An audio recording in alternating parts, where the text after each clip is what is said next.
ನುಡಿಸುತ್ತ ಪ್ರೇಮದಲ್ಲಿ ಕವಿಪುಂಗವನ ನೆನೆಯುತ್ತ ಮಾನಸದಿ ಶ್ಯಾಮರ ಮರಿಗೆರಗಿ ಶ್ಯಾಮರ ಮರಿಗೆರಗಿ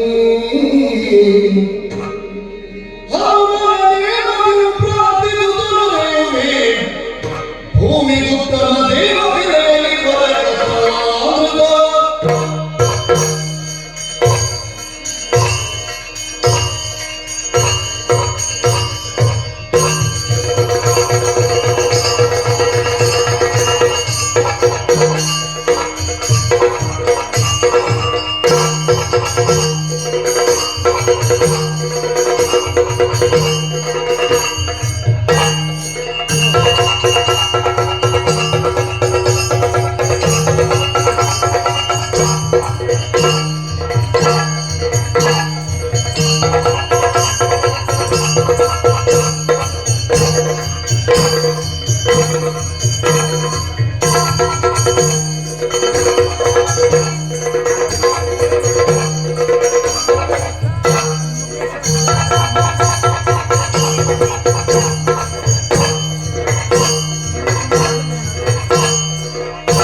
ಕೇಳಿದ್ದೀರಿ. ಹಾಗೆಂದುಕೊಳ್ಳಬಹುದು. ಆ ವಿಷೇಕವಾಗಿ ಆಲಿಸಬೇಕು.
ಚಂದ್ರವಂಶೀಯನಾದ ಕೃಷಿಕ ಮಹಾರಾಜನ ಪುತ್ರನಾಗಿ ಗಾಥಿ ನಾಮಕರಾದ ನಾನು ಈ ಕನ್ಯಾಪುಜ್ಯವನ್ನು ಮಾಡಿಕೊಂಡಿದ್ದೇನೆ. ಸಮೃದ್ಧವಾದ ರಾಜ್ಯ, ಅತಿವೃಷ್ಟಿ ಅನಾವೃಷ್ಟಿಗಳಿಲ್ಲದೆ ಪ್ರಜೆಗಳೆಲ್ಲ ಸುಖದಿಂದ ಜೀವಿಸುತ್ತಿದ್ದಾರೆ. ಆದರೂ ಮನಸ್ಸಿನಲ್ಲಿ ಒಂದು ಬರದು, ನನ್ನ ಉತ್ತರಾಧಿಕಾರಿಯಾಗಿ ರಾಜ್ಯವನ್ನು ಮುನ್ನಡೆಸುವುದಕ್ಕೆ ಪುತ್ರ ಸಂತಾನ ಇಲ್ಲದೆ ಹೋಯಿತಲ್ಲ. ಮಡದೆಯಾದ ಅನುಮತಿಯಲ್ಲಿ ಸತ್ಯವತಿ ಎಂಬ ಪುತ್ರಿಯೋರ್ಗಳನ್ನು ಪಡೆದೆ. ಆಕೆ ಪ್ರಾಪ್ತ ವಯಸ್ಕಳಾದಾಗ ಔರ ಮಹಾಮುನಿಯ ಮಗನಾದಂತಹ ರುಚಿಕ ಮಹರ್ಷಿಗೆ ವಿವಾಹ ಮಾಡಿಕೊಟ್ಟೆ. ಪರಮ ಮಹಿಮನಾದಂತಹ ರುಚಿಕ ಮಹರ್ಷಿ ನನ್ನ ಅಳಿಯ. ಆತನ ಮಂತ್ರಶಕ್ತಿಯಿಂದಲೋ ದೈವಾನುಗ್ರಹದಿಂದಲೋ ಮುಂದೆ ನನ್ನ ಮಡದಿಯ ಉದರದಲ್ಲಿ ಪುತ್ರನೋರ್ವನ ಜನನವಾದೀತೆ ಎನ್ನುವಂತಹ ಅಪೇಕ್ಷೆಯಿಂದ ಮಡದಿಯನ್ನು ಮಗಳ ಮನೆಗೆ ಕಳುಹಿಬಿಟ್ಟಿದ್ದೇನೆ. ಶುಭವಾರ್ತೆಯ ನಿರೀಕ್ಷೆಯಲ್ಲಿರುತ್ತೇನಂತೆ, ನೋಡೋಣ.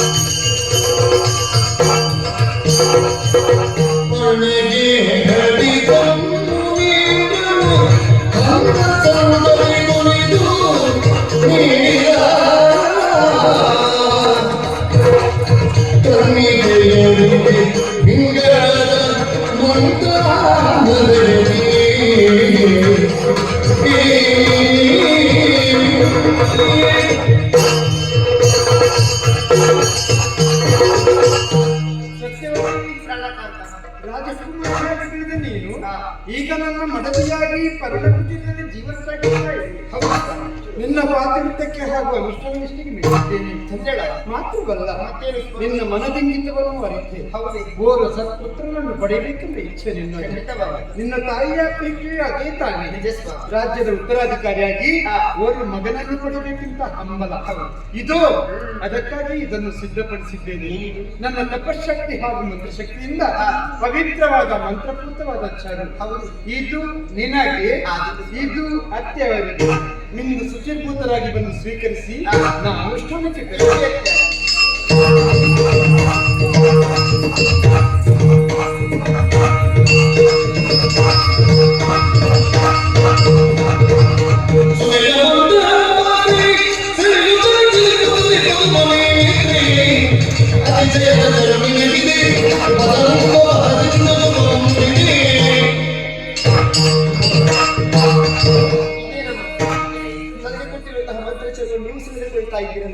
ಸರಿ ತಾಯಿಗೆ ಹೇಳಿ. ಮಗನೇ, ಏನು ನಿನ್ನ ಗಂಡನೇ ಕೊಟ್ಟಿರುವಂತಹ ಮಂತ್ರಚರು ಇದು. ಇದರಲ್ಲಿ ತಪಸ್ಸಿನ ಶಕ್ತಿ ಹೆಚ್ಚಿರಬಹುದು. ಆದ್ದರಿಂದ ನಾನೇ ತಿನ್ನುವುದು ಸೂಕ್ತ ಮಗನೇ. ಮಗಳೇ, ಏನೇ ಸಮಸ್ಯೆ ಬಂದರೂ ಕೂಡ ನೋಡಿಕೊಳ್ಳುವುದಕ್ಕೆ ನಿನ್ನ ಗಂಡ ಇದ್ದಾರಲ್ಲ, ಯಾಕೆ ಭಯಪಡುವುದು ಹೇಳಿ? ನಾವೇನು ತಪ್ಪು ಕೆಲಸ ಮಾಡುವುದಲ್ಲ ಮಗಳೇ. ಮುಂದೆ ನನಗೊಬ್ಬ ಮಗ ಹುಟ್ಟಿದ್ರೆ ಆತ ಬಲಿಷ್ಠನಾಗಬೇಕು, ಮುಂದೆ ರಾಜನಾಗಬೇಕಾದರು. ಆದ್ದರಿಂದ ಇದನ್ನು ನಾನು ತಿಂತೇನೆ, ಅದನ್ನು ನೀನು ತಿನ್ನು ಮಗಳೇ. ಬೇಡ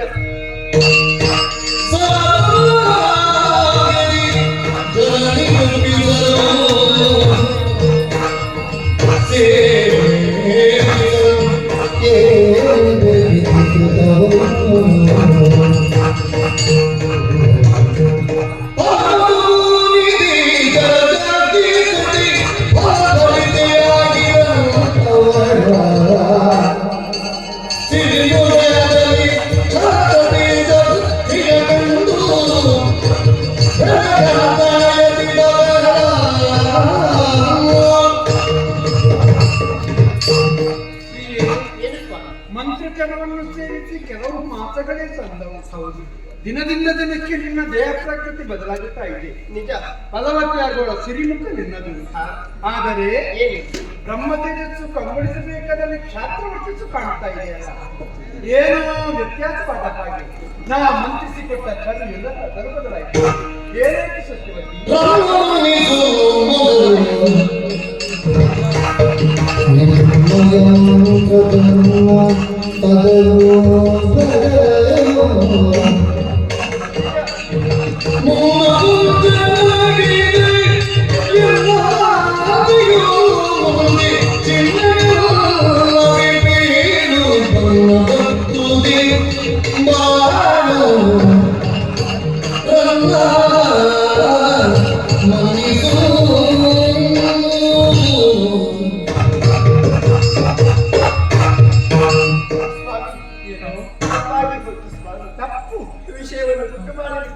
ಯಾವುದು ನನಗೆ ಕೊಟ್ಟಿರುವಂತಹ ಮಂತ್ರಚರವನ್ನು ನನ್ನ ತಾಯಿ ಸೆಳೆದು ಬಿಟ್ಟಿದ್ದ.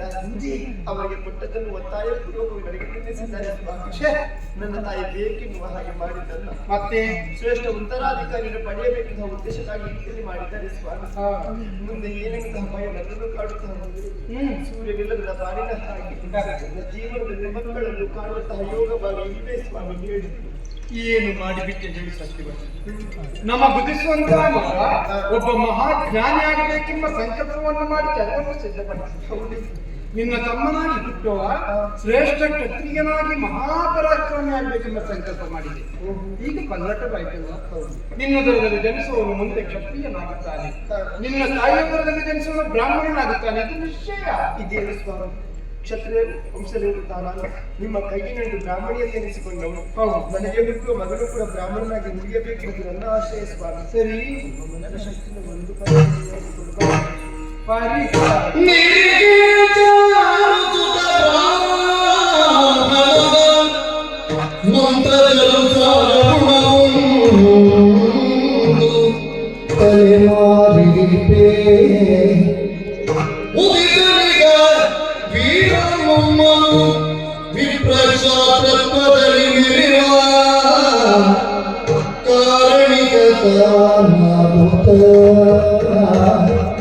ನೀರೇ ಕೇಳು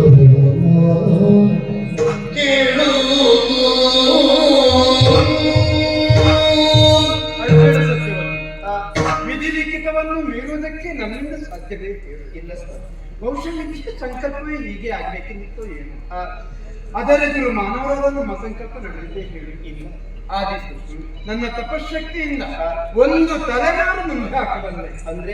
ಅಂದ್ರೆ ನಮ್ಮ ಮಗನಲ್ಲ ನಮ್ಮ ಮೊಮ್ಮಗ ಬ್ರಾಹ್ಮಣನಾಗಿ ಹುಟ್ಟಿದ್ರು ಶಸ್ತ್ರಾಸ್ತ್ರಗಳನ್ನು ಅಭ್ಯಾಸ ಮಾಡಿ ಕ್ಷತ್ರಿಯನಂತೆ ವರ್ತಿಸುತ್ತಾರೆ. ಬ್ರಾಹ್ಮಣನಾಗಿ ಜಮದಗ್ನಿ ಎಂಬ ಹೆಸರಿನಿಂದ ಬೆಳೆದರು. ಅವನಲ್ಲಿ ಕ್ರೋಧ ಹೆಚ್ಚೇ ಇದ್ದಿತ್ತು. ಆದ್ರೆ ನಿನ್ನ ತಾಯಿ ಉದರದಲ್ಲಿ ಜನಿಸುವನು ಕೌಶಿಕ ಎಂಬ ಹೆಸರಿನಿಂದ ಬೆಳೆದರು. ಮುಂದಕ್ಕೆ ಬ್ರಾಹ್ಮಣನಾಗಿಯೇ ಆಗುತ್ತಾರೆ. ಇದರಲ್ಲಿ ಬದಲಾವಣೆ ಇಲ್ಲ. ಆದ್ರೂ ನಿನ್ನಿರುವ ರಾಜಾತುರ್ಯ ವರ್ಣ ಪಲ್ಲಟಕ್ಕೆ ವೇದಿಕೆಯಾಗಿ ಪರಿಣಮಿಸಿದೆ. ಇನ್ನು ಚಿಂತಿಸಿ ಫಲವಿಲ್ಲ. ಭವಿಷ್ಯದ ಬಗ್ಗೆ ಯೋಚನೆ ಮಾಡೋಣ. ಖಂಡಿತವಲ್ಲ.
ಈಗ ಅಷ್ಟಮದಲ್ಲಿ ಕುಳಿತು ಸಂತೋಷದಿಂದ ನಗುತ್ತಿರುವೆಯೇನೋ? ನಾನು ಒಂದು ದೇಶದ ಅರಸ, ನಿನ್ನನ್ನು ಕೇಳಿದ್ದು ಒಂದು ಹಸುವನ್ನು, ಅದನ್ನು ಕೊಟ್ಟು ನಿನ್ನ ಹಿರಿತನವನ್ನು, ನಿನ್ನ ಹಿರಿಮೆಯನ್ನು ಮೆರೆಸಬಹುದಿತ್ತು. ನಿರಾಕರಿಸಿದ ಆದರೆ ಸ್ವಾತಂತ್ರ್ಯದ ಕಿಡಿ ನನ್ನ ಅಂತರಂಗದಲ್ಲಿ ಪ್ರಜ್ವಲಿಸುವುದಕ್ಕೆ ಆರಂಭಿಸಿತು. ಸೇವಕರಲ್ಲಿ ಹೇಳಿ ಮಂಗಾರದ ಸರಪಳಿಯಿಂದ ಹಸುವಿನ ಕೊರಳನ್ನು ಬಂಧಿಸಿ ಬಲಾತ್ಕಾರಕ್ಕೆ ಎಳೆದೆಳೆಯುವುದಕ್ಕೆ ಅಪ್ಪಣೆ ಮಾಡಿದೆ. ಆಗ ಎಲ್ಲಿದ್ದ ಹುಟ್ಟಿದ್ರು ಅವರು ಯಾರೋ ನಾನರೇ ಅನೇಕ ಮಂದಿಗಳು ಕಾಣಿಸಿಕೊಂಡು ನನ್ನ ಮುದ್ದು ಮಕ್ಕಳನ್ನು ಕೊಂದು ಮಣ್ಣು ಮೂಡಿಸಿದ್ರು. ನನ್ನ ಕಣ್ಣ ಮುಂದೆ ನನ್ನ ಸೇಲೆ, ಮಣ್ಣು ಪಹಾರ, ನನ್ನ ದೇಹ ಶಕ್ತಿ, ನನ್ನ ಆಯುಧ ನನ್ನ ಕೈ ತಪ್ಪಿತು. ಅವರಲ್ಲಿ ಹುಟ್ಟಿಕೊಂಡದ್ದು ದ್ವೇಷ. ಅದೇ ಹಠವಾಗಿ ಛಲವಾಗಿ ಬೆಂಕಿಯಂತೆ ಸಮ್ಮಿಳಿತ ಹೊಂದು ನನ್ನ ಅಂತರಂಗವನ್ನು ಉರಿಯುವುದಕ್ಕೆ ಆರಂಭಿಸಿದೆ. ಅದು ಶಮನವಾಗಬೇಕು ಅಂತಿದ್ದರೆ ನಿನಗೆ ಪ್ರತೀಕಾರ, ನಿನಗೆ ವಿರೋಧ, ನಿನಗೆ ವಿರೋಧವನ್ನು ಕಾರದೇ ಇದ್ರೆ ನಾನು ವಿಶ್ವರಥನ ಅರಸನಾದಂತಹ ನನಗೆ ಈಗ ಬೇಕಾಗಿರುವುದು ದಿವ್ಯ ಆಯುಧ. ಹೇಗೆ ಅದರ ಸಂಗ್ರಹ, ತರಬೇತಕ್ಕೆ ಅತಿದೈವವಾದಂತಹ ರುದ್ರನ ಕುರಿತಾಗಿ ತಪಸ್ಸನ್ನು ಮಾಡ್ತೇನೆ. ಬೇಕಾದಂತಹ ಆಯುಧ ಸಂಗ್ರಹ ಮಾಡ್ತೇನೆ. ಎಲ್ಲಿದೆ ಸುಸ್ತ ಬಳಸ್ತೇನೆ. ಓಂ ಮೃತ್ಯುಂಜಯಾಯ ರುದ್ರಾಯ ನೀಲಕಂಠಾಯ ಶಂಭವೇ ಅಮೃತೇಜಾಯ ಸರ್ವಾಯ ಮಹಾದೇವಾಯ ದೇವಾಯ ಜನಜನಶಂಕರ ಕಾಮದಗಾದೇವ ಹರಿಭೋಜನ ಹರನಾಡಿ ಭಯ ಭಯಂಕರ ದೇವಗುಣಾಧ ಪ್ರಣತುಭಂಕರ ವಿಭುಧಾರಿ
ಅಭಿವಾದನವನ್ನು ಸಲ್ಲಿಸ್ತಾ ಇದ್ದೇನೆ. ವಿಶ್ವನಾಥ, ಭಗವನ್ ನಿನಗೆ ಶುಭವಾಗಲಿ. ಧನ್ಯೋಸ್. ಅನನ್ಯವೂ ಅನುಭವವಾದಂತಹ ತಪಸ್ಸಿನ ಮೂಲಕವಾಗಿ ನನ್ನನ್ನು ಸಾಕ್ಷಾತ್ಕರಿಸಿಕೊಂಡಿದ್ದಿ. ಹೌದು ಸ್ವಾಮಿ. ಕ್ಷತ್ರಿಯತ್ವದಲ್ಲಿ ಹುಟ್ಟಿ ರಾಜನಾಗಿ ಮೆರೆದು ರಾಜಕಾರ್ಯದಲ್ಲಿ ತೊಡಗುವುದನ್ನು ಬಿಟ್ಟು ಈ ರೀತಿಯಾಗಿ ತಪಸ್ಸನ್ನು ಆಚರಿಸಿ ನನ್ನನ್ನು ಸಾಕ್ಷಾತ್ಕರಿಸಿಕೊಳ್ಳುವುದಕ್ಕೆ ಕಾರಣವಾದರು ಏನು?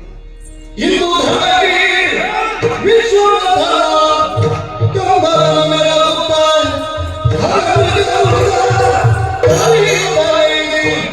ಪ್ರತಿಭಾಸಿದ್ಧನೇ ನನಗೆ ಇಂದ್ರಪುರ ತುಳುವುದ ಬಯಸಿದೆ. ಮಂದರನಿಂದ ಸೊತ್ತಿದೆ ಬಂದು ತಪ್ಪಿದೆ.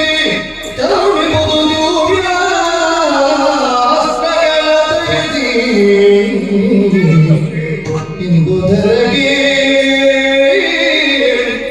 ಕೇಳು ಚಂದ್ರಶೇಖರ, ವಿಶ್ವನಾಥ, ವಿಷಮಾಕ್ಷನಾದರೂ ನೀನು ಸಮದರ, ಅಮರ್ಕವುಳ್ಳವರಾದರೂ ಅಪವರ್ಗ ಪ್ರದಾಯ, ಪ್ರೇತ ಭೂಮಿಯನ್ನು ಮನೆ ಮಾಡಿಕೊಂಡರೂ ಮಂಗಳ ಸ್ವರೂಪ, ಸರ್ವಜ್ಞನಾದ, ಸರ್ವಶಕ್ತನಾದ, ಸರ್ವಾಂತರ್ಯಾಮಿಯಾದ ನಿನಗೆ ನಾನು ಏನನ್ನೂ ಹೇಳಬೇಕಾಗಿಲ್ಲ. ಪ್ರಭು, ಕನ್ಯಾ ಕುಬ್ಜದ ಚಂದ್ರವಂಶಸ್ಥನಾದ ರಾಧೀರಾಜನ ಮಗ ವಿಶ್ವರಥನೆಂದು ಕೌಶಿಕನೆಂದು ಲೋಕದ ಜನ ಕರೆಯುತ್ತಾರೆ. ವನಪಾಲಕರ ದೂರನ್ನು ಕೇಳಿ ಕಾಡಿಗೆ ಬೇಟೆಗೆ ಹೋಗಿದ್ದೆ. ಆ ಕಾರ್ಯವನ್ನು ಮುಗಿಸಿದ್ದೆ. ಆ ಸಂದರ್ಭ ವಸಿಷ್ಠರು ಒಟ್ಟೂಪನನ್ನು ಕಳುಹಿಸಿ ಆಶ್ರಮಕ್ಕೆ ಕರೆಸಿಕೊಂಡು 10 ಮಧ್ಯಾಹ್ನ ಉಂಡು ಹೋಗಬೇಕು ಅಂತ ಕೇಳಿಕೊಂಡು, ಬೇಡ, ಸಾವಿರ ಸಂಖ್ಯೆಯಲ್ಲಿ ನಾವಿದ್ದೇವೆ, ನಿಮಗೆ ಉಣಬಡಿಸುವುದಕ್ಕೆ ಕಷ್ಟವಾಗಿತ್ತು ಅಂತ ಹೇಳಿ ಆದರೂ ಒತ್ತಾಯ ಮಾಡಿ ಅವರ ಒತ್ತಾಯಕ್ಕೆ ಮಣಿದು ನಿಂತು ಬಂದು ಹೊಟ್ಟೆ ತುಂಬ ಉಂಡೆವು. ಛತ್ರಪತಿಯಲ್ಲಿ ಇಷ್ಟು ಸಾವಿರ ಮಂದಿಗಳಿಗೆ ಈ ರೀತಿಯ ಭೋಜನ ಬೇಕಿಸ್ತೇನೆ ಹೇಗಾಯಿತೇನೋ ಅನುಮಾನ ಹೊಂದಿದೆ. ಅವರಲ್ಲೇ ಕೇಳಿದೆ. ದೇವಲೋಕದ ಅವಧೇನವರಾದಂತಹ ನಂದಿನಿಯನ್ನು ತೋರಿಸಿಕೊಂಡು ಬೇಕು ಎನ್ನುವ ಆಸೆ ಹುಟ್ಟಿತು. ವಿನಯದಿಂದ ಕೈ ಮುಗಿದು ಬೆನ್ನು ಬಾಗಿಸಿ ತಲೆ ತಗ್ಗಿಸಿ ಕೊಡಿ ಅಂತ ಕೇಳಿ ಕೊಡಲಾರೆ.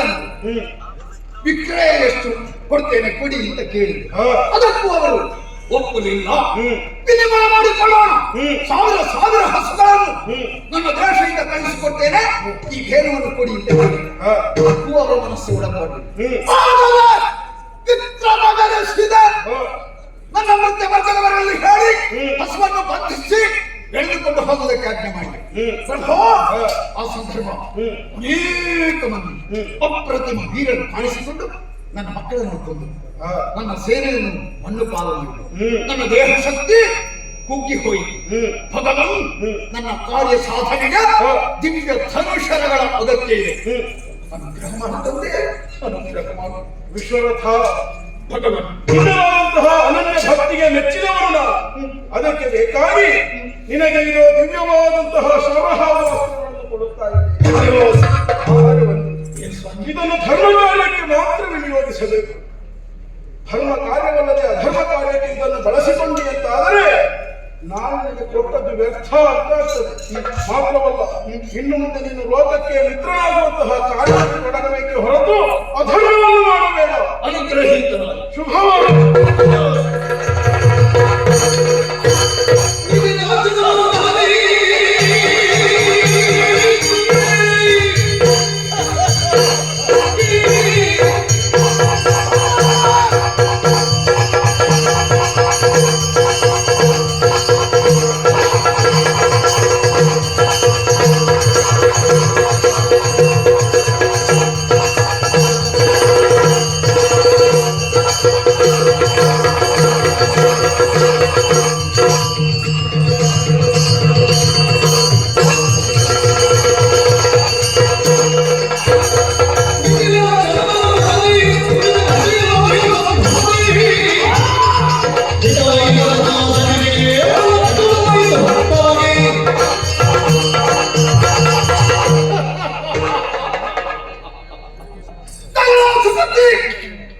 ದಿವ್ಯ ಧನುಷರಗಳನ್ನು ನನ್ನ ಕೈಗೆ ಕೊಟ್ಟು ಅದೃಶ್ಯವಾಗಿದ್ದರು. ಇದನ್ನು ಕಲಾದೆ ಉತ್ಸಾಹ ಉಲ್ಲಾಸ ಕ್ಷಣದಿಂದ ಕ್ಷಣಕ್ಕೆ ಹೆಚ್ಚಾಗ್ತಾ ಇದೆ. ನಾನು ಸಂಕಲ್ಪ ಮಾಡಿದಂತಹ ಕಾರ್ಯ ಕೈ ಕೊಡುವಂತಹ ಕಾಲ ಸನ್ನಿಹಿತವಾಗಿದೆ ಅಂತಹ ನನ್ನ ಮನಸ್ಸು ಬತ್ತಿ ಬತ್ತಿ ಹೇಳ್ತಾ ಇದೆ. ಸಂತೋಷಾಧಿಕ್ಯ ಪ್ರಕೃತಿ ಸಭವು ನನ್ನ ಕಣ್ಣುಗಳಿಗೆ ಗೋಚರಿಸುತ್ತಿಲ್ಲ. ನನ್ನ ಶತ್ರುವಾದ ವಸಿಷ್ಠ ಕಾಣಿಸಿಕೊಂಡಿದ್ದಾನೆ. ಅವರ ಆತ್ಮದ ಕಡೆ ಗಮನಿಸ್ತೇನೆ.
ಕಣ್ಬಿಟ್ಟು ನೋಡು. ಒಂದು ಆತ್ಮದಿಂದ ಹೋದಂತಹ ಕೌಶಿಕ ಮತ್ತೆ ಈ ಕಡೆ ಬರಲಾರ. ಹೀಗೆ ಮೇಲೆ ತಿಳಿದಿದ್ದಿರಬಹುದು. ಶೂಟು ಮಾಡಿದವನಿದ್ದೇನೆ. ಅರಿಷತ್ವವನ್ನು ಬಿಟ್ಟವ. ನಿನಗೆ ಯಾಕೋ ಹಸಿವಿನ ಮೇಲೆ ಲೋಹ, ನಿನಗೆ ಯಾಕೋ ಅದರ ಮೇಲೆ ಲೋಹ. ಅರಸನಾದಂತಹ ನನಗೆ ಗುರುತಿದ್ರ ನಿನ್ನ ಹಿರಿತನ ಲೋಕಮುಖದಲ್ಲಿ ಪ್ರಕಟವಾಗ್ತಾ ಇತ್ತು. ಆಶ್ರಮದಲ್ಲಿ ಹಸುವನ್ನಿಟ್ಟುಕೊಂಡು ಸಕಲ ಸುಖ ಭೋಗವನ್ನು ಅನುಭವಿಸುತ್ತಾ ಲೋಕದಲ್ಲಿ ಇರುವಂತಹ ದಿವ್ಯ ವಸ್ತುಗಳು ಅದು ಅರಸನ ಅಧೀನದಲ್ಲಿರಬೇಕು. ಅದು ರಾಜಸ್ವವೇ ಹೊರತು ಬ್ರಹ್ಮಸ್ವ ಅಲ್ಲ. ಅದು ದೇವಲೋಕದ್ದು ಅಂತ ಹೇಳ್ತಾ ಇದ್ವಿ. ಈಗ ಇರುವುದು ಭೂಲೋಕದಲ್ಲಿ. ಆದ ಕಾರಣ ಅದು ಬ್ರಹ್ಮಸ್ವವೂ ಅಲ್ಲ, ರಾಜಸ್ವ ಎನ್ನುವುದು ನೆನಪಿರಲಿ. ಅಧಿಕಾರದಿಂದ ಕೇಳಿದ್ದೇನೆ ಹೊರತು ಸೊಕ್ಕಿನಿಂದ ಕೇಳಿದ್ದಲ್ಲ. ಅದನ್ನ ಮುದ್ದು ಮಕ್ಕಳ ಸಾವಿಗೆ ನೀನು ಕಾರಣನಾಗಿದ್ದೀಯಲ್ಲ. ಆ ಸೇಡನ್ನು ತೀರಿಸಿಕೊಳ್ಳುವುದಕ್ಕಾಗಿ ಸಾಧನೆಯ ಮೂಲಕ ಶಿವನನ್ನು ಒಲಿಸಿಕೊಂಡು ಕನುಷಗಳನ್ನು ಪಡೆದುಕೊಂಡು ನಿನ್ನ ಮುಂದೆ ನಿಂತಿದ್ದೇನೆ.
ವಿಹಾರಕ್ಕಾಗಿ ನೀನು ಬಂದ ಅಂತಾದ್ರೆ ಆಶ್ರಮ ಧರ್ಮದಂತೆ ನಿನ್ನನ್ನು ನಾನು ಬದಲಿಸಿದೆ. ಯಾವುದರಿಂದ ಉಪಕೃತಿಯನ್ನು ನೀನು ಪಡೆದೆಯೋ ಅಂತಹ ದೇವರನ್ನೇ ಬಳಸಿದೆಯಾ? ತಿಂದ ಅನ್ನವೇ ಮನಸ್ಸಾಗ್ತದೆ. ಅನ್ನ ಕೊಟ್ಟು ನನ್ನ ಮನಸ್ಸನ್ನು ನೀನು ಉದ್ದೇಶಪೂರ್ವಕವಾಗಿ ಕೆಡಿಸಿದಿ. ತತ್ಪರಿಣಾಮವಾಗಿ ಏನನ್ನು ಅನುಭವಿಸಿದೆ ನೀನು? ನಿನ್ನದಾದ 100 ಮಂದಿ ಮಕ್ಕಳು ಹತರಾಗಿ ಹೋದರು. ಸೇನೆ ನಷ್ಟವಾಗಿ ಹೋಯಿತು. ಎಂಬಂತೆ ಪರಶಿವನನ್ನು ಮೆಚ್ಚಿಸಿಕೊಂಡು ಧನುರ್ಬಾಣ ಸಹಿತನಾಗಿ ಬಂದಿದ್ದೀಯ. ಬ್ರಹ್ಮರ್ಷಿ ನಾನು ನನ್ನ ಬ್ರಹ್ಮದಂಡದ ಎದುರು ನಿನ್ನ ಧನುಷಗಳಿಂದ ಏನಾದೀತ?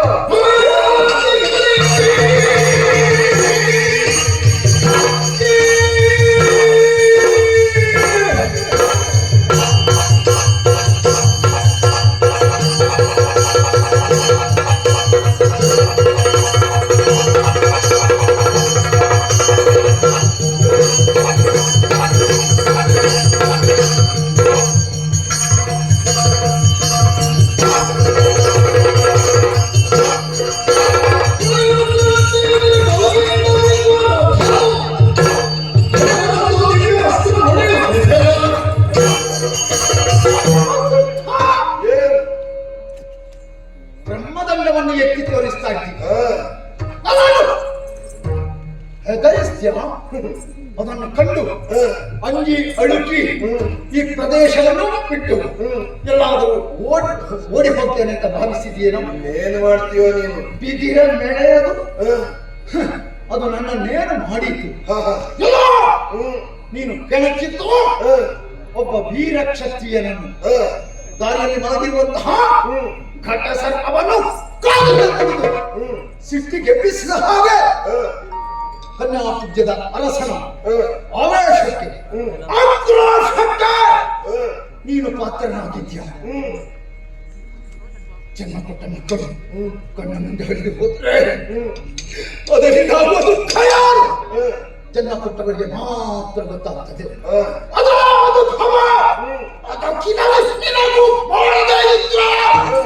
ನಾನು ಕೌಶಿಕರಲ್ಲ, ನನ್ನ ತಾಳ್ಮೆಯ ಸೆಲೆ ಹತ್ತಿ ಹೋಗುವ ಹಾಗೆ ಮಾಡಿದ್ದೆ, ನನ್ನ ಸಹನೆಯ ಕಟ್ಟೆ ಒಡೆಯುವ ಹಾಗೆ ಮಾಡಿದ್ದಿ. ನೀನು ಬ್ರಹ್ಮರ್ಷಿ ಅಲ್ಲ, ನೀನೊಬ್ಬ ಸ್ವಾರ್ಥಿ. ನೀನು ಪ್ರತಿಷ್ಠೆಯನ್ನು ಸ್ಥಾಪಿಸುವುದಕ್ಕೆ ನಮಗೆ ಊಟ ಹಾಕಿದ್ದು, ಆಡಂಬರವನ್ನು ಮೆರೆಸಿದ್ದು ಎನ್ನುವುದು ಈಗ ನನಗೆ ಗೊತ್ತಾಯಿತು. ನಿನ್ನ ಮೇಲೆ ನನಗೆ ಧೈರ್ಯ ಉಂಟಾಗುವುದಿಲ್ಲ. ಆದರೂ ಲೋಕದ ಜನ ಗೌರವದಿಂದ ಕಾಣ್ತಾರೆ. ಅದಕ್ಕಾಗಿ ಒಂದು ಮಾತು ಹೇಳ್ತೇನೆ. ನಿನ್ನ ಹೆಂಡತಿ ಮಕ್ಕಳನ್ನು, ನಿನ್ನ ಶಿಷ್ಯ ವೃಂದದವರನ್ನು ಕೂಡಿಕೊಂಡು ಬಂದು, ಕೌಶಿಕ ಏನೋ ಒಂದು ಘಟದ ಘಟನೆ ನಡೆದು ಹೋಯಿತು, ಮರೆತು ಬಿಡು ಅಂತ ಹೇಳಿದರೆ ನಿನ್ನ ಮೇಲೆ ಕೈ ಹೋಗ್ತೇನೆ, ಇಲ್ಲಾಂದ್ರೆ ಸುಟ್ಟು ಹಾಕ್ತೇನೆ. ಈ ಸ್ಥಳ ಸ್ಮಶಾನವಾಗುವ ಹಾಗೆ ಮಾಡ್ತೇನೆ. ಈ ಸ್ಥಳ ಸಮುದ್ರ ಮಧ್ಯದಲ್ಲಿರುವ ಹಾಗೆ ಮಾಡ್ತೇನೆ. ವರುಣಾಸ್ತ್ರದಿಂದ ಈ ನೆಲ ಜಲಮಯವಾಗುವ ಹಾಗೆ ಮಾಡ್ತೇನೆ. ನಿನ್ನ ಮೇಲೆ ನನಗೆ ಭಕ್ತಿ ಹುಟ್ಟುತ್ತಾ ಇಲ್ಲ, ಕರುಣೆ ಮೂಡುತ್ತಾ ಇಲ್ಲ, ಕ್ಷಣದಿಂದ ಕ್ಷಣಕ್ಕೆ ಹೆಚ್ಚಾಗ್ತಾ ಇದೆ.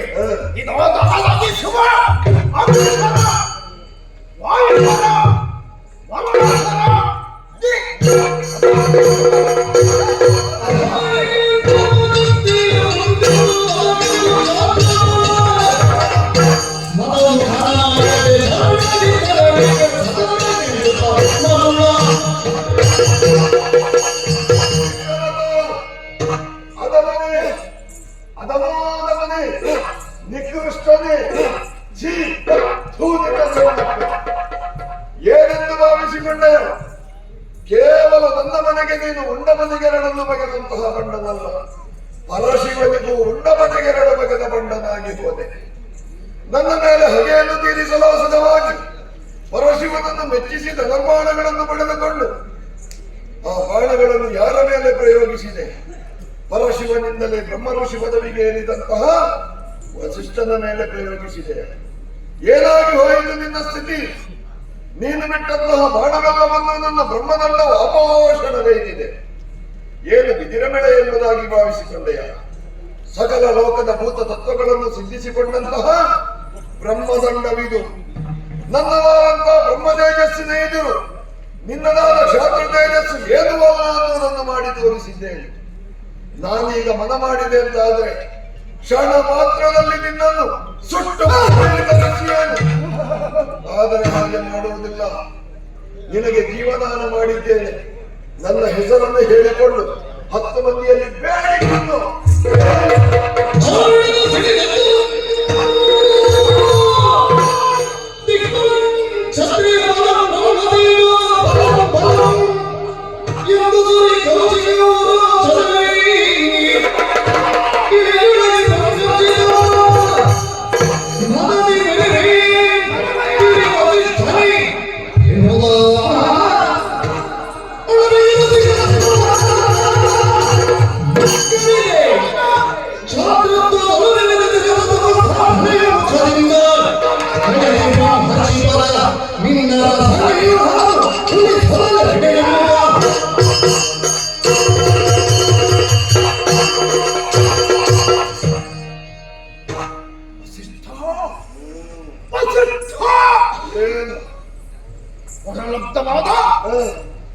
ಅಪ್ರತಿಹತವಾದ ಧನುಷರಗಳನ್ನೆಲ್ಲ ನಿನ್ನ ಬ್ರಹ್ಮದಂಡ ಆಪೋಷಣ ಮಾಡುತ್ತಿರುವುದನ್ನು ನಾನು ಕಣ್ಣಾರೆ ಕಂಡೆ. ನನ್ನ ಸಾಧನ, ನನ್ನ ಸಂಗ್ರಹ, ನಿನ್ನ ಸಂಯಮದ ಎದುರು ನಷ್ಟವಾಗುತ್ತಿರುವುದು ನನ್ನ ಮನಸ್ಸಿಗೆ ವೇದ್ಯವಾಯಿತು. ಆ, ಅಬ್ಬಬ್ಬ! ಛಾತ್ರ ತೇಜದಿಂದ ಲೋಕವನ್ನೇ ಮಣಿಸಬಹುದು ಎನ್ನುವಂತಹ ನನ್ನ ಧೈರ್ಯ ಇಂದು ಹುಡುಗಿ ಅಡಗಿ ಹೋಗ್ತಾ ಇದೆ. ಬ್ರಹ್ಮ ತೇಜ ಅಪೂರ್ವವಾದ, ಅನುಪಮವಾದ, ಅಮೋಘವಾದ ಬ್ರಹ್ಮ ತೇಜ ಗೆಲ್ಲಬಹುದಾಗಿದೆ. ಸತ್ಯ ಗೊತ್ತಾಯಿತು. ಗೊತ್ತಾಗುವಾಗ ಮಾತ್ರ ಗೊತ್ತಾಗಿದೆ. ಬಲಂ ಕ್ಷತ್ರಿಯ ಬಲಂ ಬ್ರಹ್ಮ ತೇಜ ಬಲಂ ಬಲಂ ಎನ್ನುವ ಅರಿವು ಉಂಟಾಯಿತು. ನಿನ್ನ ನಿಂದನೆ, ನಿನ್ನ ನಿರಾಕರಣ ನನ್ನ ಬದುಕಿನ ಪಥವನ್ನ ಪಲ್ಲಟಗೊಳಿಸ್ತಾ ಇದೆ. ಹೋಗು, ಎಲ್ಲಾದರೂ ಹೇಗಾದರೂ ಬದುಕಿಕೋ ಅಂತ ಹೇಳ್ತಾ ಇದ್ದೀನಿ. ನಿನ್ನ ಕರುಣೆಯ ಕೂಸಾಗಿ ಗುಟ್ಟಾಗಿ ಬದುಕನ್ನು ಸಾಗಿಸುವುದಕ್ಕೆ ಆಸೆಪಟ್ಟವ ಈ ಕೌಶಿಕನಲ್ಲ. ಛಲದಂತನಿದ್ದೇನೆ, ಹಠವಾದಿ ಇದ್ದೇನೆ. ದಟ್ಟವಾದ ಕಾರಣವನ್ನು ಸೇರ್ತೇನೆ. ಸಾಧನೆಯ ಮೂಲಕ ತಪಸ್ಸನ್ನು ಮಾಡಿ 3 ಮೂರ್ತಿಗಳನ್ನು ಮೆಚ್ಚಿಸ್ತೇನೆ. ಅವರಿಂದ ಬ್ರಹ್ಮ ಋಷಿ ಅಂತ ಹೇಳಿಸಿಕೊಂಡಲ್ಲಿ ನಾನು ಸಂತೃಪ್ತನಾಗುವುದಿಲ್ಲ, ಸಂತೋಷ ಹೊಂದುವುದಿಲ್ಲ. ಬ್ರಹ್ಮ ಋಷಿಯಾದಂತಹ ನಿನ್ನ ನಾಲಿಗೆಯಿಂದ ಕೌಶಿಕ ಬ್ರಹ್ಮ ಋಷಿ ಹೌದು ಹೌದು ಹೌದು ಅಂತ ಹೇಳಿಸದೇ ಬಿಡಲಾರ. ಬುದ್ಧಿ ಬಂದ ಅಂದಿನಿಂದ ಈ ತನಕ ಕೈಯಲ್ಲಿ ಧನುಷಗಳನ್ನು ಹಿಡಿದುಕೊಂಡು ನಾನು ಮನಸ್ಸಲ್ಲಿ ಸಂಕಲ್ಪ ಮಾಡಿದ ತರಕಾರಿಯನ್ನು ಮಾಡಿ ಪೂರೈಸ್ತಾ ಇದ್ದೆ. ಇಲ್ಲ, ಅದು ಫಲ ಕೊಡುವುದಿಲ್ಲ ಆದರೆ ನಾನು ಶರವನ್ನು ಮುಕ್ಕಡಿಗೊಳಿಸಿದ್ದೇನೆ. ಈ ತನಕ ನನ್ನ ದೇಹದಲ್ಲಿ ಕ್ಷಾತ್ರವೇ ರಕ್ತ ಹರಿಯುತ್ತಾ ಇತ್ತು. ಆ ರಕ್ತದ ಕಣವನ್ನು ಬ್ರಾಹ್ಮಣವಾಗಿಸ್ತೇನೆ, ಮಂತ್ರ ದ್ರಷ್ಟಾರನಾಗ್ತೇನೆ, ಮಹಾ ಬ್ರಾಹ್ಮಣನಾಗ್ತೇನೆ. ಲೋಕದಲ್ಲಿರುವಂತಹ ಎಲ್ಲರನ್ನು ಮಿತ್ರ ಭಾವದಿಂದ ಕಾಣುತ್ತೇನೆ. ಕೈಯಲ್ಲಿರುವಂತಹ ಬ್ರಹ್ಮದಂಡವನ್ನು ನಿಂದಿಸದೆ ಅದೊಂದು ಬಿದಿರ ತುಂಡು ಅಂತ ಹೇಳಿದ್ರು. ಅಲ್ಲ, ಮೋಹವಾದುದು, ದಿವ್ಯವಾದುದು. ನಾಳೆ ಸಾಧನೆಯಿಂದ ಅದನ್ನು ಕೈಯಲ್ಲಿ ಹಿಡಿದು ಬ್ರಹ್ಮ ಋಷಿಯಾಗಿ ನಿನ್ನ ಮುಂದೆ ಕಾಣಿಸಿಕೊಳ್ಳುವಂತಹ ಆ ಸುದಿನದ ಪ್ರತೀಕ್ಷೆಯಲ್ಲಿದ್ದಕ್ಕೋ ಅಷ್ಟು ಕಾಲದವರೆಗೆ ಬದುಕಿನಲ್ಲಿ ನಾನು ವಿರಮಿಸುವುದಿಲ್ಲ. ಇದು ಕೌಶಿಕನ ಘೋರ ಪ್ರತಿಷ್ಠೆ. ನೋಡುತ್ತಾ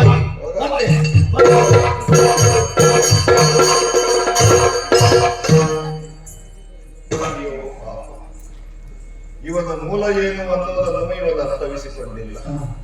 ಆದರೆ ಋಷಿವರನಾಗಿ ನಾನು ತಿಳಿದುಕೊಂಡಿದ್ದೇನೆ. ಋಚಿಕ ಮಹಾಮುನಿಯ ಮಹಾಸಂಕಲ್ಪವೇನಿದೆಯೋ ಅದನ್ನು ಸಾಕಾರಗೊಳಿಸುವಲ್ಲಿ ಋಷಿಮುನಿಗಳಾದ ನಾವುಗಳೆಲ್ಲ ಸಹಕರಿಸಬೇಕಾದ್ದು ನಮಗೆ ಆದ್ಯ ಕರ್ತವ್ಯವಾದ್ದರಿಂದ ಇವನೊಳಗಿರುವ ಬ್ರಹ್ಮವನ್ನು ಹೊರತೆಗೆದು ಈತನನ್ನು ಬ್ರಹ್ಮ ಋಷಿ ಪದವಿಗೆ ಏರಿಸಲೇಬೇಕು. ಲೋಕದ ದೃಷ್ಟಿಯಲ್ಲಿ ಹಗೆಯವನಾಗಿ ನಾನು ಕಂಡು ಬಂದರೂ ಪರೋಕ್ಷವಾಗಿ ಇವನನ್ನು ಬೆಂಬಲಿಸಿ ಇವನನ್ನು ಬ್ರಹ್ಮ ಋಷಿ ಪದವಿಗೆ ಏರಿಸಿ ಈತನ ವರ್ಣ ಕಲ್ಲಟಕ್ಕೆ ನಾನೇ ನಾಂದಿಯ.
ರೂಪ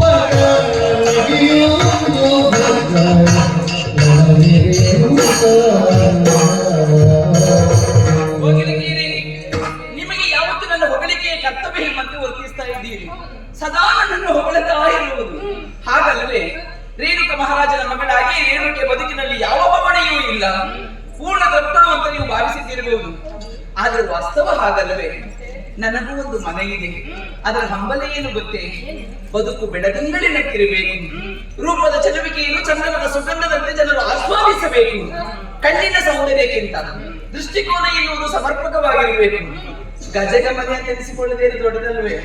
ತಪ್ಪದ ಮೆಲ್ಲನ ಮುಂದಡಿ ಇಡುವುದೇ ಬದುಕಿನಲ್ಲಿ ಮುಖ್ಯವಾಗಿರುತ್ತದೆ. ನಾವು ಭಾಗ್ಯವಶದಿಂದ ಬದುಕಿನಲ್ಲಿ ಹೊಂದಿದಂತಹ ಸೌಭಾಗ್ಯ ಎನ್ನುವುದು ಯಾವತ್ತು ಮಾಸದ ಮುಗುಳ್ನಗೆಯಾಗಿ ನಮ್ಮ ಮುಖದಲ್ಲಿ ನಲಿದಾಡ್ತಾ ಇರಬೇಕು. ಯೌವನವತಿ ಅಂತ ನನಗೆ ಮದುವೆ ಮಾಡಿಸಿದ ಕೊಟ್ಟಿದ್ದಾರೆ. ಹೌದೇ, ಅಪ್ಪನ ಮುಂಭಾಗದಲ್ಲಿ ಹೋದ್ರೆ ಅದನ್ನೇ ಹೇಳುವುದು, ಅಮ್ಮನ ಬಳಿಗೆ ಹೋದ್ರು ಅದನ್ನೇ ಹೇಳುವುದು, ಅಪ್ಪ ಅಮ್ಮನ ಕಣ್ ತಪ್ಪಿಸಿ ಅಣ್ಣನ ಬಳಿಗೆ ಹೋದ್ರು ಅಣ್ಣ ಹೇಳುವುದು ಅದನ್ನೇ, ತಂಗಿ ನಿನಗೆ ಮದುವೆ ಮಾಡಿಸ್ಬೇಕು ಅಂತ. ನನಗೆ ಮನಸ್ಸಿಲ್ವೇ? ನನ್ನ ಯೋಚನೆಯೇ ಬೇರೆ. ದೈವದ ನಮಗೆ ಮುಖ್ಯ ಅಂತ ಕೆಲವರು ಆಡಿದ್ರು, ಇನ್ನು ಪ್ರಯತ್ನ ಮುಖ್ಯ ಅಂತ ಕೆಲವರು ಆಡಿದ್ರು. ಇದ್ರ ಬಗ್ಗೆ ನಾನು ಯೋಚಿಸುವಾಗ ದೈವದೊಂದಿಗೆ ಕಾರಣವಾಗಿ ಸುಜ್ಞಾನಿಯಾಗಿ ಪೌರುಷವಂತನಾಗಿ ಈ 3 ಗುಣಲಕ್ಷಣಗಳು ಯಾರಲ್ಲಿ ಇರ್ತದೋ ಅವನಿಗೆ ಬಹಳ ಸಂಗಾತಿಯಾಗಿ ಬಂದ್ರೆ ಬದುಕಷ್ಟು ಚೆನ್ನಾಗೇನೆ. ಹಾಗೆ ಬಯಸಿದವಳು ನಾನು, ಬಯಸಿದ್ರೆ ತಪ್ಪ ಹೇಳು. ಯೋಗ ಭಾಗ್ಯಗಳು ಬದುಕಿನಲ್ಲಿ ಒಂದಾಗಿ ಬರಬೇಕಾದ್ರೆ ದೇವರ ದಯೆ ಎನ್ನುವುದು ಇರಬೇಕು. ಅಂತ ಹುಡುಗ ಸಿಕ್ಕಿದ್ರೆ ಆಗ್ತೇನೆ. ಅರಮನೆಯಲ್ಲಿ ನಾನು ಹುಡುಗಿ ಅಂತಾದ್ರೆ ಮದುವೆ ಪ್ರಸ್ತಾವವನ್ನು ಮುಗಿಸ್ತಾರೆ ಎನ್ನುವಂತ ಕಾರಣಕ್ಕಾಗಿ ನಿಮ್ಮನ್ನೆಲ್ಲ ಜೊತೆ ಕೂಡಿಕೊಂಡು ಅರಮನೆಯಿಂದ ಹೊರಬಂದದ್ದು. ಅಪ್ಪ ಈಗ ನೆಮ್ಮದಿ ನೋಡಿ. ಯಾವ ನೆಮ್ಮದಿ ಬಗ್ಗೆ ಯಾರು ಕೇಳುವುದಿಲ್ಲ. ಏನೇ ಬೇಕ ನಿಮ್ಗೆ? ಅದೇ ನೀನೇ ಕೇಳಿದ್ರೆ ಹಿಂದಿನವರೆಲ್ಲ ಕೇಳ್ತಾ ಇರ್ತಾರೆ, ನಾನು ಯಾವಾಗ ಅಂತ ಹೇಳುವುದು. ಅಂತ ಹುಡುಗ ಸಿಕ್ಕಿದ್ರೆ ಆಗ್ತೇನೆ ಅಂತ ಸ್ವಲ್ಪ ಪ್ರಯತ್ನ ಪಡೋಣ, ಸಿಗ್ತಾರೆ ನೋಡುವ.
ಮನ್ನತ ಸದೃಶ ನಾನು ಏನೇನೋ ಹಂಬಲಿಸುತ್ತಿದ್ದೇನೆ, ಅದೇ ಇಂದು ಚಿತ್ರವಾಗಿ ನನ್ನ ಕಣ್ಣ ಮುಂದೆ ಸೆಳೆದಂತಿದೆ.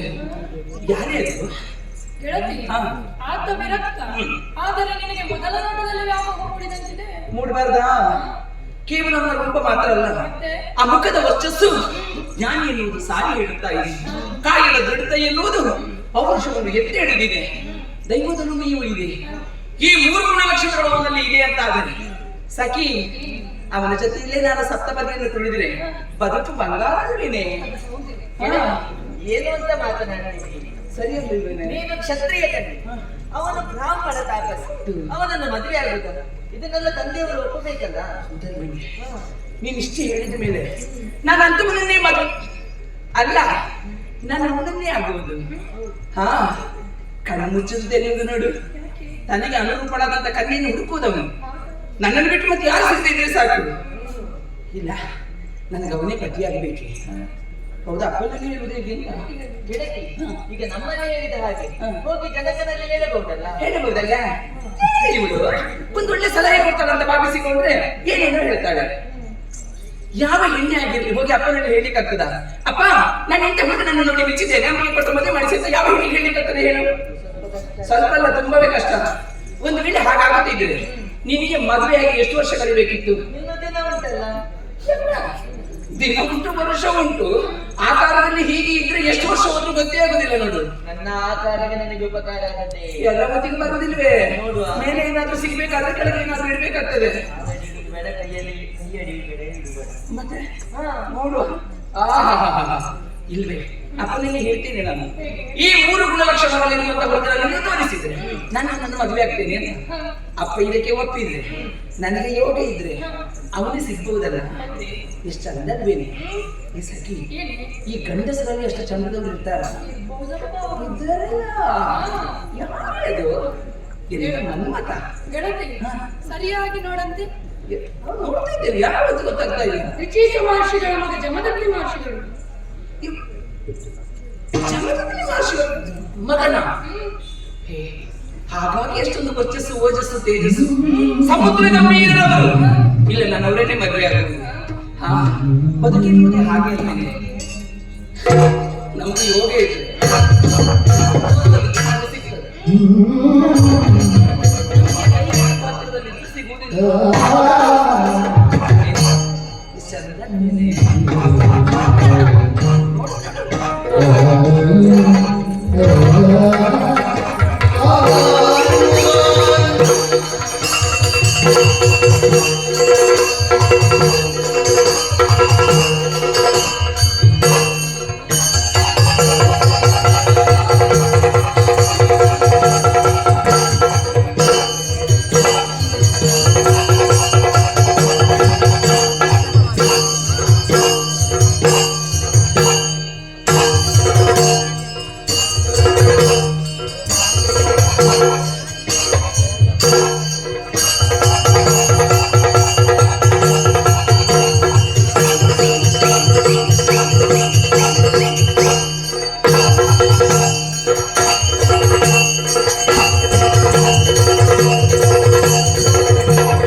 ಸ್ವಾಮಿ ರಕ್ಷಣೆ ಮಾಡಿ ತಂದೆ, ರಕ್ಷಣೆ ಮಾಡು. ಉತ್ತಮವಾದಂತಹ ವಂಶ, ಸೂರ್ಯ ವಂಶ, ಸೂರ್ಯ ವಂಶದಲ್ಲಿ ಹುಟ್ಟಿಕೊಂಡಿದ್ದೇನೆ. ವರ್ತಮಾನ ಕಾಲಕ್ಕೆ ಅಯೋಧ್ಯೆಯ ಅರಸ ಯಾರಂತ ಕೇಳಿದೆ, ರೇಣುಕ ಮಹಾರಾಜ ಎಂಬುದಾಗಿ ಎಲ್ಲರೂ ಹೇಳ್ತಾ ಇದ್ದಾರೆ. ಅದೇನು ಮಾಡೋಣ, ನನ್ನ ಹಿರಿಯರು ಎಷ್ಟೋ ಮಂದಿ ಈ ಅಯೋಧ್ಯೆಯನ್ನು ಆಳಿದ್ದಾರೆ, ಕೀರ್ತಿಗಳನ್ನು ಗಳಿಸಿದ್ದಾರೆ. ಅಂತವರು ಗಳಿಸಿದಂತಹ ಕೀರ್ತಿಗೆ ಯಾವುದೇ ಒಂದು ರೀತಿಯ ಕುಂದು ಕೊರತೆಯೋ ಬಾಳದ ರೀತಿಯಾಗಿ ಚೆನ್ನಾಗಿ ಪ್ರಜೆಗಳನ್ನು ನೋಡ್ತಾ ಇದ್ದೇನೆ. ಯೋಗ್ಯರಂತಹ ಕನ್ಯೆಯನ್ನು ನೋಡಿ ಮದುವೆ ಆದೆ. ಮಾತ್ರವಲ್ಲ, 2 ಮಕ್ಕಳಿಗೆ ಅಪ್ಪನಾಗಿ ಇದ್ದೇನೆ. ವಿದ್ಯಾವಂತರು, ಬುದ್ಧಿವಂತರು, ಪ್ರಾಯವಂತರು ಆಗಿದ್ದಾರೆ. ಸಂಸಾರದ ವಿಚಾರ ಬಂದಾಗ ಸ್ವಲ್ಪ ಮನಸ್ಸಿಗೆ ನೋವಾಗ್ತದೆ. ಏನೇ ಇರಲಿ, ಕಾಲ ಬಂದಾಗ ಸರಿ ಆಗಿತ್ತು. ಮುನಿಗಳನ್ನು ನನ್ನ ನೋಡುವುದಕ್ಕಾಗಿ ಬಂದಿದ್ದಾರೆ. ಅದನ್ನು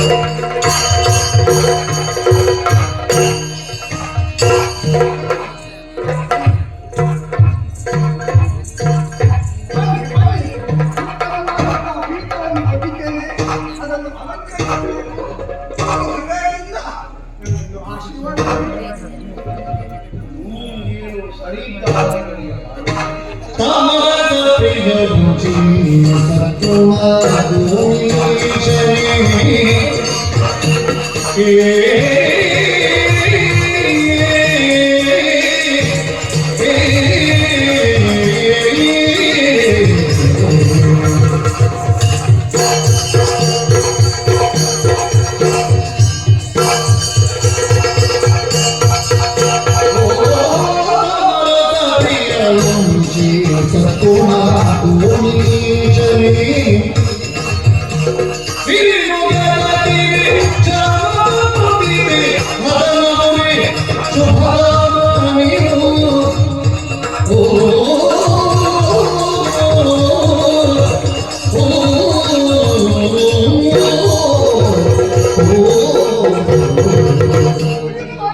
ರೇಣು ಮಹಾರಾಜ ಮುನಿವರ್ಯ, ಸಾಕೇತ ಶಾಕಂಭರಿಯನ್ನು ಪರಿಪಾಲಿಸುವ ವಿಭು ನೀನು. ಹೌದು ಸ್ವಾಮಿ, ಭಗವಾನ್ ಭಾಸ್ಕರ ಕತ್ತಲೆಯ ಮೊತ್ತವನ್ನು ಹೇಗೆ ಹೋಗಲಾಡಿಸಬಲ್ಲನು ಹಾಗೆ ಜನಮಾನಸದಲ್ಲಿರಬಹುದಾದಂತಹ ಹುಳುಕು ಕೊಳಕುಗಳನ್ನು ತಿದ್ದಿ ತೀಡಿ ಸಂಪತ್ ಸಮೃದ್ಧವಾಗಿ ಈ ದೇಶವನ್ನು ಆಳಬೇಕು ಅಂತ ಇದ್ರೆ ನೀನು ಶೋಭಿಸುತ್ತಾ ಇರಬೇಕು.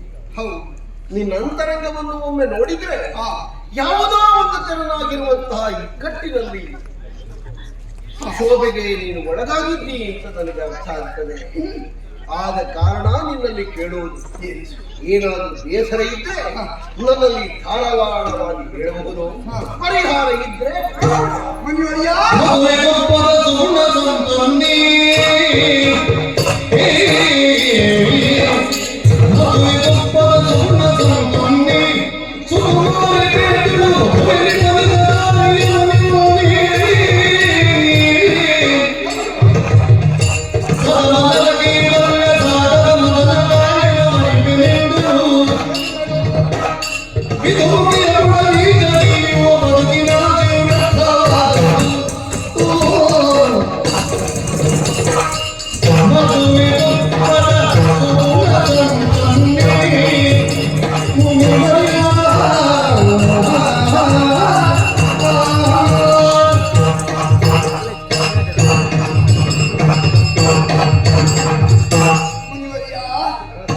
ನೀವು ಹೇಳಿದ ಹಾಗೆ ಮನಸ್ಸಿಗೆ ನೋವುಂಟು. ಹೌದು, ಯಾಕೆ ಹಾಗಂತ ರಾಜಕೀಯ ವಿಷಯವಾಗಿ ಯಾವ ಬೇಸರವೂ ನನಗಿಲ್ಲ ಸ್ವಾಮಿ. ಹಾಗಾದ್ರೆ ಇನ್ಯಾವುದೋ ಒಂದು ಉಂಟು ಅಂತ ಆಯ್ತು. ಸಂಸಾರದ ವಿಚಾರಕ್ಕೆ ಬಂದಾಗ ಅಷ್ಟು ನೋವಾಗ್ತಾ ಉಂಟು ಸ್ವಾಮಿ. ನಾ ಕೇಳಿದ್ದು ಸತ್ಯ.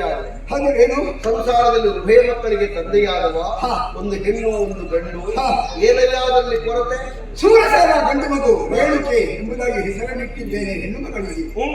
ಮನೆಯ ತಾಯ ಪ್ರಭುತ್ತಳಾಗಿದ್ದಾಳೆ.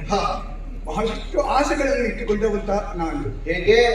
ನನ್ನ ಹಾಗೆ ಸತ್ಯವಂತನಾದಂತ ಒಂದು ಊರಿನ ಅರಸನಿಗೆ ಮದುವೆ ಮಾಡಿಕೊಳ್ಬೇಕು, ಆ ಗಂಡವನ್ನು ನಾನು ಕಣ್ತುಂಬ ನೋಡಬೇಕು, ಈ ಆಸೆಯನ್ನು ಇಟ್ಟುಕೊಂಡಿದ್ದೆ. ಕನ್ಯಾ ಪಿತೃವಾದವ ಕನ್ಯೆಯನ್ನು ಹೆತ್ತ ಮೇಲೆ ಕನ್ಯಾದಾನ ಮಾಡುವುದಲ್ಲಿವರೆಗೆ ಸರಿಯಾಗಿ ವಿದ್ಯೆ ಮಾಡುವುದಿಲ್ಲ. ಸರಸ ಸಮರ ಸಂಬಂಧ ಸಂವಾದ ಇವುಗಳೆಲ್ಲ ಸಮಾನತೆಯನ್ನು ಸೇರಿದ್ರೆ ಜೀವನದಲ್ಲಿ ಒಂದು ಸಮರಸ ಅಂತ ಅದರಲ್ಲಿ ಸಂಬಂಧ ಸೇರಿ ಬರಲಿಲ್ವೇ?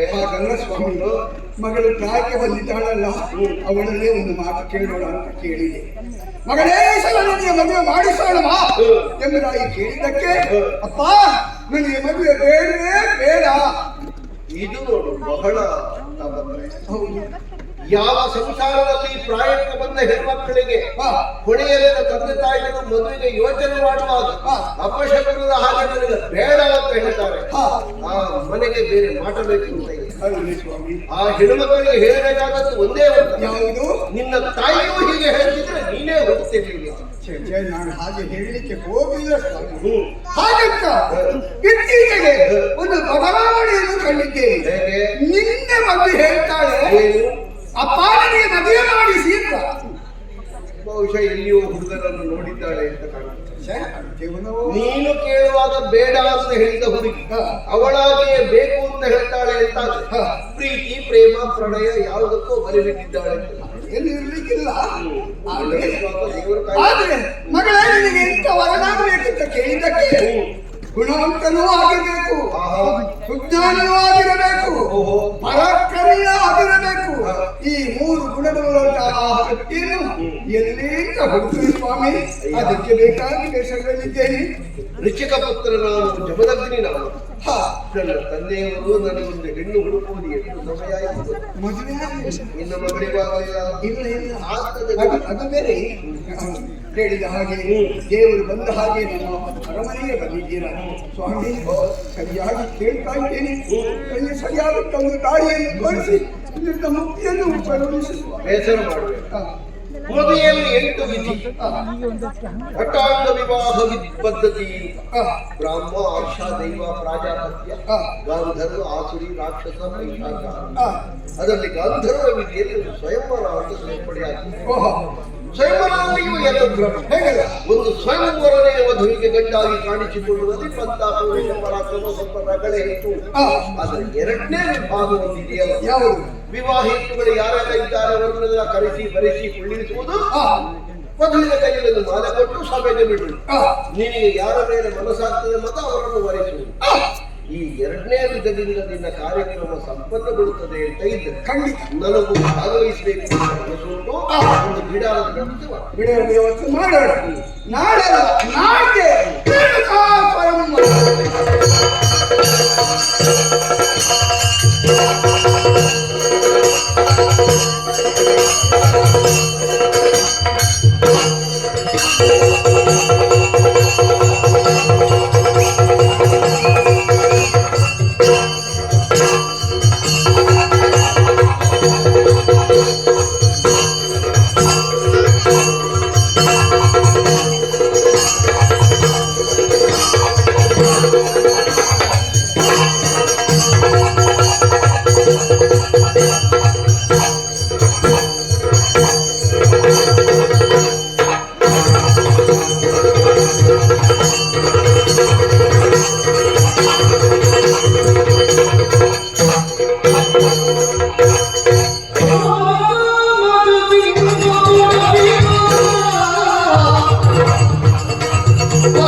ಸರ್ವಕ್ಕೂ ವಿಷಕಾರಕವಾದಂತಹ ಮರಣ.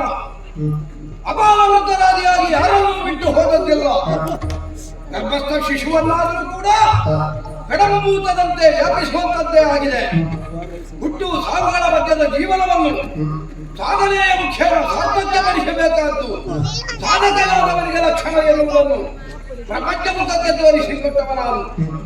ಆಗುವುದಕ್ಕೆ ಹೈಹಯ ವಂಶಸ್ಥನಾಗಿ ಕೃತವೀರ್ಯ ಮಹಾರಾಯರಿಂದ ರಾಕವತಿ ದೇವಿಯವರ ಪಾವನ ಗರ್ಭದಲ್ಲಿ ಇಳೆಯ ಬೆಳಕನ್ನು ಕಂಡೆ. ಹುಟ್ಟಿನ ಸಂದರ್ಭದಲ್ಲಿ ಕನವಿಹೀನ ಕಂದಮ್ಮನಾಗಿದ್ದೆ.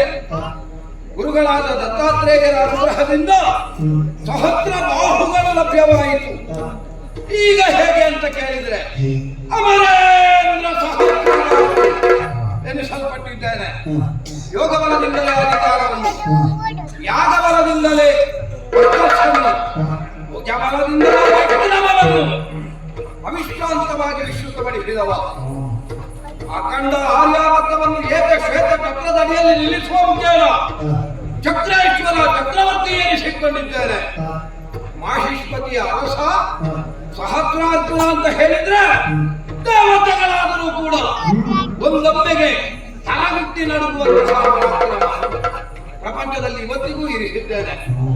ಒಲಗವನ್ನು ಬಂದು ಸೇರಿದ ಹೊತ್ತು ಒಂದು ವರ್ತಮಾನ ಕೇಳಿದ್ರೆ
ಮಗನಾದಂತಹ ರೇಣುಕ ಮಹಾರಾಜ ಬರೆದು ಕಳುಹಿಸಿದ ಲಿಖಿತ ಏನಂತ ವರ್ತಮಾನ ಮಗಳಾದಂತಹ ರೇಣುಕೆಗೆ ಸ್ವಯಂವರ ಎನ್ನುವ ಹಾಗೆ ನಿಶ್ಚಯಿಸಿದ್ದೇನೆ.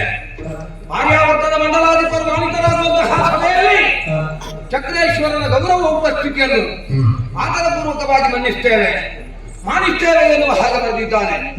ಹಾಗಾದ್ರೆ ನಮ್ಮ ಪ್ರತೀಕ್ಷೆಯಲ್ಲಿದ್ದಾರೆ ಅವ ಎನ್ನುವುದೇ ಸತ್ಯ. ಸತ್ಯದ ಪರಿಸ್ಥಿತಿಯಲ್ಲಿ ಹೋಗಬೇಕಾದಂತಹ ಅನಿವಾರ್ಯತೆ ನನಗೂ ಉಂಟು. ಈಗೀಗ ನಮ್ಮ ಬಗ್ಗೆ ಅಪಪ್ರಚಾರ ಆರಂಭವಾಗಿದೆ. ಎಲ್ಲ ಹಿಂದಿನಿಂದ ಹೇಳ್ತಾರೆ ಒಪ್ಪಿಕೊಂಡ ಕಾರ್ಯಕ್ರಮಕ್ಕೆ ಸರಿ ಹೋಗುವುದಿಲ್ಲ ಅಂತ. ಹೌದಾ? ವಿಷಯ ಹಾಗೆ ಅಪಪ್ರಚಾರ ಅದನ್ನು ತೊಡೆದು ಹಾಕಬೇಕು. ಆ ಒಂದು ಉತ್ತಮವಾದ ವೇದಿಕೆಯನ್ನು ನಿಶ್ಚಯವಾಗಿದೆ. ಮಾತ್ರ ಅಲ್ಲ, ನನ್ನದಾದಂತಹ ಸ್ವಾರ್ಥಲಾಲಸೆ ಒಂದುಂಟು. ಚಕ್ರೇಶ್ವರರಾದಂತಹ ನಾನು ಆ ಸಭೆಯಲ್ಲಿ ವಿರಾಜಮಾನನಾದೆ ಅಂತಾದ್ರೆ ಕ್ಷಾತ್ರಲಯ ರಾಜಕುಮಾರರನ್ನು ವರಿಸಬೇಕಾದಂತಹ ಕನ್ಯೆ ನನ್ನ ಯೋಗ್ಯತೆಯನ್ನು ತಿಳಿದು ನನಗೇ ಬಾಳೆ ಹಾಕುತ್ತಾಳೆ. ಯಾಕೆ ಹಾಕುತ್ತಾಳೆ? ಪ್ರಪಂಚದ ನಿಯಮವೇ ಹಾಗೆ. ಬಲಸ್ಯ ಪೃಥ್ವಿ, ಯಾವನಿಗೆ ಬಲವುಂಟೋ ಅಂತವನಿಗೆ ಪ್ರಪಂಚದಲ್ಲಿರುವಂತಹ ಎಲ್ಲಾ ಸೌಲಭ್ಯಗಳು ದೊರಕುತ್ತದೆ.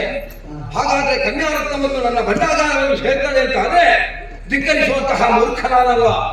ಮೊದಲಾಗಿ ಆಗಬೇಕಾದ್ದು ರೇಣುಕೆಯ ಸ್ವಯಂವರ. ಅಯೋಧ್ಯೆಯತ್ತ ನಮ್ಮ ಬಾಣ ಸರಳ.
ಯಾರೆಲ್ಲ ಚಪ್ಪಾಳೆ ಹಾಕಿದ್ದಾರೋ ಅವರೆಲ್ಲರಿಗೂ ಆ ಮಹಾದೇವ ಸದಾ ಆಯುರಾರೋಗ್ಯ ಭಾಗ್ಯವನ್ನು ಕರುಣಿಸಿ ಕಾಪಾಡಲಿಕ್ಕೆ ಬೇಡುತ್ತೇನೆ.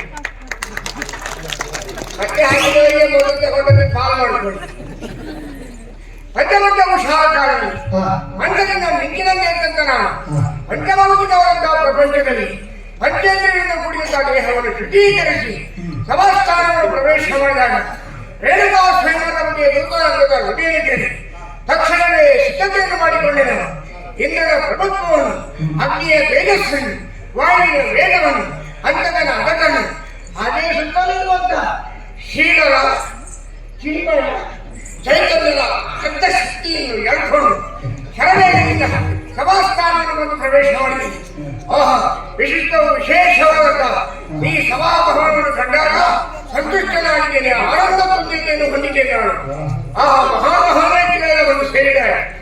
ಗುರುಗಳಿದ್ದಾರೆ, ಹಿರಿಯರಿದ್ದಾರೆ, ಋಷಿವರಿಯರಿದ್ದಾರೆ, ಜ್ಞಾನಿಗಳಿದ್ದಾರೆ, ಪಂಡಿತರಿದ್ದಾರೆ, ಪಾಮರರು ಬಂದು ಸೇರಿದ್ದಾರೆ. ಇಟ್ಕೊಂಡ ಸಭೆಯಲ್ಲಿ ನನ್ನಂತ ಗಡಕಾಯ ವ್ಯಕ್ತಿ, ನನ್ನಂತ ಧೀರೋಕಾರಕ, ನನ್ನಂತ ವಾಗ್ಮಿವರವಾದ ಈ ಇದು ದೃಢಕಾಯ. ಇದಕ್ಕೆ ದೃಢಕಾಯ ಅಂತ ಹೇಳುದು. ನಂಗಷ್ಟೇ, ನಿಂಗಿಷ್ಟ ನನ್ನದಷ್ಟೇ. ಅದು ನಿನಗೆ ಮಾತ್ರ, ನನಗಿಷ್ಟೇ. ಆಗುವುದನ್ನು ನೀನು ಮುಂದುವರಿಸಿ. ಗಡ್ಡ ಬಿಟ್ಟ ಸನ್ಯಾಸಿ ನನ್ನನ್ನು ಮಾತಾಡಿಸಲಿಕ್ಕೆ, ನನ್ನನ್ನು ಪುನರಿಸಲಿಕ್ಕೆ ಈ ಸಭೆಯಲ್ಲಿ ಯಾರು ಇಲ್ವಾ? ಈ ಪ್ರಸಂಗದಲ್ಲಿ ದೂತ ಇಲ್ವಾ? ದೂತ ಇಲ್ಲ, ಪ್ರಸಂಗ ಅಂತಲೇ ಯಾರು ಇಲ್ಲ. ಸ್ವಾಮಿ, ನೀವು ಕೇಳುತ್ತಾ ಇದ್ದೀಯಾರನ್ನು? ದೂತನನ್ನು ದೂತ ಮಾಡುವ ಮಾತನಾದ್ರೆ ದೂತ ಮಾಡುವುದು ಯಾರು ಅಂತ ಏನು ಮಾಡುವುದಿಲ್ಲ ಅಪ್ಪ. ಈಗೆಲ್ಲ ಮುದ್ದು ಮದ್ದಳೆ ಆಗುತ್ತಾ ಬಂದರೆ ನೂತನಾದವರೇ ನಾಟ ಮಾಡಬೇಕು, ಬೇರೆ ದಾರಿ ಇಲ್ಲ. ಹಾಗಾಗಿ ಬಹುಶಃ ಈ ವಿಷಯವನ್ನು ನಾನು ಹೇಳುವುದನ್ನು ಯಾರೋ ನಿನಗೆ ಕೇಳಿ ಬಂದು ಹೇಳಿದ್ದಾರೆ. ಹಾಗಾಗಿ ಆ ವಿಷಯವನ್ನು ನನ್ನ ಮುಂದೆ ನೀನು ಮಾತಾಡ್ತಾ ಇದೆಯಾ? ಒಂದು ಗಾದೆ ಮಾತು ಉಂಟು, ಅಪ್ನ ಕರ್ಕ ಬಿಲ್ಲಿ ಅಪ್ನ ಸಾಮನೆ ಮೀಯಾವ್ ಅಂತೇಳಿ. ನಮ್ಮ ಮನೆಯಲ್ಲಿಟ್ಟು ನಮ್ಮ ಮುಂದೆ ಮೀಯಾವ್ ಅಂತ ಹೇಳಿದ. 100 ಶಬ್ದ ಪ್ರಯೋಗವನ್ನು ಮಾಡಿ ಹಾಕಿದಾಗ ನನ್ನ ಮುಂದೆ ಈ ಶಬ್ದ ಪ್ರಯೋಗ ಮಾಡಿದ. ಹುಡುಗ ಜಾಗೃತಿ ಮಾಡಿ ಮಾತಾಡೋದು. ಬರುವಂತಹ ವೇಳೆ ಉಪಹಾರದ ವ್ಯವಸ್ಥೆಯನ್ನು ಮಾಡಿದ್ದೇವೆ, ಸ್ವೀಕರಿಸಿದ್ದೀರಿದ್ದಾರೆ. ಉಪಹಾರ ಒಳ್ಳೆಯಿತು, ಚಟ್ನಿ ಮಾತ್ರ ಸ್ವಲ್ಪ ಹಾಕ್ಸೋದಕ್ಕೆ ನಿಮಗೆ ದಾಟ ಬರ್ತೇವೆ. ಹಾಗಾಗಿ ಕುಡಿಯುವುದಕ್ಕೆ ಯಾವುದು ಯಾವುದು ನಾನು ಹೊಂದಿದೆ. ಕಪ್ಪು ಮತ್ತು ಬಿಳಿಯ ನಾಯಿ ಚಿತ್ರ ಇರೋದು. ಕಪ್ಪು ಮತ್ತು ಬಿಳಿಯ ನಾಯಿ ಚಿತ್ರ ಇರೋದು. ಹೇಗೆ ಹೇಗೆ ವ್ಯವಸ್ಥೆ ಮಾಡು. ನಿಮಗೆ ಬಂದಂತಹ ನಿಮ್ಮನ್ನೆಲ್ಲರನ್ನು ಆಸನದ ವ್ಯವಸ್ಥೆಯನ್ನು ಮಾಡಿದ್ದೇವೆ. ರತ್ನಗಂಬಳನ್ನು ಹಾಸಿದವರಿದ್ದೇವೆ. ಯಾರು ರತ್ನಗಂಬಳು ಮಾಡಿದ ಸಂಬಂಧಿ? ಹಾಗಲ್ಲ, ಮುತ್ತು ರತ್ನ ವಜ್ರ ವೈಡೂರ್ಯಗಳಿಂದ ಮಾಡಲ್ಪಟ್ಟಂತಹ ರತ್ನಗಂಬಳಿ ಸ್ವೀಕರಿಸಬೇಕು. ಯಾರೋ ಮಾಡಿದ ಕಂಬಳಿಗೆ ಕುತ್ಕೊಳ್ಳಲು ಸಣ್ಣದಲ್ಲ. ಬೇರೆ ಆಸನದ ಮೇಲೆ ಕಾಲಿಡುವುದಿಲ್ಲ. ನನ್ನ ಆಳಕ್ಕೆ, ನನ್ನ ದೃಢಕಾಯಕ್ಕೆ ಸ್ವಯಂ ನಿರ್ಮಿತ ಆಸನವನ್ನು ನಿರ್ಮಿಸಿ ನಾನು ಕೂತ್ಕೊಂಡಿದ್ದೇನೆ.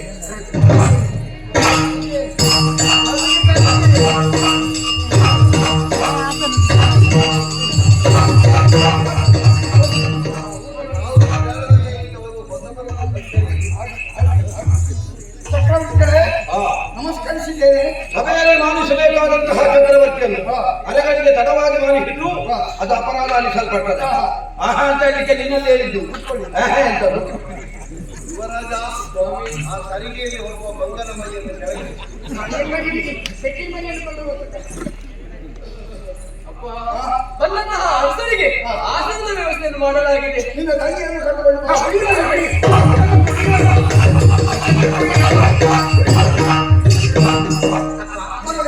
ವಂದಿಸಿಕೊಂಡಿದ್ದೇನೆ. ಶುಭವಾಗಲಿ ಮಗಳೇ. ಹುಡುಗಿ ಶತಕ್ಕಾದವಳೆ, ಹುಡುಗಿ ಶತಕ್ಕಾದವಳೆ.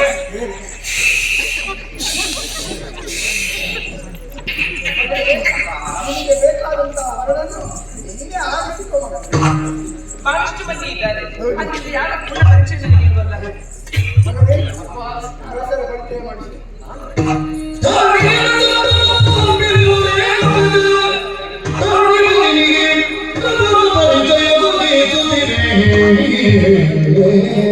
ಬಂದಂತಹ ಅರಸರಿಗೆ ನಮಸ್ಕಾರವನ್ನು ಸಲ್ಲಿಸುತ್ತಾ, ಸ್ವಾಮಿ ನಿಮ್ಮ ಪರಿಚಯ ಹೇಗೆ? ನಾನು ಸುಲೋಚನ.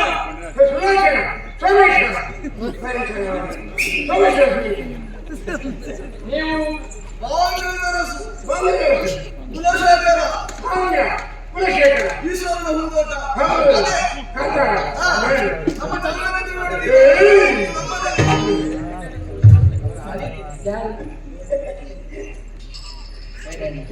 ಮುಂದೆ ಮುಂದೆ ಹೋಗುವ. ಸ್ವಾಮಿ ಬೇಸರಿಸಬಾರದು. ಇಲ್ಲಪ್ಪ, ನಿನ್ನ ತಂಗಿಗೆ ನನ್ನ ವಿಷಯದ ಬಗ್ಗೆ ಹೇಳು, ನನ್ನ ವ್ಯಕ್ತಿತ್ವದ ಬಗ್ಗೆ ಹೇಳು, ನನ್ನ ಪ್ರೌಢಿಮೆ ಬಗ್ಗೆ ಹೇಳು, ನನ್ನ ಆಳ್ತನದ ಬಗ್ಗೆ ಹೇಳು, ನನ್ನ ರಾಜ್ಯದ ಬಗ್ಗೆ ಹೇಳು, ಉಪ್ಪು ಬಗ್ಗೆ ಹೇಳು, ಉದ್ದವಾಗಿ ಹೇಳಲಿಕ್ಕೆ ಹೇಳು. ಇದನ್ನೇ ಎಲ್ಲಿಗೆ ಉತ್ತಮ ಆಗ್ತದೆ, ಸಂದರ್ಭ ಸರಿ ಇದೆ. ಸ್ವಾಮಿ ಬೇಸರಿಸಬಾರದು. ಇಲ್ಲಪ್ಪ, ನನಗೆ ಹುಟ್ಟುವಾಗಲೇ ಹೋಗಿದೆ. ಅದು ಬರುವಾಗ ಗೊತ್ತಾಗಿದೆ. ಅಂದ್ರೆ ಇಲ್ಲಕ್ಕೆ ನಾನು ನರಸತ್ತವನಿಗೆ ಬರ್ತವೆ. ಹಾಗಲ್ಲ, ನಿಮ್ಮ ನಾಮ ಯಾವುದು ಅಂತ. ಇಲ್ಲಿ ಉದ್ದನಾಮದವರಿದ್ದಾರೆ, ಅಡ್ಡನಾಮದವರಿದ್ದಾರೆ, ಕೆಂಪು ನಾಮದವರಿದ್ದಾರೆ, ಕಪ್ಪು ನಾಮದವರಿದ್ದಾರೆ, ಕೆಂಪು ಕಪ್ಪು ಎರಡು ಮಿಶ್ರಣ ಮಾಡಿ ಹಾಕಿದವರಿದ್ದಾರೆ, ಉತ್ತಡ್ಡ ನಾಮದವರಿದ್ದಾರೆ, ಗೋಪಿಚಂದನ ಹಾಕಿದವರಿದ್ದಾರೆ, ಮುದ್ರೆ ಹಾಕಿದವರಿದ್ದಾರೆ. ನಿಮಗೆ ಬೇಕಾದ ನಾಮ ಯಾರು? ನೀವು ಯಾರಿಗೆ ಎಲ್ಲ ನಾಮ ಹಾಕಿದ್ದೀರಿ ಅಂತ ಕೇಳಿ. ನಾನು ಯಾರಿಗೂ ನಾಮ ಹಾಕಿ ಯಾತಕ್ಕಾಗ್ತದೆ? ನನಗೆ ಪಂಗ ನಾಮ ಹಾಕಿದವರು ಬಿಟ್ಟರೆ ನಾನು ಯಾರಿಗೂ ಹಾಕಿಲ್ಲ. ಜಾಗೃತಿಯಲ್ಲಿ ಮಾತಾಡೋದು. ಹಾಗಲ್ಲ, ನಿಮ್ಮ ಹೆಸರು ಹೆಸರು ಒಳ್ಳೆ ಹೆಸರು. ಯಾವುದು? ಇದು ಬಿಟ್ಟರೆ ಬೇರೆ ಯಾರು ಅಂತ? ನಾನು ಚಕ್ರವರ್ತಿ ಅಲ್ವಾ? ಹಾಗೆ ಹಾಗಲ್ಲ, ವೇದ ಧರ್ಮದಲ್ಲಿ ನನ್ನ ಶುಭನಾಮ ಅಂಕಿತ. ವೇದ ಎಂದರೆ ನಿಮ್ಮ ತಾಯಿ. ನಮ್ಮ ವಿಷಯ ಕೈ ಹಾಕೋಣ, ನಿಮ್ಮ ಅಮ್ಮ ವಿಷಯಕ್ಕೆ ನಾನು ಕೈ ಹಾಕುವುದಿಲ್ಲ. ವೇದ ಅಂತಂದ್ರೆ ಪಕ್ಕದ ಮನೆ ಹೆಂಗಸು, ಅವಳಿಗೆ ಗರ್ಭವೇದನೆ ಪ್ರಾರಂಭ ಆಗುವಾಗ ಈಚೆ ಮನೆಯಲ್ಲಿ ನಾನು ಹುಟ್ಟಿದ್ದರಿಂದ ಗರ್ಭವೇದನೆಯಲ್ಲೇ ಕರೆದರು, ವೇದ ಗರ್ಭನೆಯಲ್ಲೇ ಕರೆದರು. ನಿಮ್ಮ ಊರು ತ್ಯಾಗದ ಭೋಗದ ಅಕ್ಕರದ ಗೇಯದ ಗಟ್ಟಿಯ ಅಳಂಪಿಂಪುಗರ ಮಾಗರ ಮಾನಿಸನೆಯ ಮನುಷ್ಯರು ಅಂತವರಾಗಿ ಹುಟ್ಟದವರಿಗೆ ಗುಂಡಿಯಾಗಿ ಮೇಲೆ ಕೋಗಿಯಾಗಿ ಹುಟ್ಟುದು ಎನ್ನುವಂತಹ ಕವಿವಾಣಿಯನ್ನು ಕೇಳಿದ್ದೆ ನೀನು? ಹಲವಾರು ಕವಿವಾಣಿಯನ್ನು ಕೇಳಿದ್ದೇನೆ. ನಿಮ್ಮ ಊರನ್ನು ಕೇಳಿದ್ದೇನೆ. ನಾನು ಕವಿಗಳು ನನ್ನ ಬಗ್ಗೆ ಬಂದದೇ ಬಯಪಾಠ ಮಾಡಿ ಹಾಕುದು. ಆ ಕವಿಗಳು ನನ್ನ ಬಗ್ಗೆ ಹೇಳಿದ್ರಿಂದ ಕೂರ್ಕೆಲ್ಲ ದೊರೆ ಅಂತ ನನ್ನ ಕರೀತಾರೆ. ಹೌದಾ? 20ರಲ್ಲೇ ಹೀಗೆ, ಇನ್ನು 70ರಲ್ಲೇ ಹೇಳು. ಗಾದೆ ಮಾತಾಡಿದ ತಂಗಿ ಚಿಕಿತ್ಸೆ ಇದ್ದಾಳೆ. 20ರಲ್ಲಿ ಅಧಿಕಾರ ಸಿಕ್ಬಾರ್ದು, 70ರಲ್ಲಿ ಕೆಮ್ಮು ಶುರು ಆಗ್ಬಾರ್ದಂತೆ. 20ರಲ್ಲಿ ನಮಗೆ ಅವಕಾಶ ಹೇಳಿದ್ರೆ 70ರಲ್ಲಿ ನಾನು ಪಾಲು ಮಾಡಬೇಕಂತ ಇದೆಗಾಗಿ ಹೇಳು ತಂಗಿ, ಹೇಳು ಹೇಳು ಬಾ ಹೇಳು. ಅವ್ರಿಗೆ ಪೂರ್ಣ ಸರಿ ಇಲ್ವಾ? ಓರೆ ಮಾಡಿಬಿಟ್ಟಿದೆ. ನನಗೆ ಇದು ನೋಡು, ಆರ್ಯವರ್ಮದ ಚಕ್ರವರ್ತಿ ದತ್ತಾತ್ರೇಯರ ಶಿಷ್ಯ ಸಹಸ್ರ ಬಾಹುಗಳಿಂದ ನಡೆಯುವ ಆರ್ತವೀರ್ಯ ಅರ್ಜುನ.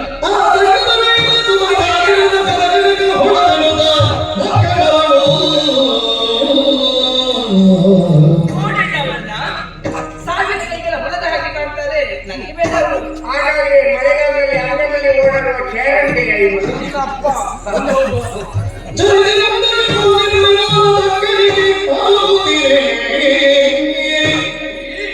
ಋತಿಕ ಮಹರ್ಷಿಗಳ ಪುತ್ರ ಜಮದಗ್ನಿ ಮಹರ್ಷಿಗಳು.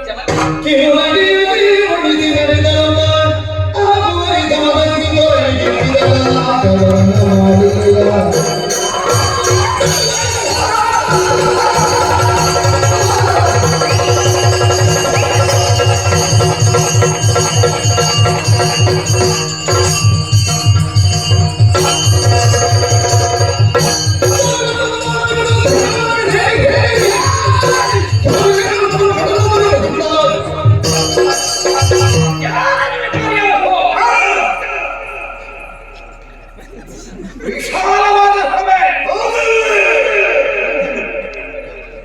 ಅತಿಯಾದ ಸ್ಪಂದನ ಕೊಟ್ಟರೆ ಜಾಗ್ರತೆ. ನಿಮ್ಮ ಈಗ ನನ್ನ ಸ್ಪಂದನ ಒಟ್ಟು ಸೇರಿ ಸ್ಪಂದನ ಟಿವಿ. ಕ್ಷತ್ರಿಯ ರಾಜಕುಮಾರರು ನೆಲೆದಿದ್ದಾರೆ. ಮಾಲೆ ಹಿಡ್ಕೊಂಡು ಬಂದವರು ಹೆಣ್ಣು ಇಲ್ಲಿ ದುರ್ಗೆಗೆ ಹುಟ್ಟಿದ್ದ. ಮಾಲೆ ಹಾಕಿದ್ದು ಒಬ್ಬ ಬ್ರಾಹ್ಮಣನಿಗೆ. ಸಭೆಯಲ್ಲಿದ್ದವರೆಲ್ಲ ಕರಕಾಟ ಮಾಡ್ತಾ ಇದ್ದಾರೆ. ಏನು ಬ್ರಾಹ್ಮಣರ ವೈಭವೀಕರಣ ಸಭೆಯ? ಕ್ಷತ್ರಿಯರೆಲ್ಲ ನರಸತ್ತವರು ಸಮಾವೇಶಿದ್ದೀರಾ?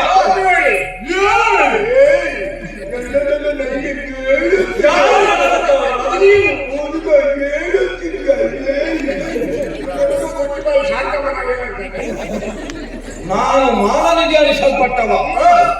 ಹರೇ ಹಯ ವಂಶಸ್ಥ. ನೀವು ವೈಫೈ ವಂಶದವರು. ಹೈಹಯ ವಂಶಸ್ಥ. ವೈಫೈ ವಂಶದವರು. ಹೈಹಯ ವಂಶಸ್ಥ. ವೈ ವಂಶದವರು. ಅದ್ಯಾವ ವೈವಂಶ? ನಮಗೆ ವೈ ವಂಶದವರು. ಯಾವ ಭಾಷೆಯನ್ನು ಮಾತಾಡ್ತಾ ಇದ್ದಾರೆ? ಒಳ್ಳೆ. ಹೈಹಯ ವಂಶಸ್ಥ. ಕೃತವೀರ್ಯ ಸಂಭೂತನಿದ್ದೇನೆ. ನಾನು ಇದನ್ನು ಖಂಡಿಸ್ತೇನೆ, ನಾನು ವಿರಾಜಿಸ್ತೇನೆ. ಆದ್ರೆ ಸಭೆಯಲ್ಲಿ ವಿರಾಜಮಾನನಾಗಿರುವುದು ನಾನು ಓರ್ವನೇ ಅಲ್ವಲ್ಲ. ಆರ್ಯಾವರ್ತದ ಮಂಡಲವಾಗಿ ಬರಿದ್ದೀರಿ. ನಿಮ್ಮಲ್ಲೇನೋ ವಿಷತ್ವ ಇಲ್ವೋ? ಮುಖದಲ್ಲಿರುವುದು ಮೀಶ ಅಲ್ವಾ?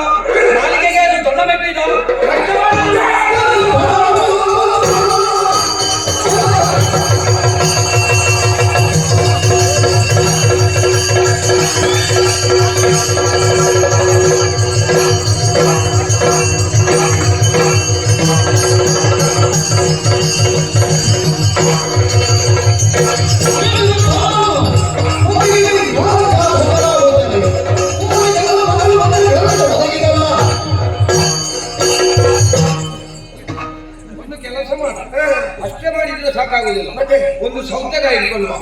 ಓ ಅವನ ತಲೆ ಮೇಲೆ ಇಡು.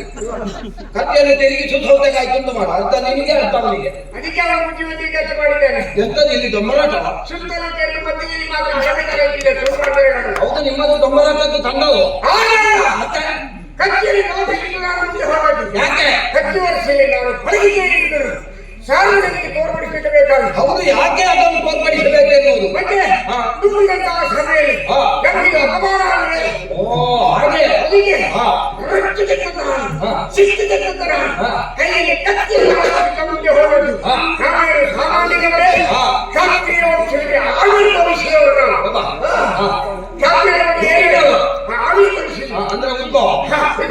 ತಿಳಿದವರು ಏನಿದ್ದಾರೆ? ಏನು? ಶಾಸ್ತ್ರೀಯ ವಂಶದಲ್ಲಿ ಹಾ. ಶಿವನ ಸರ್ವಂಚದಲ್ಲಿ ಮಂಚದಲ್ಲಿ ಸರಸಿಗೆ ಭವನ ಸಮಗತ್ತಿಗೆಯಲ್ಲಿ ಗದ್ದುಗೆಯಲ್ಲಿ ವಾಸವನಗರ ಸೌಖ್ಯದಲ್ಲಿ ಕುಳ್ಳಿ ಸಂಪಿಟ ಪಾಲನೆ ಸೋಂಕಿನ ಹೊಸದಿಯ ಮಾನವೀಯ ಮುಂದೆ ಹಾ. ಏನೇ ಯೋಗ್ಯತೆಯನ್ನು ಕಂಡಿದ್ದಾರೆ ಅವರ ಜಮಖಂಡಿ ವಿಷಯದಲ್ಲಿ ಮಾಡಿ ಸಂತಾನ ಜಮಖಂಡಿ ಅಲ್ಲ, ಪಾಪಿ ಜಮದಗ್ನಿ. ಜಮಖಂಡಿ ಹಾ. ನಾವಾದರೂ ಕಂಡ ಮಾಂಸಗಳು ತಿಂದು ಹಾ. ರೊಟ್ಟಿಯನ್ನು ಗಟ್ಟಿಯಾಗಿಸಿಕೊಂಡ ವೀರ ಯೋಧರು ಹಾ.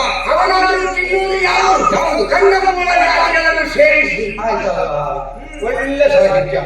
ಇವನ ಬಾಯಿಯಲ್ಲಿ ಮೂಲ ವ್ಯಾಧಿ. ಏನು ಮಾಯೆಯ ಮತ್ತೆ ಎಲ್ಲಿ ಆಯ್ತು ನಿನ್ಗೆ? ವಿಮರ್ಶೆ ಮಾಡಬೇಕು. ಕಂಡ ಮೂಲ ಮೂಲ ನ್ಯಾಯ ಅಲ್ಲ ಪಾಪಿ, ಕಂದ ಮೂಲ ಆಗಿದೆ. ಮೂಲಾಗಿಯನ್ನು ಸೇರಿಸಿ ಬರುವುದು ನಾವಾದರೂ ಕ್ಷಾತ್ರಿಯರು, ಹಾ. ಅವನಾದರೂ ವಿಚಿತ್ರ ವಿಷಯ ಮಗ. ಚಿಕ್ಕನಿಂದ ಮುಖ ರುಚಿಕ ರಹಸ್ಯವಾಗ ಅವನಿಗೆ ಯಾವ ತರ ಸುಖವನ್ನು ಕೊಟ್ಟರು? ಹಾ. ನಾವು ಹಾಗಲ್ಲ. ಹಾ. ಆ ಕ್ಷಣ ನಾನು ರೋಷಾವೇಶದಲ್ಲಿ ಎಚ್ಚೆತ್ತುಕೊಂಡೆ ಹಾ. ಕತ್ತಿಯನ್ನು ಜಲಸಿದ್ದ ಮುಂದಿದೆ ನಾನು. ಹಾ. ಚೇಳು ಮರಿಯಾದೊಡೆ, ಹಾ. ಹುಳಿ ಕೊಸಳೆಯಾದೊಡೆ, ಹುಳಿ ಹುಳಿ ಹುಳಿ ಹುಳಿ ಹುಳಿ ಹುಳಿ ಕೊಸಳೆಯಾದೊಡೆ, ಹಾ. ಬೆಳೆಯುವ ಮುಳ್ಳನ್ನು ಮೊಳೆಯುವಾಗಲೇ ಕರೆಯುವುದು ಬುದ್ಧಿವಂತರಿಗೆ ದಾರಿ. ದಾರಿ. ಕೆಮ್ಮನಿದ್ದರೆ ಕೇಳು, ಕೆಮ್ಮಣ್ಣು ಅಲ್ಲ ಬೆಳೆಮಣ್ಣು, ಕೆಮ್ಮನಿದ್ದರೆ ಕೇಳು, ಕೇಳು. ಮುಂದೆ ನಮಗೆ ಕಟ್ಟಿದ್ದ ಬುದ್ಧಿ ಅಂತೇಳಿ ಹಾ. ಈ ವಿಪರೀತ ಪಾಲಕೀನವಾದ ಪವಿತ್ರವಾದ ಕತ್ತಿನವರ ಕತ್ತನ್ನು ಕತ್ತರಿಸಿ ಕತ್ತರ ಮರಳಿಟ್ಟು ಕತ್ತಲಾಗಬೇಕೆಂದು ಉಲ್ಲಾಸಂಗ ಹಾ. ಎದ್ದು ಹೊರಟಾಗ ಹಾ. ವಿವೇಕವನ್ನು ಎಚ್ಚರಿಸಿತು. ಈ ವಿವೇಕ ಯಾರು? ಸಮಾವನಾಡಿನ ಅಳಿಯ ಎಚ್ಚರಿಸಿತು. ಹಾ. ಒಂದು ವೇಳೆ ರೋಷಾವೇಶಿಗಳ ತಲೆಯಲ್ಲಿ ನಾನು ಕದ್ದು ಬಿಸಾಕಿದ್ರೆ ಹಾ. ಅವಳು ವಿಜಯವಾಗ್ತಾಳೆ. ಹಾ. ವಿಜಯವಾಗಿ ಕಣ್ಣೀರಿನ ನನಗೆ ಶಾಪ ಕೊಡ್ತಾಳೆ. ಹಾ. ನನ್ನ 3 ತಲೆವರೆಗೆ ತಪ್ಪಿದೆನ್ನು ಕಾರಣಕ್ಕಾಗಿ ಹಾ. ನಾನು ಸುಮ್ಮನಿದ್ದು ಹಾ. ನಾನಾದ್ರೂ 4 ವೇದ, ಹಾ. 6 ಶಾಸ್ತ್ರ, ಹಾ. 15 ಪುರಾಣ, ಹಾ. ನಿಮ್ಮಂತಾಳೆಯನ್ನು ಕಂಠಪಾತ ಮಾಡಿಕೊಳ್ಳುವಂತ ಏನಿತ್ತು ವಾಗ್ಮಿನ. ಹಾ.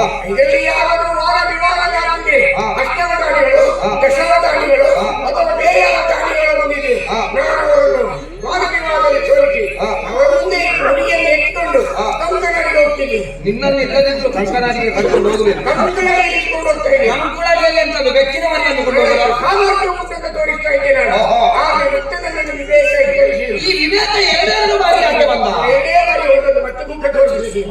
ಎಚ್ಚರಿಕೆ ಯಾಕಂತೇಳಿ ಹಾ. ಒಂದು ವೇಳೆ ನಾನು ಹಾಗೆ ಮಾಡ್ತಾ ಹೋದ್ರೆ ಹಾ. ಮುಂದೆ ಇರುವುದಕ್ಕೆಲ್ಲ ಯೋಜನಾಬದ್ಧನಾಗಿದ್ದೇನೆ. ಹಾ. ಹಾಗಾಗಿ ಮದುವೆ ವಿಚಾರಕ್ಕೆ ನಾನು ತಿಲಾಂಜಲಿ ಕೊಡುವುದಕ್ಕೆ ತೀರ್ಮಾನ ಮಾಡಿದ್ದೇನೆ. ಹಾ. ಹೌದು, ಮದುವೆ ಬೇಡವೇ ಬೇಡ. ಹಾ. ಯಾಕಂದ್ರೆ ಒಂದು ವೇಳೆ ಅವಳ ಪತಿ ನಾನಾಗಿದ್ದರೆ ಹಾ. ಸಾವಿರ ಮಂದಿಗೆ ಕಾಲಿಡಬೇಕಾಗ್ತದೆ. ಹಿಡಿಬೇಕು. ಮುಂದೆರಡು ವರ್ಷದಲ್ಲಿ ನಾನೊಂದು ಮಠದ ಎಕ್ಕೆ ಆಗುತ್ತೇನೆ. ಹಾ. ಎಕ್ಕೆಯಾಗ ಸಾವಿರ ಮಂದಿಗಳು ನನ್ನ ಕಾಲಿಡ್ತಾರೆ ಎನ್ನುವ ಕಾರಣಕ್ಕಾಗಿ ಹಾ. ಅವರ ಪತಿಯಾದ ವಿಚಾರವನ್ನು ತಿಳಿಸ್ಕೊಂಡಿದ್ದೇನೆ. ನೀನದನ್ನು ಘೋಷಿಸಬೇಕಾದ ಅನಿವಾರ್ಯತೆ ಇಲ್ಲ. ಹಾ. 2 ವರ್ಷಕ್ಕಿಂತ ಹಿಂದೆ ಹಾ. ನಿನಗೊಂದು ಮೂರ್ತಿ ಸಿಕ್ಕಿದೆ ಅಂತ ಹೇಳುವಾಗಲೇ ನನ್ನ ಆಲೋಚನೆ ಆಗಿದೆ. ಒಂದಲ್ಲ ಒಂದು ದಿವಸ ಮಂದಿರ ನಿರ್ಮಾಣ ಮಾಡಿ ನೀನು ಅತಿ ಆಗುತ್ತೀನಿಲ್ಲ. ಕಾಲಗರ್ಭದಲ್ಲಿ ಏನಾಗಿದೆ ಎಂಬುದನ್ನು ಅರ್ಥ ಮಾಡಿಕೊಳ್ಳುವುದೇ ಯಾರಿಂದ ಸಾಧ್ಯ? ಕಾಲ ಗರ್ಭದಲ್ಲಿ ಏನುಂಟು ಬೇಡ, ನಿನ್ನ ಗರ್ಭದಲ್ಲಿ ಏನುಂಟು? ನನ್ನ ಗರ್ಭದಲ್ಲಿ ಒಂದಿಗೆ ಮಾಡಿ ಆಗಲಿಲ್ಲ ಅಂತ ತಲೆ ವಿಷಯ. ಆಗ್ತದೆ. ಹಾಗೆಲ್ಲ ಯೋಚಿಸ್ತಾ ಇದ್ದೀನಿ. ಹಾ. ಮತ್ತೆ ಅವರ ಬಗ್ಗೆ ನನಗೆ ತಿರಸ್ಕಾರ ಮಾಡುವುದು ತಿರಸ್ಕಾರ ಅವರು ಹೇಳ್ತಿದ್ರು. ಯಾಕೆ? ಅವಳು ನೋಡುವಾಗ ಚಂದ ಇದ್ದಾಳೆ. ಹಾ. ಈ ಹೆಣ್ಣು ಅಂತ ಹೇಳಿ ಅವಳು ಊರುಂಟು ಒಳ್ಳೆ ಬದನೆಕಾಯಿ ತರ ಇದ್ದಾಳೆ. ಊರುಂಟು ಬದನೆಕಾಯಿ ಅಂತ ಹೇಳಿ ತಗೊಂಡೋಗಿ ನಾವು ಮನೆಯಲ್ಲಿ ಪದಾರ್ಥ ಮಾಡಿದ್ರೆ ಅದ್ರ ಹೊರಗೆ ಹುಳ ಇರ್ತದೆ. ಬಿಡ್ಲಿಕ್ಕೋಲ್ಲ ಚಪ್ಪೆ ಚಾರು ಬಂಟಾಕಪ್ಪ ಅಂತ ಹೇಳ್ತಾರೆ. ಒಂದು ವೇಳೆ ತಿನ್ನದ ಬಿಟ್ಟರೆ ಬಡಿಸೋರಿಗೆ ಬೇಸರ ಆಗ್ತದೆ. ತಿಂದ್ರೆ ಅದರ ಹುಳ ನಮ್ಮ ಹೊಟ್ಟೆಗೆ ಹೋಗಿ ಆರೋಗ್ಯ ಹಾಳಾಗ್ತದೆ. ಹಾಗಾಗಿ ಬದನೆಕಾಯಿ ಅಂತ ಅವಳನ್ನು ನಾನು ತಿರಸ್ಕಾರ ಮಾಡ್ತೀನಿ. ಯಾವಾಗ ಹೆಣ್ಣನ್ನು ಬದನೆಗೆ ಹೋಲಿಸಿದೆ ನೀನು ದೇವರ ಕ್ಷತ್ರಿಯ ಅಲ್ಲ. ಹೌದು, ಕ್ಷತ್ರಿಯ ಹೌದು ಅಂತಾದ್ರೆ ಹೆಣ್ಣನ್ನು ಬದನೆಗೆ ಹೋಲಿಸ್ತಾ ಇರಲಿಲ್ಲ. ಸತ್ಯ ಹೇಳು, ಯಾವ ಜಾತಿಯ ಪಾಪಿ? ಇದು ನನ್ನನ್ನು ಸುಳ್ಳುದಾರಿ ನಾನು ಸತ್ಯವನ್ನು ಸುಳ್ಳು ಮಾಡಿ ಹೇಳ್ತೀನಿ. ಸತ್ಯವನ್ನು ಸುಳ್ಳು ಮಾಡಬೇಡ, ಸತ್ಯವನ್ನು ಇರುವ ಸತ್ಯವನ್ನು ಹೇಳು. ನಾನು ಮಾತಾಡುವ ವೇಗದಲ್ಲಿ ನನ್ನನ್ನೆಲ್ಲರೂ ಹರಸುಕುಮಾರ ಅಂತ ಕೇಳಿದ್ದಾರೆ. ಆದ್ರೆ ಸುಳ್ಳು ಸತ್ಯ ಬೇರೆ ಒಂದು ಬೇರೆ ಮಾಡಿದ್ರು. ಯಾವುದು? ಸತ್ಯ ಹೇಳಬೇಕಿದ್ರೆ ನಾನು ಒಬ್ಬ ಕ್ಷಾತ್ರಿಯ ಕುಮಾರ ಅಲ್ಲ. ಮತ್ತೆ ನಾನು ದೇಶದ ಬೆನ್ನೆಲುಬು ಒಬ್ಬ ರೈತನ ಮಗ. ನಾನು ರೈತ. ನೀನು ನಿನಗೇನ ವೇಷ ಮಾಡುವ ಚಟ? ರೈತರ ಗಂಡು ಮಕ್ಕಳನ್ನು ಯಾವ ಹೆಣ್ಮಕ್ಕಳು ತಿರುಗಿ ನೋಡುವುದೇ ಇಲ್ಲ. ಬೇರೆ ಒಂದು ಬೇಸರ. ಮೊನ್ನೆ ರೈತರ ದಿನಾಚರಣೆಯಲ್ಲಿ ಒಂದು ಗುಲಾಬಿ ಹೂಡಿಕೊಂಡು 1 ವರ್ಷಕ್ಕೆ ಸುತ್ತಾಡಿದ್ದೇನೆ. ಯಾವ ಹುಡುಗಿಯೂ ನಮ್ಮ ಮುಖ ಹೋಗಲೇ ಇಲ್ಲ. ಅದಕ್ಕೆ ಸಂತೆಯಲ್ಲಿ ತಿರುಗಾಡಬಾರ್ದು, ವಿಶ್ವವಿದ್ಯಾನಿಲಯದ ಎದುರುಗಡೆ ಹೋಗ್ಬೇಕು. ಹೌದು, ಅದೇ ಹೂ ಸಿಗುದು ಸಂತೆಯಲ್ಲಿ ಅಲ್ವಾ? ಹೌದು. ಹಾಗಾಗಿ ಇದೆಲ್ಲ ಮನಸ್ಸಿಗೆ ತುಂಬಾ ನೋವಾಯಿತು. ನನ್ನಂತ 106 ಮಂದಿ ಯುವಕರನ್ನು ಒಟ್ಟು ಸೇರಿಸಿ ಈ ವೇದನೆಯನ್ನು ನಾವು ಮುಖ್ಯಮಂತ್ರಿಗಳ ಹತ್ರ ಹೋಗಿ ತೋಡಿಕೊಂಡಾಗ ಮಂತ್ರಿಗಳು ಘೋಷಣೆ ಮಾಡಿಬಿಟ್ಟು ಅದನ್ನು ಸಮಗ್ರವಾಗಿ ಓದಿ ಯಾರು ರೈತರ ಮಕ್ಕಳನ್ನು ಮದುವೆ ಆಗಿದ್ದಾರೋ ಅಂತ ಹೆಣ್ಮಕ್ಕಳಿಗೆ 5 ಲಕ್ಷ ಸಾಲ ಕೊಡ್ತೇವೆ ಅಂತ ಘೋಷಣೆ ಮಾಡಿಬಿಟ್ರು. ಹಾಗಾಗಿ ಈ ವೇಷ ಮಾಡಬೇಕು. ಆ ಘೋಷಣೆ ಮಾಡಿದ ಮಂತ್ರಿಗಳಲ್ಲಿ ಒಂದು ಮಾತು ಹೇಳಬೇಕು. ರೈತರ ಮಕ್ಕಳ 5 ಲಕ್ಷದ ವಿಷಯ ಬಿಡುವ, ಆ ಹೆಂಗಸರಿಗೊಂದು 2,000 ಬಾಕಿ ಉಳಿದಿದೆ ಅಂತ ಅದನ್ನು ಕೊಡ್ಲಿಕ್ಕೆ ಹೇಳುದು. ಅದು ಆ ಊರಿಗೆ ಅದನ್ನು ಮೊದಲು ಸರಿ ಮಾಡ್ಲಿಕ್ಕೆ ಹೇಳು. ಹೌದು. ಯಾಕಂದ್ರೆ ಅವಸರವಾಗಿ ನಾನು ಓಡಿ ಬಂದದ್ದು. ಕೆಲವರು ಮಾತು ಹೇಳಿದೆ, ನಿಮಗೆ ಮದುವೆ ಆಗಬೇಕೆಂದು ಆಸೆ ಉಂಟು, ಈಗಲೇ ಯಾವಾಗಲೂ ಒಂದು ಹುಡುಗಿಯನ್ನು ಪಟಾಯಿಸು ಅಂತ ಹೇಳಿ ಹಾರಿಸಿಕೊಂಡು ಪಟಾಯಿಸಿದ್ರೆ ಹಾರಿಸುವುದಕ್ಕೆ ಪಟಾಯಿಸುವುದು ಯಾವ ಭಾಷೆ? ನನ್ನ ರಾಜ್ಯದ ಗ್ರಾಮೀಣ ಭಾಷೆ. ಹಾಗಾಗಿ ಮತ್ತೆ ಇಲ್ಲದ್ರೆ ಯಾವ ಪಟಾಯಿಸಿದ ಹುಡುಗಿ ಮುಂದೆ ಸಿಗ್ಬಹುದೇನೋ ಕಾರಣಕ್ಕಾಗಿ ನಾನು ಓಡಿ ಬಂದೆ. ಮದುವೆ ಆಗಬೇಕೆಂದು ಆಸೆಯಿಂದ ಬಂದೆ. ಹೌದು. ಹುಡುಗಿ ಸಿಗುವುದಿಲ್ಲ ಅಂತ ಗೊತ್ತಾಯ್ತಲ್ಲ, ಗೊತ್ತಾಯ್ತು. ಮತ್ತೆ ಇನ್ನು ಕಾದು ಪ್ರಯೋಜನ ಇಲ್ಲ. ಹೋಗು ಅಂತ ಹೇಳಿ ಮೇಲೆ ನೋಡಿ ಹೇಳಿದ್ರೆ ಹೋಗುದು ಹೋಗುದಕ್ಕೆ ದಾರಿ ಇಲ್ಲ. ಹೋಗುವುದಕ್ಕೆ ಬಂದುಂಟು, ಹೋಗುದಕ್ಕೆ ದಾರಿ ಇಲ್ಲ. ದಾರಿ ಇಲ್ಲ. ದಾರಿ ಅಲ್ಲ, ಮತ್ತೆ ಅಂತರಂಗದಿಂದ ಬಹಿರಂಗ. ಈ ರಂಗದಿಂದ ಅದು ನಿನ್ನ ಅಪ್ಪನಲ್ಲಿಗೆ. ಅಭಿಮಾನಿ ಮದುವೆ ನನ್ನ ಪ್ರವೇಶ ಆಗುವಾಗ ಚಪ್ಪಾಳೆಯಲ್ಲಿ ಹೇಗೆ ನೀವು ಸ್ವಾಗತಿಸಿದ್ದೀರೋ ಹಾಗೆ ನನ್ನ ನಿರ್ಗಮನಕ್ಕೂ ನೀವು ಚಪ್ಪಾಳೆ ಮುಖಾಂತರ ನನ್ನ ಸ್ವಾಗತಿಸಿ ಅಗತ್ಯ ಅರ್ಥ ಯೋಗ್ಯತೆಗೆ ತಲೆಬಿಸಿ ಮಾಡಬೇಡಿ. ಅಗತ್ಯ ಮುಖ್ಯಾಗ ಇನ್ನೊಂದರ ಮುಖ ನೋಡಲಿಕ್ಕೆ ಬಂದರೂ ಬಂದೆ. ಧನ್ಯವಾದಗಳು. ಚಪ್ಪಾಳೆ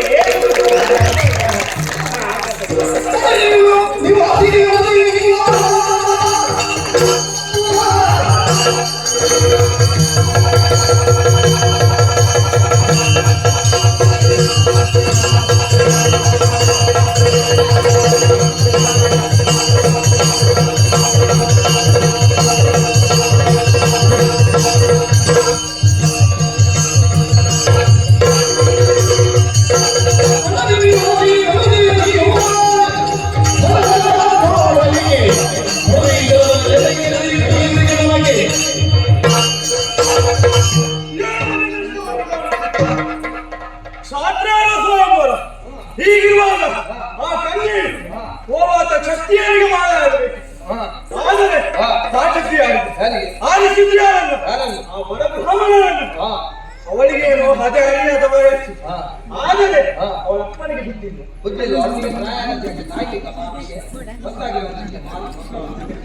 ಇಲ್ಲಿ ಅವರಿಗೇನೋ ವಯಸ್ಸಾಯ್ತಂತ, ಆದರೆ ಅವಳ ಅಣ್ಣನಿಗೆ ಬುದ್ಧಿಲ್ಲ. ಇದೆಲ್ಲ ನೋಡುವಾಗ ಇದು ಮೊದಲೇ ಇವರ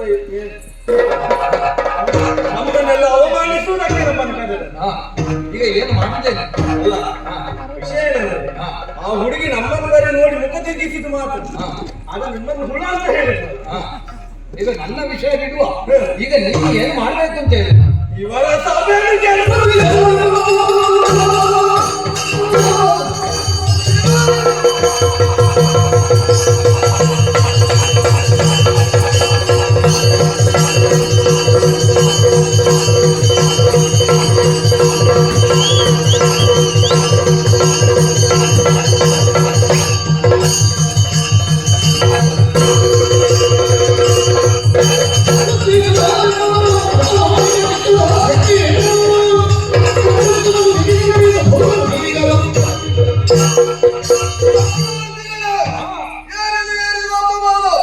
ನಮಗೆ ಬೇಕು ಅಂತಲೇ ಮಾಡಿದ ಅಪಮಾನ. ನಮಗೆ ಆದ್ರೂ ಅವರು ಹೇಳಿದ ಹಾಗೆ ಯಾವ ಬೇಸರವೂ ಇಲ್ಲ. ಆದ್ರೆ ನಿಮ್ಮ ಜಾಗದಲ್ಲಿ ಒಂದು ವೇಳೆ ನಾನಿರ್ತಿದ್ರೆ ಇಲ್ಲಿ 10 ಉಂಟು ಅಂತ ಹುಡುಕ್ತಾ ಇದ್ದೆ. ಹಾಗಾದ್ರೆ ಹೋಗು, ಈಗಲೂ ಸಾಯ್ತು. ಇಲ್ಲಪ್ಪ, ನಿಮಗೆ ಬೇಕಾಗಿ ನಾನು ಚಕ್ರವರ್ತಿಗಳು. ನೀನ್ ಯಾರು? ನಾನು ನಿಮ್ಮ ಸಾಮಂತ. ಹೌದಾ? ಈಗ ಅರಸನಾದವನಿಗೆ ನೋವಾಯ್ತು ಅಂತ ಆದ್ರೆ ಹಾ. ಅದು ನಿನಗೆ ನೋವಾದಾಗ ಅದಕ್ಕೆ ಹೌದು ಸಾಯಿ ಸಾಯುವುದಿಲ್ಲ, ನಿಮಗೋಸ್ಕರ ಯುದ್ಧ ಮಾಡ್ತೇನೆ. ಮಾಡುವ.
ಧರ್ಮಯೊಂದನ್ನು ಅಭಿಮಂತ್ರಿಸಿ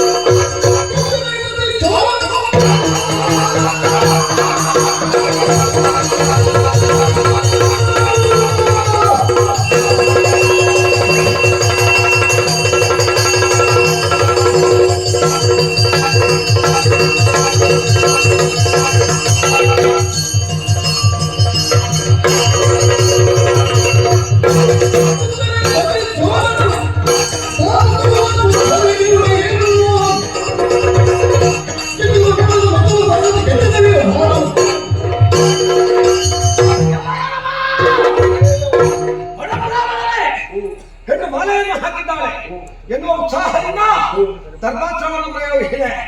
ನಮ್ಮವರೆಲ್ಲ ತರಾಶಾಯಿಗಳಾಗಿ ಹೋದರು. ಚಕ್ರವರ್ತಿಯಾದ ನಾನೇ ಧನುರ್ಬಾಣಗಳನ್ನು ಧರಿಸಿ ಮುಂದುವರಿಯುವಂತಾದ್ರೆ ಬ್ರಹ್ಮದಲ್ಲವರು ಧರಿಸಿದೀಯ. ಏ ಬ್ರಾಹ್ಮಣ ಶ್ರೀರಂಗಾದ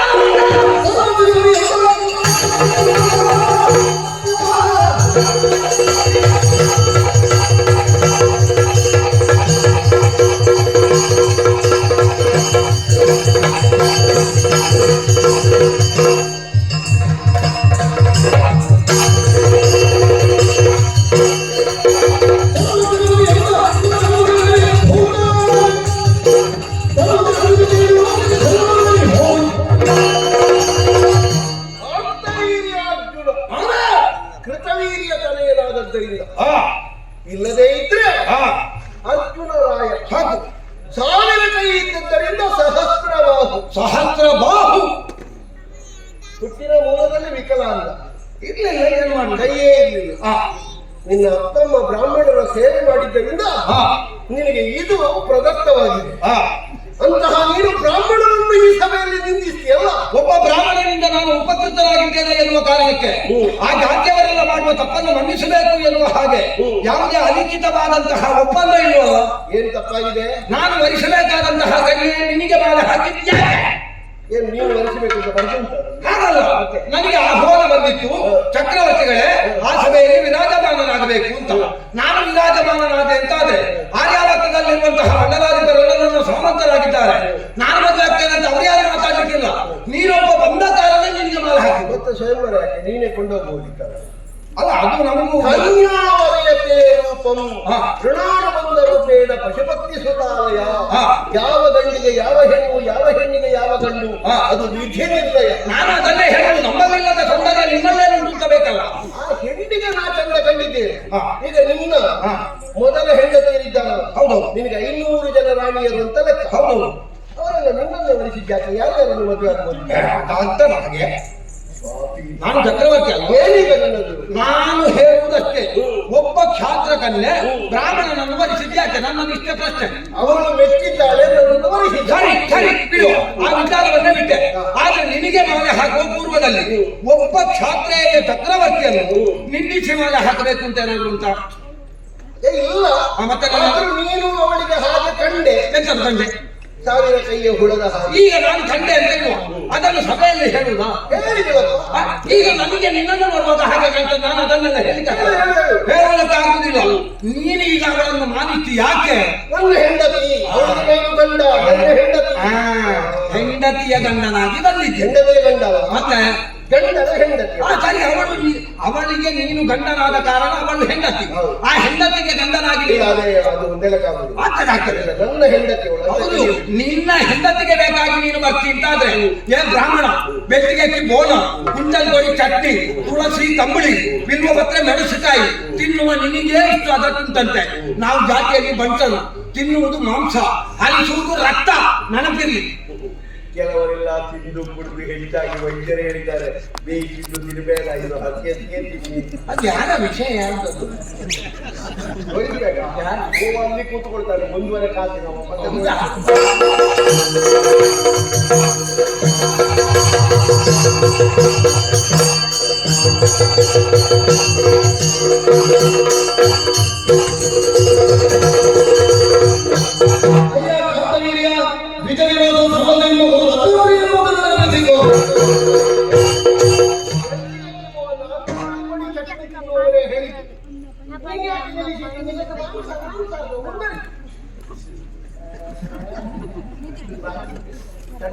ಮಕ್ಕಳ ಹಾಗೆ ಜಾತ್ರೆಯ ನೋಡಿ ಕಣ್ಣು ಬಿಟ್ಟಿದ್ದಾರೆ.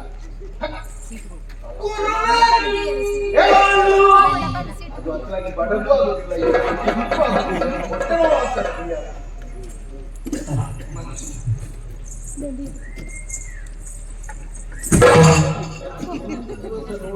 ನರ ಅಲ್ಲಿಗೆ ಗೆಳತಿ ಹಿಡಿದ್ರೆ ಹೀಗೆ ಎತ್ತಿಕೊಂಡು ಹೋಗ್ಬೇಕಾಗ್ತದೆ ಯಾವುದಾದ್ರೂ ಗಾಡಿಯಲ್ಲಿ. ಒಳ್ಳೆದಾಗುದು, ಹೋಗು.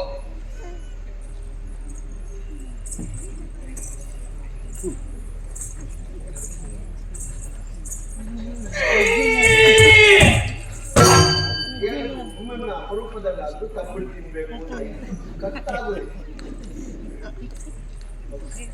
ನಗಡಿದ್ರೆ ಕಣ್ಣು ತೆಗಿತಾರೆ ಮೊದಲೇ ಕಟ್ಟಿಸಿದ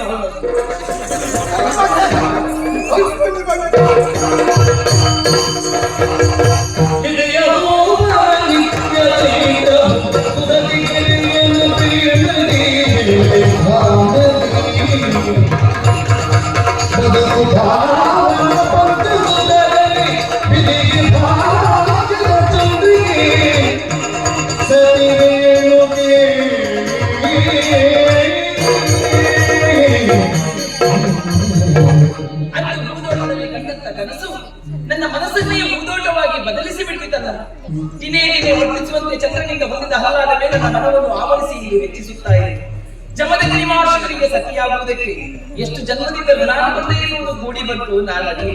ಇದನ್ನು ಅನುಗ್ರಹಿಸಿದಂತಹ ದೇವಾನು ದೇವತೆಗಳಿಗೆ ಕೋಟಿ ಕೋಟಿ ಪ್ರಣಾಮಗಳು. 5 ಮಂದಿ ಗಂಡು ಮಕ್ಕಳಿಗೆ ತಾಯಿಯಾಗಿದ್ದೇನೆ. ತಾಯಿಯಾಗುವಂತ ಯೋಗವನ್ನು ಕರುಣಿಸಿದಂತಹ ಮಹಾಯೋಗಿಯು ಸದಾ ಸಂತೋಷದಲ್ಲೇ ಇರಬೇಕು, ಅವರ ಸಂತಸಕ್ಕೆ ನಾನೇ ಕಾರಣನಾಗಬೇಕೆನ್ನುವಂತ ಕಾರಣಕ್ಕಾಗಿ ಅವರು ಇನ್ನಷ್ಟು ಸೇವಿಸಬೇಕು, ಮತ್ತಷ್ಟು ಸೇವಿಸಬೇಕೆನ್ನುವುದು ಮನದ ತುಡಿತವಾಗಿದೆ, ಮಿಡಿತವಾಗಿದೆ. ಒಂದು ಅಭ್ಯಾಸ ಹೊಂದಿದ್ದಾರೆ, ಶರಸಂಧಾನವನ್ನು ಮಾಡಿದ್ರು. ಅಲ್ಲಲ್ಲಿ ಬಿದ್ದಂತ ಬಾಣಗಳನ್ನು ಹೆಕ್ಕಿ ತರುವುದು ನನ್ನ ಕಾಯಕ. ಇವತ್ತು ಏನಿಲ್ಲ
ಒಂದು ಬಾಣ ಬಿಟ್ಟದನ್ನು ಹೆಚ್ಚಿಕೊಂಡು ಇಟ್ಟು ಹೊತ್ತ ನೀನು ಬಣ್ಣ ಬಣ್ಣದ ಬಟ್ಟೆ ಹಾಕಿ ಕೈ ಕೈ ಕೈ ಕುಣಿಲಿ ಕಾಯಿತು ಬಿಟ್ಟರೆ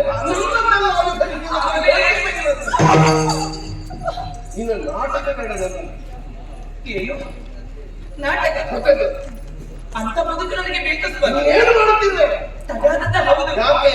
ಕಾರಣ ಇಷ್ಟೇ. ಏನು? ಒಮ್ಮೆ ನನ್ನ ಕಾಲು ನೋಡಿ ನೋಡಿ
ಸೇವೆ ಮಾಡಿಸಿಕೊಳ್ಳುವವರಿಗೆ ಮಾಡುವವರ ಯಾವ ಕರ್ತವ್ಯ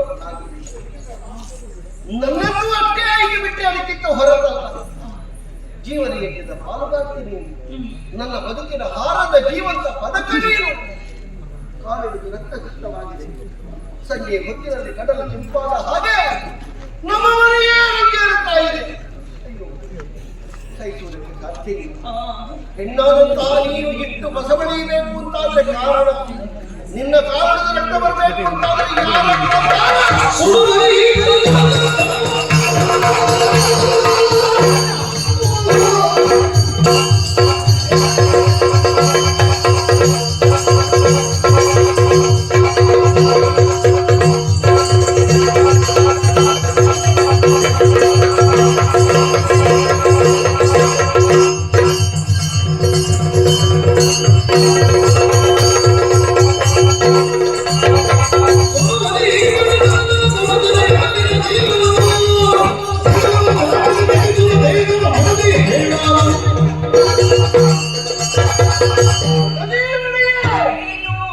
ಕಡು ಬಿಸಿಲಿನಿಂದ ಮುಂದೆಯ ಪ್ರಭಾಕರನ ಕಠೋರವಾಗಿರುವಂತಹ ಪ್ರಭಾವವೇ ನಿನ್ನದಾದಂತಹ ಕಟ್ಟಕರ್ಮಗಳಿಗೆ ಕಾರಣವಾಯಿತೆ. ಇಲ್ಲಿ ಬಿಡಿ ಸರಿಯಾದ ನಿನ್ನಂತಹ ಸಾಧ್ಯ ಮಡಿಯನ್ನು ಬೆಳಕಿದ ಸೂರ್ಯ ಅಕ್ಷಪಥದಲ್ಲಿ ತಿರುಗುತ್ತಾನೆ.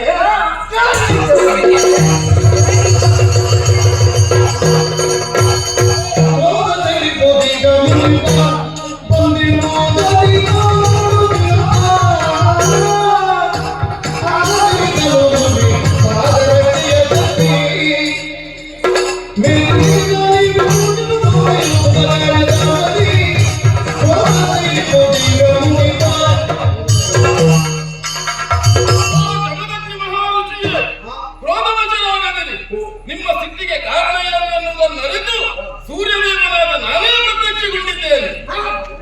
ನೀನು ಇಷ್ಟೇ ಉದ್ದಯುವುದು ಮಹಾರಾಜ. ನಿಮಗಾಗಿ ಈ ರೂಪವನ್ನು ಧರಿಸಿ ಬಂದೆ. ನನ್ನ ಪ್ರಕಾಶದ ಪ್ರಖರತೆಯಿಂದ ಈ ಪ್ರಪಂಚದಲ್ಲಿ ಇಷ್ಟೊಂದು ಹಾನಿ ಉಂಟಾಗುತ್ತದೆ ಎನ್ನುವಂತಹ ವಿಚಾರವನ್ನು ತಿಳಿಯದಾದೆ. ನನ್ನ ಕಣ್ಣನ್ನು ಧರಿಸಿದವರು ನೀವು, ಸಂತೋಷವಾಯಿತು. ನನ್ನ ಪ್ರಕಾಶದ ಪ್ರಖರತೆ ದೇಹಕ್ಕೆ ತಾಗದ ರೀತಿಯಲ್ಲಿ ಇದು ಛತ್ರವನ್ನು ತಿಳಿಯುತ್ತಾ ಇದ್ದೇನೆ. ಹೌದು, ಪಾದವನ್ನು ರಕ್ಷಣೆ ಮಾಡುವುದಕ್ಕಾಗಿ ಪಾದರಕ್ಷೆಯನ್ನು ನೀಡುತ್ತಾ ಇದ್ದೇನೆ. ಅವಸರದಲ್ಲಿ ಹಲಕ್ಕೆ ಹಿಡ್ಕೊಂಡು ಬಂದಿಯಾ ಹೊತ್ತು ಮಾಡಿ? ಖಂಡಿತ ಇಲ್ಲ. ನಿಮ್ಮ ಸಿಟ್ಟಿನಿಂದಾಗಿ ಈ ರೀತಿಯಾದಂತಹ ಸೃಷ್ಟಿ. ಇನ್ನು ಮುಂದೆ ಈ ಪ್ರಪಂಚದಲ್ಲಿ ಇವೆರಡು ಶಮದಗ್ನಿಯ ಕೊಡುಗೆ ಎನ್ನುವ ಹಾಗೆ ಪ್ರಸಿದ್ಧವಾಗಲಿ.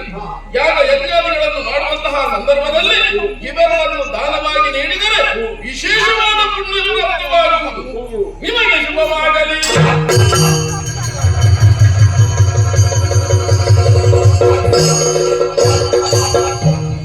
ನಿಮಗೆ ಸೂರ್ಯದೇವರೇ ಬಂದ್ಬಿಟ್ರಲ್ಲ. ಎಲ್ಲ ಅವರ ಅಪ್ಪ ಕಶ್ಯಪ ಬರಬೇಕು.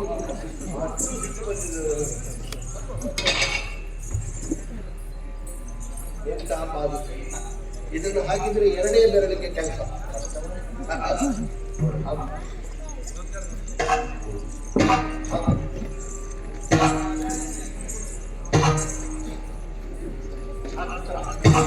ಇದನ್ನು ಬಡಿಸುವ ವ್ಯವಸ್ಥೆ ಇಲ್ಲ. ಬಿಡಿಸ್ಲಿಕ್ಕೆ ಏನಿಲ್ಲ, ಮತ್ತೆ ಮಾಡಿಸುವುದೇ.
ನನ್ನಷ್ಟು ಬಸವನಿಗೆ ಪ್ರಪಂಚದಲ್ಲಿ ಅಧಿಕಾರ ಇಲ್ಲ. ಅದೊಂದು ವಾಕ್ಯ ನಿನ್ನ ಬಾಯಿಂದಲೇ ಬರಬೇಕು ಅಂತ ನಾನು ನನಗೆ ಒಂದಿಷ್ಟು ನೋವಾದ್ರೆ ನಿಮಗೆ ಸಹಿಸಿಕೊಳ್ಳಿಕ್ಕಾಗುದಿಲ್ಲ, ಅದೆಷ್ಟು ಕೋಪ ಬರ್ತದೆ. 10 ಮಂದಿಗಳ ಸಮ್ಮುಖದಲ್ಲಿ ನಾನೇ ನಿನ್ನ ಗಂಡ ಅಂತ ಆಯ್ಕೆ ಮಾಡುವಲ್ಲಿ ನನ್ನಲ್ಲಿ ಏನಾದ್ರೂ ಉಂಟೋ ಇಲ್ವೋ ಅಂತ ಬಾಕಿದವರು ಗೊತ್ತಾಗ್ಬೇಡ. ಅಷ್ಟು ಸಾಕು ಸ್ವಾಮಿ. ಬಾಳ ಮುರಳಿಗೆ ನೀವೇ ಉಸಿರು, ನಾನು ತಾವರೆಯಾದ್ರೆ ಆ ಸೂರ್ಯ ನೀವು. ಸರಿ. ನನ್ನ ಮನ ಕಮಲ ಎನ್ನುವುದು ಅರಳಬೇಕಾದ್ರೆ ಈ ಸೂರ್ಯ ರಶ್ಮಿ ಎನ್ನುವುದು ಆಗಾಗ ಸೌಕತಾ ಇರಬೇಕು. ಬದುಕಿನಲ್ಲಿ ನನಗೊಂದು ಅರ್ಥ ಆಗಿದೆ ಸ್ವಾಮಿ. ಹೇಗೆ? ಎಲ್ಲವನ್ನು ಬಿಟ್ಟು ಬದುಕಿದಾಗ ಇರುವಂತ ಸುಖ ಸಂತೋಷ ಎನ್ನುವುದು ಎಲ್ಲ ಬೇಕು ಅಂತ ಬಳಿಯಲ್ಲಿ ಇರಿಸಿಕೊಂಡಾಗ ಇರುವುದಿಲ್ಲ ಅಂತ.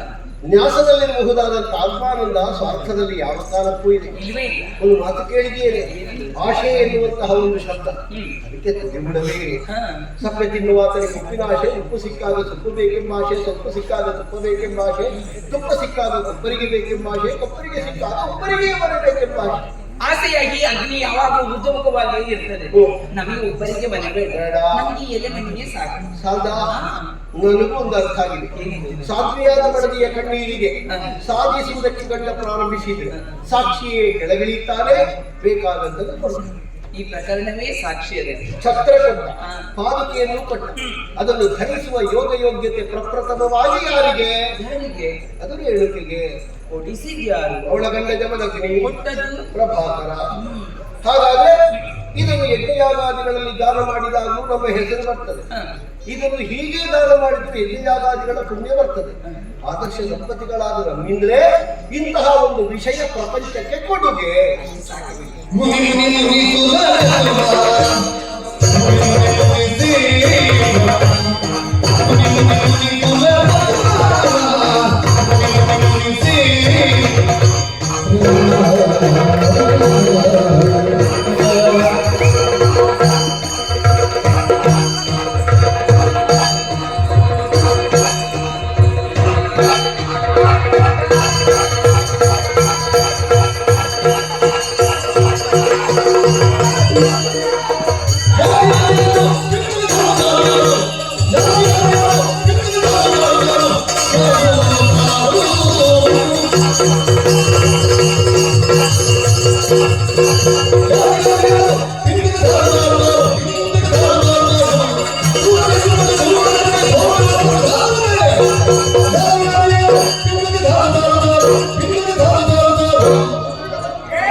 ಏಕಾಗ್ರತೆಯನ್ನು ಕಾಣಕ್ಕಾಗಿ ಸಾಕು. ನನ್ನ ಏಕಾಗ್ರತೆಗೆ ಭಂಗ ಬಂದದ್ದು ನಿನ್ನಿಂದ, ಅವರಿಂದಲ್ಲ. ನನ್ನ ತೀಕ್ಷ್ಣವಾದ ಸ್ವರ ನಿಮ್ಮ ಕಣ್ಣ ಪಟಲವನ್ನು ಬೇಯಿಸಿದೆ. ನಿನ್ನ ಕರ್ಣಕಠೋರವಾದ ಸರ್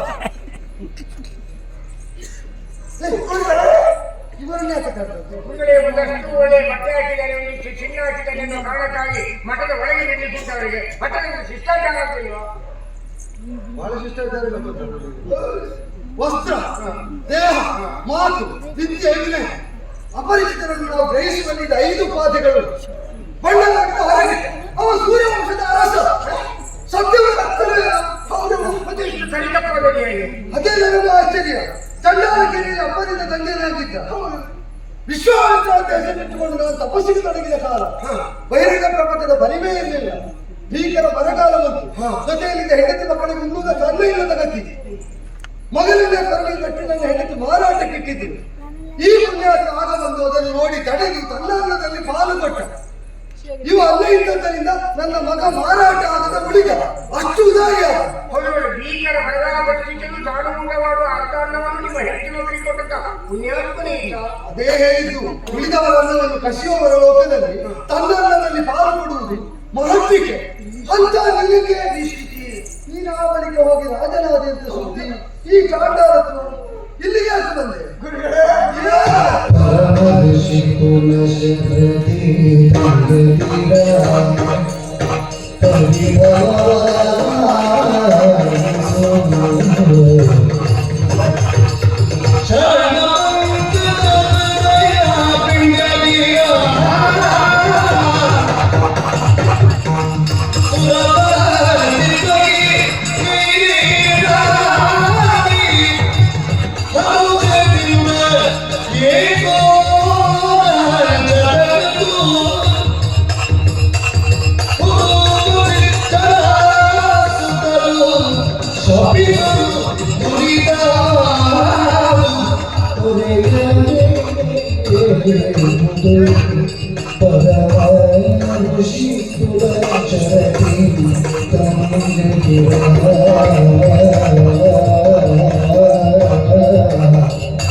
ಅವ ಗುರುವರಿ ಅಂತದ್ದು, ಗುರುವಾರ ಅಂತಲ್ಲ. ಕಿವಿ ಸರಿ ಇಲ್ಲ, ಉಳಿದವರು ತಿದ್ದಲಿಕ್ಕೆ ಗುರುಗಳೇ, ನಾನು ನಿಮ್ಮನ್ನೇ ಹುಡುಕಿಕೊಂಡು ಬಂದೆ ಸ್ವಾಮಿ. ಸಾಕೇತದವ ಸೂರ್ಯವಂಶೀಯ ನನ್ನನ್ನು ಯಾಕೆ? ನನ್ನ ವಿಚಾರ ನಿಮ್ಮಲ್ಲಿ ಯಾರು ಹೇಳಿಕೊಳ್ಳೋಣ ಅಂತ ಬಂದೆ ಸ್ವಾಮಿ. ಹೇಳು ಕೇಳೋಣ, ಏನಾಯ್ತು? ಅರಸರಾಗಿ ನೇಮಿಸಿದ್ದ ಆ ಸಂದರ್ಭದಲ್ಲಿ ಯಾಕೆ ಏನು ಅಂತ ನನಗೆ ಗೊತ್ತಿಲ್ಲ ಸ್ವಾಮಿ. ಸ್ವರ್ಗವನ್ನು ಪಡೆಯುವಂತ ಆಸೆ ನನಗೆ ಉಂಟಾಯಿತು. ಪುಣ್ಯಾತ್ಮರಿಗೆಲ್ಲ ಬರಬಹುದಾದ ಆಶೆಗಳು. 100 ಯಾಗಗಳನ್ನು ಮಾಡಿದವರಿಗೆ ಮಾತ್ರ ಸ್ವರ್ಗ ದಕ್ಕುತ್ತದೆ ಎಂಬುದನ್ನು ಹೇಳುವುದನ್ನು ವೇದವೇ ಸಾರ್ಥತೆ ಅದನ್ನು. ಅಶ್ವಮೇಧಾದಿ ಯಾಗಗಳನ್ನು ಮಾಡಿ ಸ್ವರ್ಗಕಾಮವನ್ನು ಹೊಂದಬಹುದು. 100 ಯಾಗಗಳನ್ನು ಮಾಡಬೇಕೆಂಬುದಾಗಿ ತೀರ್ಮಾನಿಸಿ ನಮ್ಮ ಕುಲ ಗುರುಗಳಾದಂಥ ವಶಿಷ್ಠರ ಬಳಿ ಹೋದೆ. ಈಗ ವಸಿಷ್ಠ ಗುರು ನಿಮ್ಮ ಪರಮ ಶತ್ರು. ನನಗೆಂತದ್ದು ಮರ್ತೋಗಿದೆ ಅಂತ ನೆನಪು ಮಾಡಿ. ಹಾಗಲ್ಲ, ನಿಮ್ಮ ಶತ್ರುವೇ ನನ್ನ ಶತ್ರುವಲ್ಲಿವೆ. ನಿನಗೇನು ಮಾಡಿದ್ದಾರೆ? ಏನ್ ಮಾಡಿಲ್ಲ, ನಿಮಗೆ ದ್ರೋಹ ಮಾಡಿಲ್ಲ. ನಮ್ಗೆ ಆನೆ ಆಗ್ಲಿಕ್ಕೆ ಆಗದಿದ್ರೆ ಆನೆಯ ಬೆನ್ನ ಮೇಲೆ ಕುಳಿತ ನಣ ಆಗ್ಲಿಕ್ಕೆ ಸಿಲ್ಲವ. ಎಲ್ಲಿಗೂ ಹೋಗೋಣಲ್ಲ. ಅದೇ ಆನೆ ಕೊಂಡೋಗಬೇಕು, ನಾನು ಹೋಗುದು ಮಾತ್ರ. ಅವರಲ್ಲಿ ಏನ್ ಹೇಳಿದ ವಸಿಷ್ಠ? ಸಂತೋಷದಲ್ಲಿ ಒಪ್ಪಿಕೊಂಡ್ರು ಸ್ವಾಮಿ. ಏನು ಒಪ್ಪದೆ? ಕೂಲಿಗಾರ ಲಕ್ಷ್ಮಿ ಸಿಗುವ ಯಾಗ ಪರಂಪರೆ ಅಂತ ಆದ್ರೆ ಯಾವ ಬ್ರಾಹ್ಮಣನು ಒಪ್ಪುತ್ತಾರೆ? ಬ್ರಹ್ಮರ್ಷಿ ಆದ್ರೆ ವಸಿಷ್ಠರು ಬ್ರಾಹ್ಮಣನೇ ತಾನೆ. 10 ವರ್ಷ ಮನೆಗೆ ತೊಂದರೆ ಇಲ್ಲ. ಬೆಳಿಗ್ಗೆ ಮನೆ ಇದ್ದೇ ಮನೆ ಬಿಟ್ಟು ವರ್ಷಗೆಲ್ಲವಾಯ್ತು, ಮತ್ತು ಇನ್ನು ಖರ್ಚು ಮನೆ ಇದ್ದು ಒಪ್ಪಿಕೊಂಡದ್ದು ನಾನು ಅಲ್ಲ ಸ್ವಾಮಿ. 99 ಯಾಗಗಳು ಪೂರ್ಣವಾಯಿತು. 100 ಪೂರ್ಣ ಆಗ್ಲಿಕ್ಕೆ ಆಗ್ಬೇಕಾದ್ರೆ ಮತ್ತೆ 99 ಪೂರ್ಣ ಆಗುತ್ತೆ. ನಾನೇ ಬೇಕು ಅಂತ ನಿಲ್ಲಿಸಿದೆ ಅಲ್ಲ. 90ಕ್ಕೆ ನಿಲ್ಲಿಸಿದೆ ಅಲ್ಲ. ಅದೇ 90ಕ್ಕೆ ನಿಲ್ಲಿಸಿದ್ದು. 99 ಅಂದ 2009 ಆದ್ರೆ 100 ಅದೇ ನಿಲ್ಲಿಸಿದೆ. ನೀನ್ ಯಾಕೆ 90ಕ್ಕೆ ನಿಲ್ಲಿಸಿದ್ದು? ಒಂದು ಕಡಿಮೆ 100 ಅಂತೇಳಿ. ಅದೇ ಸರಿ. ಇವರಿಗೆ 90 ಅಂದ್ರೆ ಇದು ಆಗುವಾಗ ಗುರುಗಳೇ ನನಗೆ ಸ್ವಲ್ಪ ಬದಲಾವಣೆ ಮಾಡುವಂತ ನಿನಗೆ 90ರ ಚಿತ್ತದ ರೋಗ ಬಂದಿತ್ತು.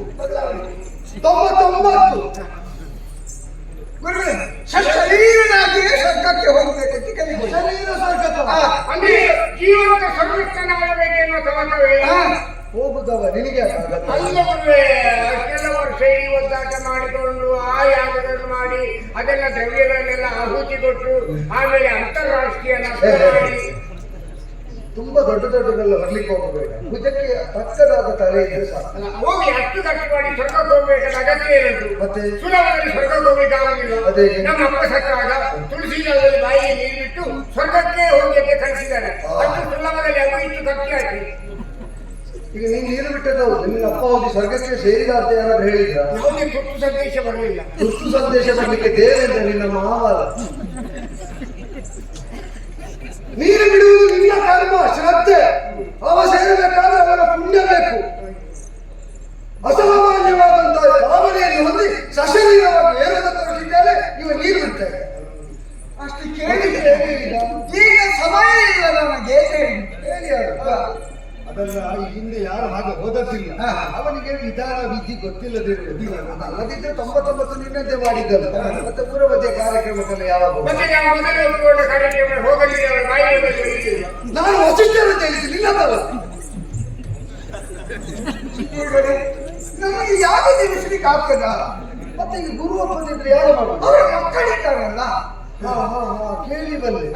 ವಸಿಷ್ಠರಿಗೆ 100 ಮಂದಿ. ಅವ್ರ ಅಪ್ಪ ಇರುವಾಗ ಮಕ್ಕಳಲ್ಲಿ ಯಾರು ಹೆಚ್ಚಾಗಿ ಹೋಗುದಿಲ್ಲ. ಅವರ ಬಳಿ ಹೋಗಿ ಕೇಳಿಕೊಂಡೇನೆ, ಸ್ವಾಮಿ ನಿಮ್ಮ ಅಪ್ಪ 99 ಯಾಗ ಮಾಡಿದ್ದಾರೆ, ಇನ್ನು ಒಂದು ಯಾಗ ಬಾಕಿ ಉಳಿದಿದೆ, ಅದನ್ನು ಮಾಡಿ ಪೂರೈಸಿಕೊಡಿ, ನಾನು ಸ್ವರ್ಗಕ್ಕೆ ಹೋಗ್ತೇನೆ ಅಂತ ಕೇಳಿಕೊಂಡೆ.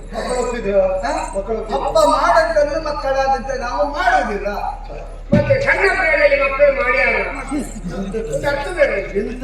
ಅದೇ ಸಣ್ಣ ಪ್ರಾಯದಲ್ಲಿ ಮಕ್ಕಳು ಯಾಗ ಮಾಡಿದಾರೋ ಅಷ್ಟಾದ್ರೆ ಬೇಕಾದದೊಂದು ಬಿಟ್ಟು ಬೇಡದಲ್ಲ ಹೇಳಿ ಇಲ್ಲದ ಅರ್ಥವನ್ನು ಹೊರಡಿಸಲಿಕ್ಕೆ ನಿಪುಣ ಅವರು ಆಗುದಿಲ್ಲ ಅಂತ ಹೇಳಿದಾಗ ಎಲ್ಲಿಂದ ಸಿಟ್ಟು ಬಂತು? ಆ ಮಕ್ಕಳ ಮೇಲೆ ಸಿಟ್ಟು ಬಂತು. ಸಿಟ್ಟು ಬಂದದ್ದು ನೀವು ಆಗುದಿಲ್ಲ ಅಂತ ಹೇಳಿದ್ರೆ ಏನು? ನೀವಲ್ಲ, ನೀವು ಮಾತ್ರ ರಾಮಾಂದ್ರ. ಬೇರೆ ಪುರೋಹಿತರು ಕೂಡ ಸಿಗ್ತಾರೆ, ಕಲಿಸ್ತೇನೆ, ಯಾಗ ಮಾಡ್ತೇನೆ, ಸತ್ತಕ್ಕೆ ಹೋಗ್ತೇನೆ ಅಂತ ಹೇಳಿ ಬಳಿದೆ ಅಂದ್ರೆ ನೀನಿರ್ತದೆ. ಈಗ ಗುರುವಾದ ಗುರುಪುತ್ರರಾದ ಅನುಚಿತವಾದದ್ದನ್ನು ಹೇಳಿದ್ರೆ ಪ್ರತಿಭಟಿಸುವ ಎದೆಗಾರಿಕೆ ಉಂಟಲ್ಲ, ಅದಕ್ಕೆ ಬಳಿದೆ ಅಂದ್ರೆ ಶಿಕ್ಷೆ ಮಾಡಿರ್ತಾರ. ಅವರ ಪ್ರಾಯ ಏನು, ಇವರು ಪ್ರಾಯ ಇವರು ಈ ಪ್ರಾಯ ಮಕ್ಕಳು ಆಗುದಿಲ್ಲ ಅಂತ ಶಿಕ್ಷೆ ಮಾಡಿರ್ತಾರೆ. ಇವರಿಗೆ ಈ ಪ್ರಾಯದಲ್ಲಿ ಮಕ್ಕಳು ಯಾಗ ಮಾಡ್ಲಿಕ್ಕೆ ಆಗುದಿಲ್ಲ ಅಂತ ಹೇಳಿದ್ದು. ಅವರಿಗೆ ಮಗ ಇದ್ದಾನೆ, ಅಪಾರ್ಥ ಚಿಂತಾಮಣಿ. ನಿನಗೊಂದು ಬಿರುದು ಕೊಡುದು, ಯಾರಾದ್ರೂ ಸನ್ಮಾನ ಮಾಡುದಿದ್ರೆ ಹೇಳಿ, ಅಪಾರ್ಥ ಚಿಂತಾಮಣಿ. ಆ ಕರ್ಮ ಬೇರೆ ನನಗೆ. ಈಗ ಗುರುಪುತ್ರರ ಮೇಲೆ ನೀವು ಶಿಸ್ತು ತೋರಿಸಿದ್ದಾರೆ. ಅವರೇನು ಹೇಳಿ ಅವರಿಗೆ ಶಿಸ್ತು ಬಂದು ಬರುಗಳೇ, ಶಿಸ್ತು ಬಂದದ್ದು ಮಾತ್ರ ಅಲ್ಲ, ಈ ರೀತಿ ವರ್ತಿಸಿದ ಕಾರಣ ಈಗ ಮುಂದಕ್ಕಿಂತ ಮುಂದಕ್ಕೆ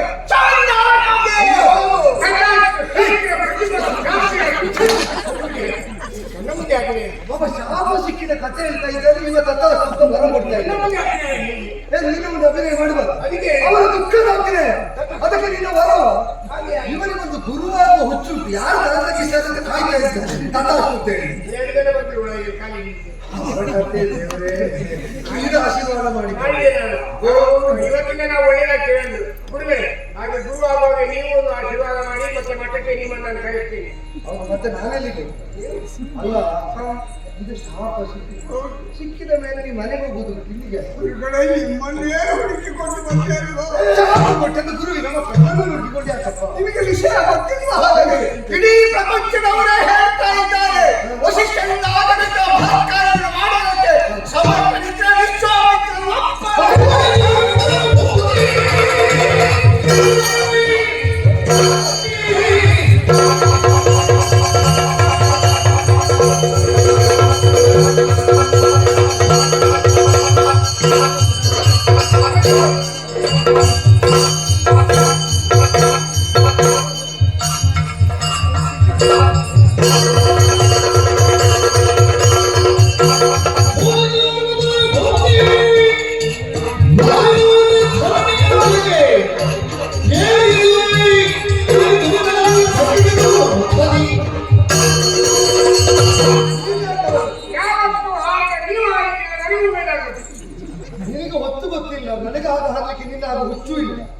ಈಗ ಅವರ ಶ್ರದ್ಧೆ ನೋಡಿ ವಿಶ್ವಾಸ ನೋಡಿ ಉಲ್ಲಾಸ ಬಂದದ್ದು ಎಂತದ್ದು ನಮಗೆ ಕಾರಣವಾಗಿದ್ದ ವಿಶ್ವಾಸ ನನ್ನಿಂದ ಕೆಲಸ ಆಗ್ತದೆ ಅಂತ ನೋಡು ಈಗ ಮನದಲ್ಲಿದ್ದ ಭೂರಿ ಶೋಕವನ್ನು ಬಿಡು ಲೋಕದಿಂದ ಸರ್ಕಾರದ ಮೇಲೆ ವಸಿಷ್ಠ ಪರಂಪರೆಗೆ ಹೋರಾಟ ಆಗಲಿಲ್ಲ ನನ್ನ ಮೇಲೆ ನಂಬಿಕೆ ಇಟ್ಟು ಬಂದದಲ್ಲ ನಿನಗೆ ಏರಬೇಕಾದ ಸ್ವರ್ಗಕ್ಕೆ ನಿನ್ನನ್ನು ಸಶರೀರ ಸ್ವರ್ಗಕ್ಕೆ ಏರಿಸಿದ್ದ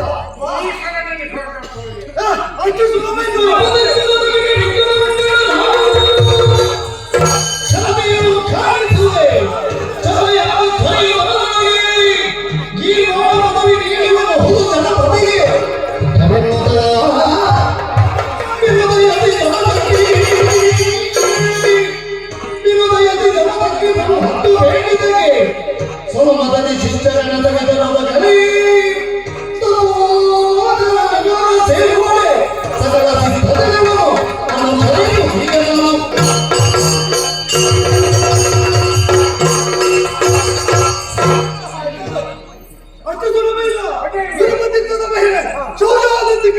ಇದು ಒಟ್ಟಾಗಿ ವಿಶ್ವಾಮಿತ್ರ ಮಾಡುವ ಅಸೀಮವಾದ ಸಾಹಸ ಇದು ಇದಕ್ಕೆ ಯಾರು ಅಡ್ಡ ಮಾತಾಡದ ಹಾಗೆ ನನ್ನ ಅಳಿಯನಾವಂತ ಗಮನಗಿರಿ ಮಹರ್ಷಿ ಅವರಿಗೆ ನೀನು ನನಗಾಗಿ ಕರೆತರಬೇಕು ಜೊತೆಯಲ್ಲಿ ಅಸಾಧ್ಯವಾದ ಸಾಧನೆ ಮಾಡುವ ವಿಶ್ವಾಮಿತ್ರ ಈ ಸತ್ಯವ್ರತವನ್ನು ದಶರೀರವಾಗಿ ಇರುವಾಗ ಈ ಲೋಕದಲ್ಲಿದ್ದ ಮುನಿವದೀಶಿಗಳೆಲ್ಲ ಇಲ್ಲಿ ಉಪಸ್ಥಿತರಿದ್ದ ಅದಕ್ಕೆ ಸಾಕ್ಷಿಯಾಗಬೇಕು ಪ್ರತಿಯೊಬ್ಬರನ್ನು ನೀನು ಆಲೋಚಿಸಿಕೊಂಡು ಬರಬೇಕು ಯಾರಾದರೂ ಬರ್ಲಿಕ್ಕೆ ಅಡ್ಡ ಮಾತಾಡಿದೆ ಅವರು ಏನೇ ಹೇಳಿದ್ರು ಅದನ್ನು ಚಾತು ತಪ್ಪದೆ ಇಲ್ಲಿ ಒಂದೇ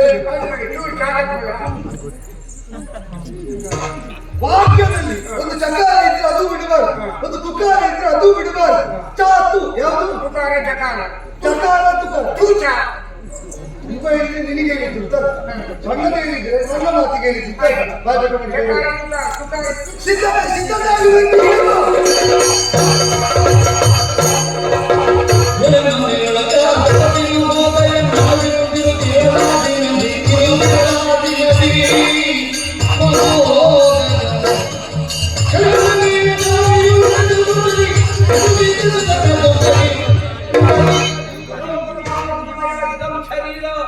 ಎನ್ನುವಂತಹ ಧ್ಯೇಯೋದ್ದೇಶವನ್ನಿಟ್ಟುಕೊಂಡು ಸಾಂಸಾರಿಕವಾದ ಸುಖಭೋಗವನ್ನು ತ್ಯಜಿಸಿ ಘೋರವಾದ ಕಾರಣವನ್ನು ಆರಿಸಿ ದೃಷ್ಟಿಯನ್ನು ನಾಸಿಕಾಗ್ರದಲ್ಲಿ ಇರಿಸಿ ಆತ್ಮವನ್ನು ಪರಮಾತ್ಮನಲ್ಲಿ ಅನುಸಂಧಾನಗೊಳಿಸಿ ಪಾರಮಾರ್ಥಿಕವಾದಲ್ಲೇ ಬಯಸಿ ಎಲೆಮನೆಯೊಂದನ್ನು ರಚಿಸಿ ತಪಸ್ಸನ್ನಾಚರಿಸ್ತಾ ಇದ್ದೇನೆ. ನಮ್ಮನ್ನು ನೋಡಿದವರೆಲ್ಲ ಹೇಳ್ತಾರೆ ಏನು ಅವನಿಗೆ ಮಾನ ಮುಚ್ಚುವುದಕ್ಕೆ ಒಂದು ತುಂಡು ಬಟ್ಟೆ ಇಲ್ವ? ಬಟ್ಟೆ ಬೇಕಾದ ಯಾರಿಗೆ? ಮಾನವಂತರಿಗೆ. ನಾವು ಮಾನವಂತರ ದೇವರನ್ನಲ್ಲ, ಮಾನಾತೀತರು. ಪಾರಮಾರ್ಥಿಕವಾದುದನ್ನು ಕಾಣುವುದಕ್ಕೆ ಹೊರಟ ನಮಗೆ ಲೌಕಿಕವಾದಂತಹ ಯಾವ ವ್ಯಾಮೋಹವೂ ಇಲ್ಲ. ಹಾಗಾದ್ರೆ ನಾವು ಬಟ್ಟೆ ಧರಿಸುವುದು ಯಾಕೆ? ನಮ್ಮನ್ನು ಕಾಣುವಂತಹ ನಿಮಗೆ ಯಾವ ವಿಕಾರತೆಗಳು ಬರಬಾರದು ಎನ್ನುವ ಕಾರಣಕ್ಕೆ. ಆದರೂ ಅಣಕಿಸುವವರು ಅಣಕಿಸ್ತಾರೆ. ಮತ್ತೊಂದು ಮಾತು ಹೇಳಿ, ಬ್ರಹ್ಮದೇವನ ಸೃಷ್ಟಿಯಲ್ಲಿ ಅದೆಷ್ಟೋ ಲಕ್ಷ ಕೋಟಿ ಜೀವರಾಶಿಗಳು, ಅದರಲ್ಲಿ ಒಂದು ಮಾನವ ಜನ್ಮ. ಈ ದೇಹ ಪರರಿಗೆ ನಗುವುದಕ್ಕಾದರೂ ಅನುಕೂಲತೆಗಳನ್ನು ಕೊಡುತ್ತದೆ ಅಂತಾದರೆ ಬ್ರಹ್ಮದೇವನ ಸೃಷ್ಟಿಗೊಂದು ಸಾರ್ಥಕ್ಯ ಬಂತ ಇಲ್ಲೋ? ಅಷ್ಟು ಸಾಕು. ಹಾಗಂತ ಜೀವಯೋಗ್ಯತೆ ಇಲ್ಲ ಅಂತ ಭಾವಿಸಬೇಡಿ. ಪ್ರಪಂಚದಲ್ಲಿ ನಡೆಯಬಹುದಾದಂತಹ ಎಲ್ಲಾ ಯಾಗ ಯಜನಾದಿಗಳಿಗೆ, ಉತ್ತಮವಾದ ಯಾಗ ಯಜನಾದಿಗಳಿಗೆ ಪ್ರಧಾನ ಹೋತ್ರನಾಗಿ ಈ ಮಹೋದಯನೇ ಹೋಗಬೇಕು ಎನ್ನುವ ಹಾಗೆ ಎಲ್ಲವರು ಬಯಸ್ತಾರೆ.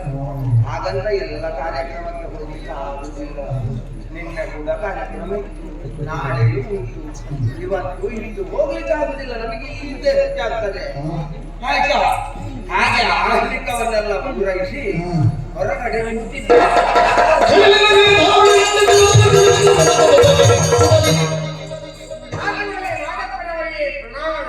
ನಿಮಗೆ ಒಂದು ಟೈಮ್ಗೆ ಬಿಟ್ಟರೆ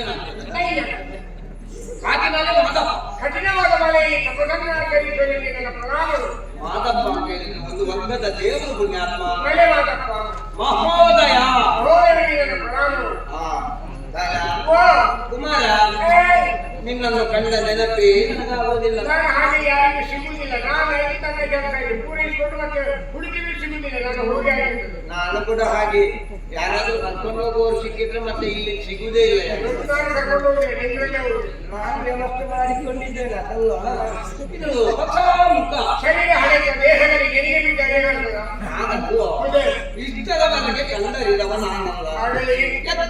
ದೆಸೆಯಿಂದ ವಿಜಯಂಗಳಿದೆ. ಈಗ ಹೂವಿನಲ್ಲಿ ಬೀಜ ಮೈಯಲ್ಲಿಲ್ಲ. ಎತ್ತನಿನ್ ದೆಸೆಯಿಂದ ಐತಂದೆ ನೇಯ್ತಂದೆ. ನೇಯ್ತಂದಲ್ಲ ಐತಂದೆ. ಆಯ್ತಂದೆ. ಕಾರ್ಯಕ್ಕೆ ಬಂದೆಯ, ಹೌದು, ನಿಮ್ಮ ಕಾರ್ಯಕ್ಕಾಗಿ ಬನ್ನಿ. ಕಾರ್ಯಾರ್ಥಿಯಾಗಿ ಬಂದೆಯ. ನಿಮ್ಮ ಕಾರ್ಯಕ್ಕಾಗಿ ಬನ್ನಿ. ಏನು ಬಾಳ ಉಸಿರು ಬಾಳ ಉಸಿರು ಬಾಳ ಉಸಿರು ಬಾಳ. ಮುನಿವರ್ಯ ಸರಿ, ಒಳ್ಳೆ ಹೆಸರನ್ನು ಕಲಿಸಿದ ಮಹಾವಾಗ್ಮಿಗಳು ಮಹಾ ತಪಸ್ವಿಗಳಾದ ವಿಶ್ವಾಮಿತ್ರರ ಪಟ್ಟದ ಶಿಷ್ಯನ ಶಿಷ್ಯ ನೀನು ಗುರು ಅಲ್ವಾ? ಯಪ್ಪ, ಈ 2 ವರ್ಷ ಆಗಿರುತ್ತದೆ ಇಲ್ಲ. ಅದು ಮಂದಿರ ಬುದ್ಧಿ ಆಗ್ತದ ಹಾಗೆ. ಆಗ ಪಟ್ಟದ ಶಿಷ್ಯನ ಹಾ. ಈಗಾಗಲೇ ಅಯೋಧ್ಯೆ ಅಂತ ಸತ್ಯವಂತರು ಹಾ. ಶಾಪಗ್ರಸ್ತರಾಗಿದ್ದರಿಂದ ಹಾ. 99 ಯಾಗಗಳು ಮುಗಿದಿವೆ. ಹಾ. ಇಲ್ಲಿ 100ನೇ ಯಾಗಕ್ಕೆ ಎಲ್ಲವೂ ತಯಾರಿ ನಡೀತದೆ. ಹಾ. ಅವರ ಯಜಮಾನತ್ವದಲ್ಲಿ ಹಾ. ನಮ್ಮ ಗುರುಗಳ ಪೌರಾಣಿಕರಲ್ಲಿ ನಡೆಯುವ ಯಾಗಕ್ಕೆ ಹಾ. ನಾವು ಸಕ್ರಿಯವಾಗಿ ಭಾಗವಹಿಸಬೇಕಾಗಿ ಕಳಕಳಿಯಲ್ಲಿ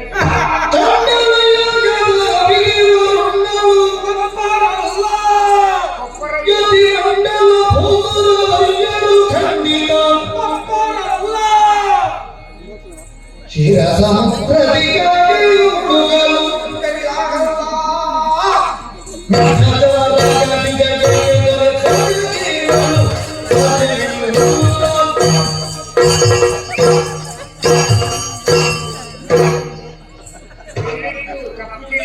ಯಾಕೆ ವೈಶಾಖ ಮಾಸದಲ್ಲಿ ನೀರು ಹಾಕದೆ ಒಳಗೆ ಬಸಳೆ ಗಂಟಿನ ಸಂಪೂರ್ಣ ಕಾಲದಲ್ಲಿ ಪುಟ್ಟ ಪುಟ್ಟ ಹೆಚ್ಚಿನ ಹಾಕ್ತಾ ಹೋಗುವಾಗ ನಿಮ್ಮ ದೇಹದ ಮಾಂಸ ಖಂಡಗಳಲ್ಲಿ ಉದಿರಿನಿಂದಲೇ ಕಾಣಕ್ಕಾಗಿ ದಯವಿಟ್ಟು ತಪ್ಪಿಟ್ಕೊಳ್ಬೇಕು. ಬಾಲ ಓ ಕುಮಾರ, ಆ ಮಾಂಸಖಂಡದ ಬಗ್ಗೆ ಅತಿಯಾದ ನಿರೀಕ್ಷೆ ಇಟ್ಟುಕೊಳ್ಬೇಡ. ಅದು ಬೀಳುವುದಿದ್ರೆ ಈಗಲ್ಲ, ಒಂದು 10 ವರ್ಷಕ್ಕಿಂತ ಹಿಂದೆ ಬೀಳಬೇಕಿತ್ತು. ಆಗಲೇ ಬೀಳಲಿಲ್ಲ, ಇನ್ನು ಬೀಳಲಿಕ್ಕಿಲ್ಲ. ಆಗಲೇ ಮುಂದಿನ ವರ್ಷ ನಿಮಗೆ ಮೃತ್ಯುವಿಗೆ ಪ್ರಶಸ್ತಿಯನ್ನು ನೋಡುವ, ಯಾವುದಾದ್ರೂ ಒಂದು ಸಿಕ್ಕಿತ್ತು. ಏನದು ತನ್ನ ಅಸ್ತಿತ್ವವನ್ನು ಸಾಬೀತುಪಡಿಸ್ತಾ ಇದ್ದಾರೆ. ಈಗಲೂ ನಾವು ಹಾಗೆ ಇದ್ದೇವೆ. ಹೌದು, ಹೌದು. ಮಗು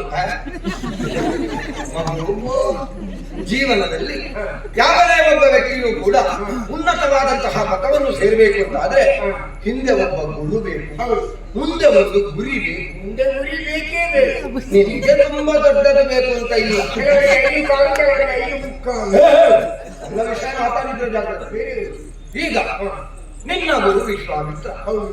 ವಿಶ್ವಾಮಿತ್ರನ ಗುರು ಯಾರು ಗೊತ್ತಿಲ್ಲ ಎನ್ನುವುದು ನನ್ನ ಪ್ರಶ್ನೆಗೆ ಉತ್ತರ ಅಲ್ಲವಲ್ಲ. ನಾನು ಕೇಳಿಲ್ಲವಲ್ಲ. ಕೇಳಿಲ್ಲ ಎನ್ನುವುದು ನನಗೆ ಉತ್ತರ ಆಗೋದಿಲ್ಲವಲ್ಲ. ನನಗೆ ಅಗತ್ಯವೇ ಬೀಳಿಲ್ಲಲ್ಲ. ಅಗತ್ಯ ಬೀಳಿಲ್ಲ ಎನ್ನುವುದು ನನ್ನ ಪ್ರಶ್ನೆಗೆ ಉತ್ತರವೇ ಅಲ್ಲ. ನಮ್ಮ ಮನೆಯಲ್ಲಿ ಬೇಕಾದ ಅಸಲದ ವ್ಯವಸ್ಥೆ ಉಂಟು, ವಸಲದ ವ್ಯವಸ್ಥೆ ಉಂಟು, ಹಾ. ಬೇಕಾದ ವಿದ್ಯಾರ್ಥಿಗಳಿಗೆ ಬೇಕಾದ ವಿಷಯವೂ ಸಿಗ್ತದೆ. ಹಾ. ಹಾಗಾಗಿ ಅದೆಲ್ಲ ಇರುವಾಗ ನನಗೆ ಬೇರೆ ಅಧಿಕ ಪ್ರಸಂಗ ಯಾಕೆ ಸ್ವಾಮಿ?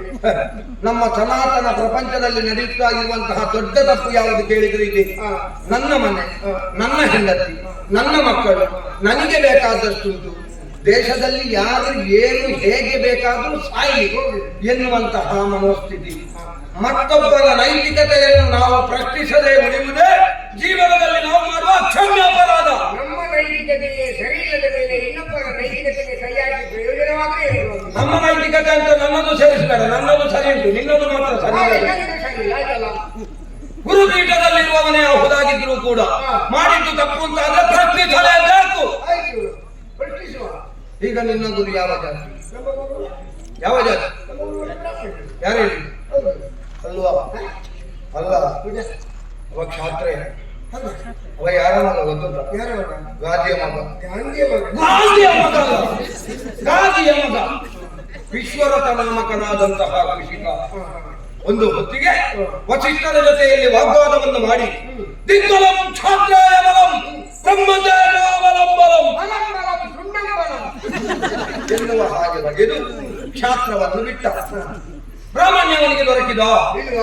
ದೊರಕುವಂತದ್ದ?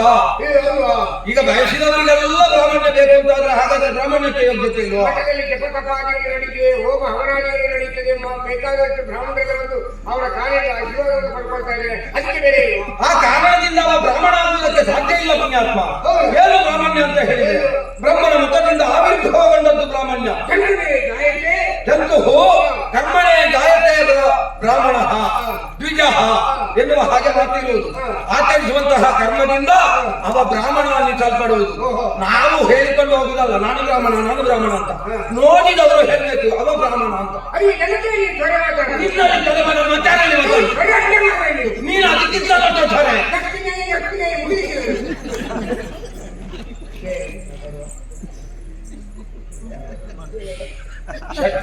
ಕರ್ಮಗಳನ್ನು ಆಚರಿಸುವಂತಹ ಯೋಗ ಯೋಗ್ಯತೆ ಬ್ರಾಹ್ಮಣನಾದವನಿಗೆ ಬರ್ತದೆ. ಕರ್ಮ ಯಾವುದಿಲ್ಲ. ಅದ ಗಟ್ಟ ಉಂಟು ಈಗ, ಬೇಕಾದ ಒಂದು ತಲೆ ಹೋಗುದಿಲ್ಲ, ಬೇಡಕ್ಕೆ ಎಷ್ಟು ಕೂಡ ಉಂಟು ನಿಮ್ಮ. ನಾವು ಮಾತಾಡ್ತಾ ಕೆಲವು ವಿಷಯಗಳು ಮರೆತು ಹೋಗುವುದನ್ನು ಸಂದರ್ಭಗಳಿಲ್ಲ. ನನಗೆ ಮರ್ತೋಗಿದೆ ಅಂತ ಯಾರು ಹೇಳಿದ್ದು? ವಿಷಯ ಈ ಲೋಕದಲ್ಲಿ ಕೆಲವರೆಲ್ಲ ಇರ್ತಾರೆ, ಕೆಲವರಿಗೆ ಗೊತ್ತುಂಟು ಅನ್ನೋದು ಗೊತ್ತಿಲ್ಲ, ಕೆಲವರಿಗೆ ಗೊತ್ತಿಲ್ಲ ಅನ್ನೋದು ಗೊತ್ತುಂಟು. ಈ ಗೊತ್ತಿದ್ದನ್ನು ಗೊತ್ತಿಲ್ಲ ಅಂತ ಹೇಳಿದ್ರೆ, ಗೊತ್ತಿಲ್ಲದನ್ನು ಗೊತ್ತುಂಟು ಅಂತಂದ್ರೆ ಗೊತ್ತಿಲ್ಲದ್ದು ಗೊತ್ತಾಗಲಿಲ್ಲ ಗೊತ್ತಾಯ್ತು ತುಂಬ ಬಂದಿದ್ದಾರೆ. ಹೇಳುವುದಕ್ಕೆ ತೊಂದರೆ ಇರುವ ತೊಂದರೆ ಆದರೆ ಹೇಳುವುದಕ್ಕೆ ತೊಂದರೆ, ಹೇಳುವುದಕ್ಕೆ ತೊಂದರೆ ಇರುವ ತೊಂದರೆ ಆದರೆ ಹೇಳುವುದಕ್ಕೆ ತೊಂದರೆ. ಗಂಟೆಗೆ ತೊಂದರೆ ಕೌಂಟಾಗ್ತದೆ. ಅದು ಇನ್ನೊಂದು ಮಂಟೆಗೆ.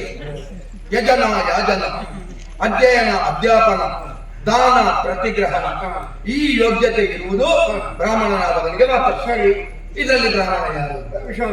ಹೇಗೆ ಬ್ರಾಹ್ಮಣ? ಹೌದು. ಅವನಪ್ಪ ಛಾತ್ರ ಅಂತ ಆದ್ಮೇಲೆ ಅವರು ಬ್ರಾಹ್ಮಣ ಆದ್ರೆ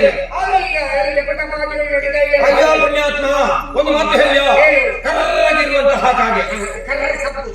ನನ್ನ ಮುಖಲು ನನ್ನ ಮೈ ನೋಡಿದ್ರೆ ಜಾಗೃತ ಕಾಗಿ ನೋಡು, ನಾನು ಬೆಳ್ಳಗಿದ್ದೇನೆ.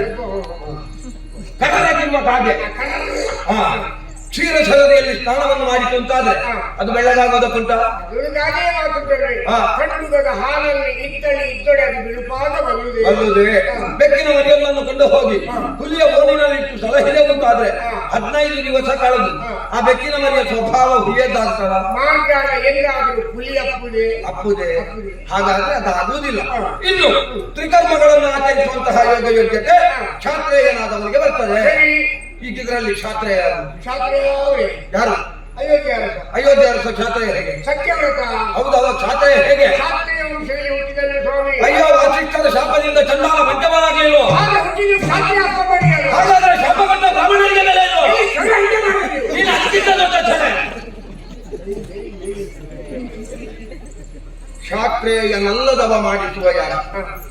ಬ್ರಾಹ್ಮಣನಲ್ಲದವ ಹೊಣೆಗಾರಿಕೆ ಹೊತ್ತುಕೊಂಡ ಯಾರು? ನಾಯಿಯ ಮಾಂಸವನ್ನು ತಿಂದವರು, ಗೋಮಾಂಸವನ್ನು ಪರಿಷ್ಕರಿಸದೇ ತಿಂದವರು, ಯಜನ ಯಾಗಾದಿಗಳನ್ನು ಮಾಡುವುದಕ್ಕೆ ಹೊರಟಿದ್ದಾರೆ. ಪ್ರಧಾನ ಹೋತೃವಾಗಿ ಮಹೋದಯನಂತಹ ಯೋಗ್ಯತಾವಂತನೇ ಬೇಕು ಎನ್ನುವುದು ಅವರ ಅಭಿಮತ ಹೌದು ಅಂತಾದ್ರೆ ಆ ವಿಶ್ವಾಮಿತ್ರನ ಕುಲ ಯಾವುದು?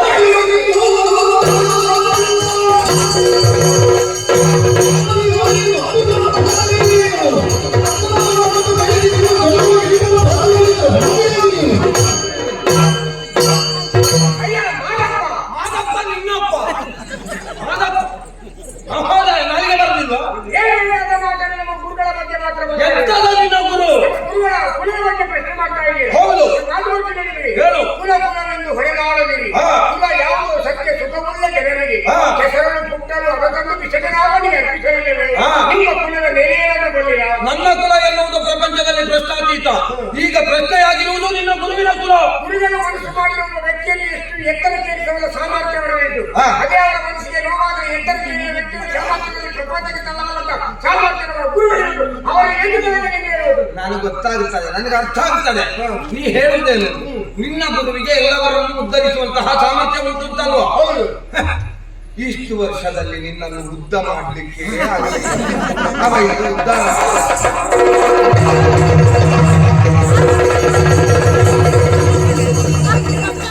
ಒಂದು ದಿವಸ ಅದು ಹೊಡಿತದೆ ನಿನಗೆ. ನೋಡು, ಯಾವಾಗಲೂ ಮಾಡು. ಒಂದು ದಿವಸ ಮಸಾಲೆ ಆಗ್ತದೆ, ಯಾವ ಬರುವುದಿಲ್ಲ ಹತ್ತಿರ.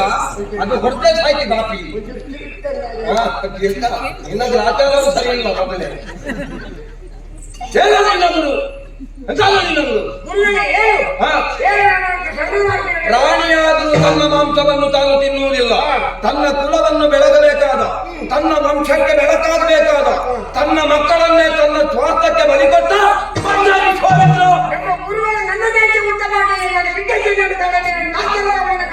ನೀನೆಂತದು ಮತ್ತೆ ಯಾವುದು?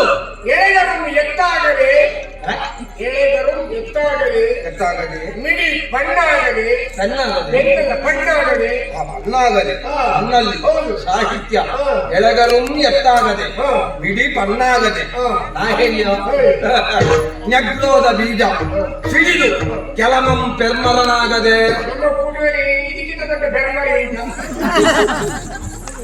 ಒಂಟೆಗಳ ಮದುವೆಗೆ ಶ್ವಾನಗಳ ನೆಂಟರು ಕುಂಟಗಾರದ ಬನರಾಯಣ ಅಂತ ಹೇಳಿದಾಗೆ ಅವ ಒಬ್ಬ ಹೇಳುವುದಕ್ಕೆ, ಇದನ್ನು ಇವನನ್ನು ಒಪ್ಪಿಕೊಳ್ಳುವುದಕ್ಕೆ ಅವ ಒಬ್ಬ.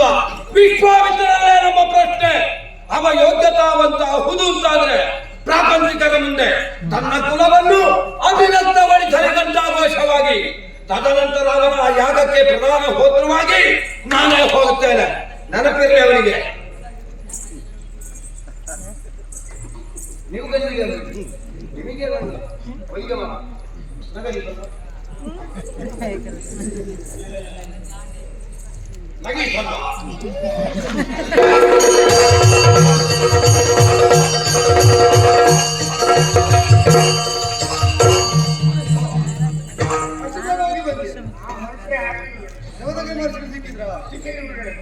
ನಿಮ್ಮ ಶಿಷ್ಯಾಂತ ನನ್ನನ್ನು ಒಳಗೆ ಕಟ್ಟಿಕೊಂಡಲ್ಲಿ ಒಳ್ಳೆಯ ಉಪಚಾರವನ್ನು ಮಾಡಿ ಸಮಯಕ್ಕೆ ಸರಿಯಾಗಿ ಬಂದು ಮುಟ್ಟುತ್ತೇನೆ ಬರುವಂತೆ ಮಾತನ್ನು ಕೊಟ್ಟು ಹೊರ ಬರುವಾಗ ಸನ್ಮಾನವನ್ನು ಮಾಡಿಬೇಕು. ನಿನಗೆ ಹೇಳಿ ಪ್ರಯೋಜನ ಇಲ್ಲ. ಮಾಡುವವರು ಹೊಡೆಯುವವರು ಇರುವಾಗ ನಿನಗೆ ಹೇಳಿ ಪ್ರಯೋಜನ ಇಲ್ಲ. ನಮ್ಮದಲ್ಲಿ ಬರ್ಲಿ, ಅವನ ಹತ್ರ ಹೇಳು. ಮತ್ತೆ ಅವರನ್ನು ಸಿಕ್ಕಿಬಿಡ್ತೇನೆ. ಆಮೇಲೆ ಅಲ್ಲಿಗೆ ನೇರವಾಗಿ ಮಹೋದಯದಲ್ಲಿ ಹೊರಟಿರುವೆ. ಅವನಷ್ಟು ಚೆಂದಾಗಿದ್ದ ಅವನಷ್ಟು ನಿಕೃಷ್ಟ ವ್ಯಕ್ತಿಯನ್ನು ಬೇರೆ ನಾನು ನೋಡಿದ.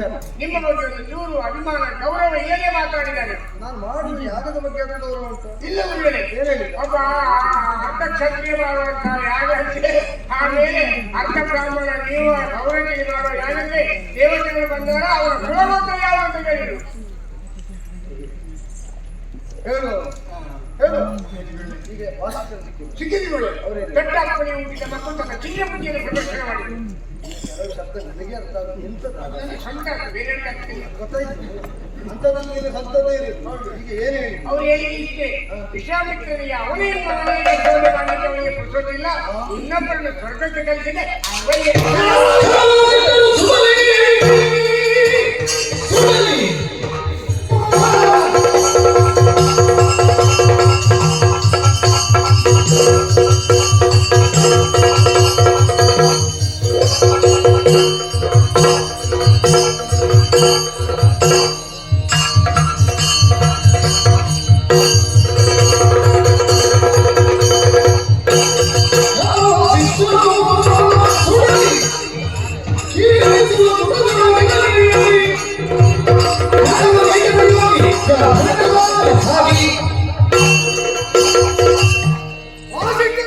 ಘನತೆಗೆ ಕಾರಣವನ್ನು ಕ್ರಮಿಸಿ ಸಾಧಕರಾದವರ ಸಾಧನೆಯನ್ನು ಉಪೇಕ್ಷೆ ಮಾಡಿದ ಅವರು ಮಾಡುವಂತಹ ಆ 100 ಮಂದಿ ವಾಸಿಷ್ಠರು ಇದು ತನಕ ನಾನು ಮಾಡಿದ ತಪಸ್ಸು ಸತ್ಯ ಅಂತಾದರೆ ಸುಟ್ಟು ಮುಷ್ಟಿಕ ನಾಮಕರಾದ ಚಾಂಡಾಲವಾಗಿ 700 ಜನ್ಮ ನವೀಬೇಕು. ಗುರುಗಳೇ, 10 ಸಣ್ಣ ಪ್ರಾಯದ ಮಕ್ಕಳಿಗೆ ಇಷ್ಟು ಘನಘೋರವಾದ ಶಾಪವೇ? ನನ್ನ ತಪಸ್ಸು ಅಂದ್ರೆ ಏನು ಅಂತ ತಿಳಿದೆ. ಚಲಿಸುವ ಅಗ್ನಿ ಅದು ಪ್ರಾಯವಾಗಿ ಅನಿಸುವುದಲ್ಲ, ಕೆಳಕುವುದಕ್ಕೆ ಬಂದವರನ್ನು ಭಸ್ಮ ಮಾಡುವುದು. ಮತ್ತೊಬ್ಬ ಯಾರಂತ ಮಾತಾಡಿದ್ದು ಮಹೋದಯ. ಅವರಿಗೆ ಕ್ಷಾತ್ರ ಕೆಲವರಲ್ಲಿ ಬ್ರಾಹ್ಮಣ್ಯ, ಕೆಲವರ ಕರ್ಮ ಮುಖ್ಯ, ಕೆಲವರ ಜನ್ಮ ಮುಖ್ಯ. ಅವರಿಗೆ ನಿರ್ಣಯ ಇಲ್ಲ. ಜನ್ಮವೇ ಮುಖ್ಯವಾದರೆ ಈಗ ಸತ್ಯವ್ರತವಾದನ್ನು ಒಪ್ಪಬೇಕಾಗಿತ್ತು, ಎಲ್ಲಂದ್ರೆ ಕ್ಷತ್ರಿಯ. ಕರ್ಮವೇ ಮುಖ್ಯವಾದರೆ ನನ್ನ ತಪಸ್ಸು ಒಪ್ಪಬೇಕಾಗಿತ್ತು. ನನಗಾಗ ಜನ್ಮ, ಅವನಿಗಾಗ ಕರ್ಮ. ಒಟ್ಟು ಎಡಬಿಡಲಿತನ ಅಂದ್ರೆ ಅದುವೇ ಯಾವುದನ್ನು ಸ್ಥಿರತೆ ಇಲ್ಲದಿರುವುದು. ಅವನಿಗೆ ಉತ್ತರ ಕೊಡುವುದಕ್ಕಿಂತ ಅವರನ್ನು ಪ್ರಶ್ನೆ ಮಾಡಿದವರಿಗೆ ಅವರಲ್ಲೇ ಉತ್ತರ ಇಲ್ಲದಾಗ ಮಾಡಬೇಕು. ನೀನು ಯಾರು ಯಾವಂತ ಅಂತ ಕೇಳಿದೆ, ಅವನಿಗೆ ಹೇಳುವುದಕ್ಕೆ ಕಷ್ಟ ಆಗುವ ಹಾಗೆ ಈಗಲೇ ಸುಟ್ಟು ಭಸ್ಮವಾಗಿ ಸತ್ತು ಸುಟ್ಟು ಪೂಜೆಯಾಗಿ ಮತ್ತೊಂದು ಜನ್ಮದಲ್ಲಿ ಬೇರೆನಾಗಿ ಹುಟ್ಟುವುದಕ್ಕೆ ಏನು ಉಂಟು ಗುರುಗಳೇ? ಈಗ ನೋಡುವಾಗ ಅವರು ಕಲ್ವಟರಾಗಿದ್ದಾರೆ. ಅದೇ ಸಾಕಾಗಲ್ಲ. ಮತ್ತೆ ನೀನು ಹೋಗಿ ಕಾಲಿಗೆ ನಿಮ್ಮ ಶಿಷ್ಯರಾಗಿ ಕರ್ತವ್ಯ. ನಿನ್ನ ಅದೇ ಗುರುಗಳ ಮರ್ಯಾದೆ ತೆಗಿಲಿಕ್ಕೆ ಕೆಲವೊಮ್ಮೆ ನೀವು ಹೀಗೆ ಮಾಡಿ ಹೀಗೆ ಹೇಳ್ತೀರಿ. ಇದು ಯಾರು ಅವರ ಕಾಲಿಗೆ ಬೀಳಬಾರದು. ಅವರಿಗೆ ಅವರ ಬಗ್ಗೆ ತುಚ್ಛ ಭಾವ ಬರಬೇಕು. ಕಾಲಿಗೆ ಅವನಿಗೆ ಈಗ ಆಯ್ತಲ್ಲ, ಬೇಡನೆ ಕೊಟ್ಟುತ್ತಾನೆ, ಸಮಾಧಾನ ಆಯ್ತು. ಇಲ್ಲಿ ನಾವು ಯಾಗಕ್ಕೆ ಸಿಗ್ತೇವೆ.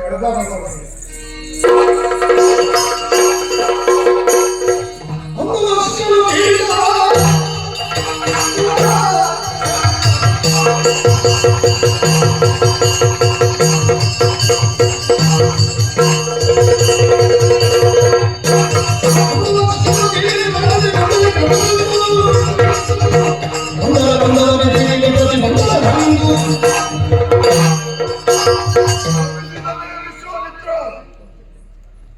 100 ಮಂದಿ ಮಕ್ಕಳು ಭಸ್ಮೀಭೂತರಾಗಿ ಹೋದ್ರಲ್ಲ, ನನಗೆ ಬೇಸರವಿಲ್ಲ. ನನ್ನ ಮಡದಿಗೆ ಪುತ್ರಶೋಕವನ್ನು ಒದಗಿಸಿಕೊಟ್ಟನಲ್ಲ. 99 ಯಾಗ ಮಾಡಿದ 100ನೇ ಯಾಗ ಕಷ್ಟವೇ. ಸ್ವರ್ಗಕಾಮ ಸಂಪನ್ನ ಸಶರೀರ ಸ್ವರ್ಗಕಾಮ ಶಾಸ್ತ್ರ ನಿಷಿದ್ಧ ಎಂಬ ಹಾಗೆ ನಾನು ನಿರಾಕರಿಸಿದ್ರೆ ಹೋಗಿ ವಿಶ್ವಾಮಿತ್ರನನ್ನು ಆಶ್ರಯಿಸಿಕೊಂಡ ಒಪ್ಪಿಕೊಂಡದಲ್ಲ ವಿಶ್ವಾಮಿತ್ರ. ಸುಟ್ಟು ಬಿಡ.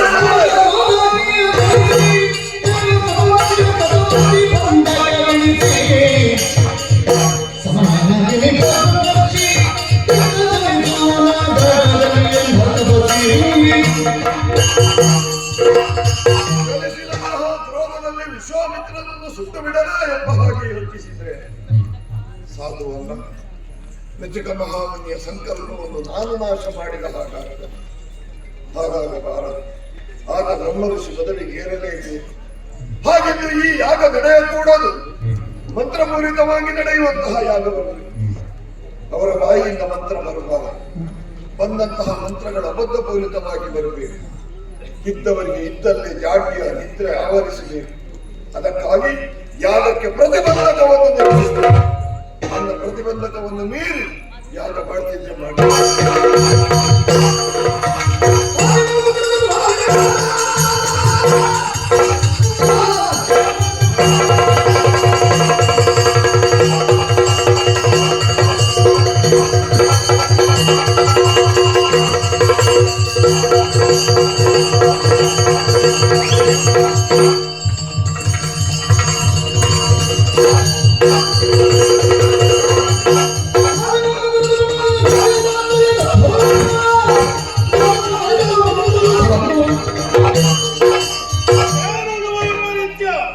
ದೇಶದ ಕಿಡಿ ದೇಶವೇ ಸುಡುವ ಹಾಗೆ ಸುರಲೋಕ ವ್ಯಾಪಕವಾಗಿ ವ್ಯವಹಾರ ತೊಡಗಿದರಲ್ಲ ವಿಶ್ವಾಮಿತ್ರ.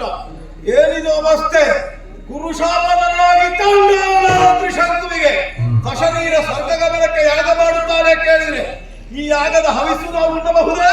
ಸಾಧ್ಯವೇ ಇಲ್ಲ. ಯಾಗಕ್ಕೆ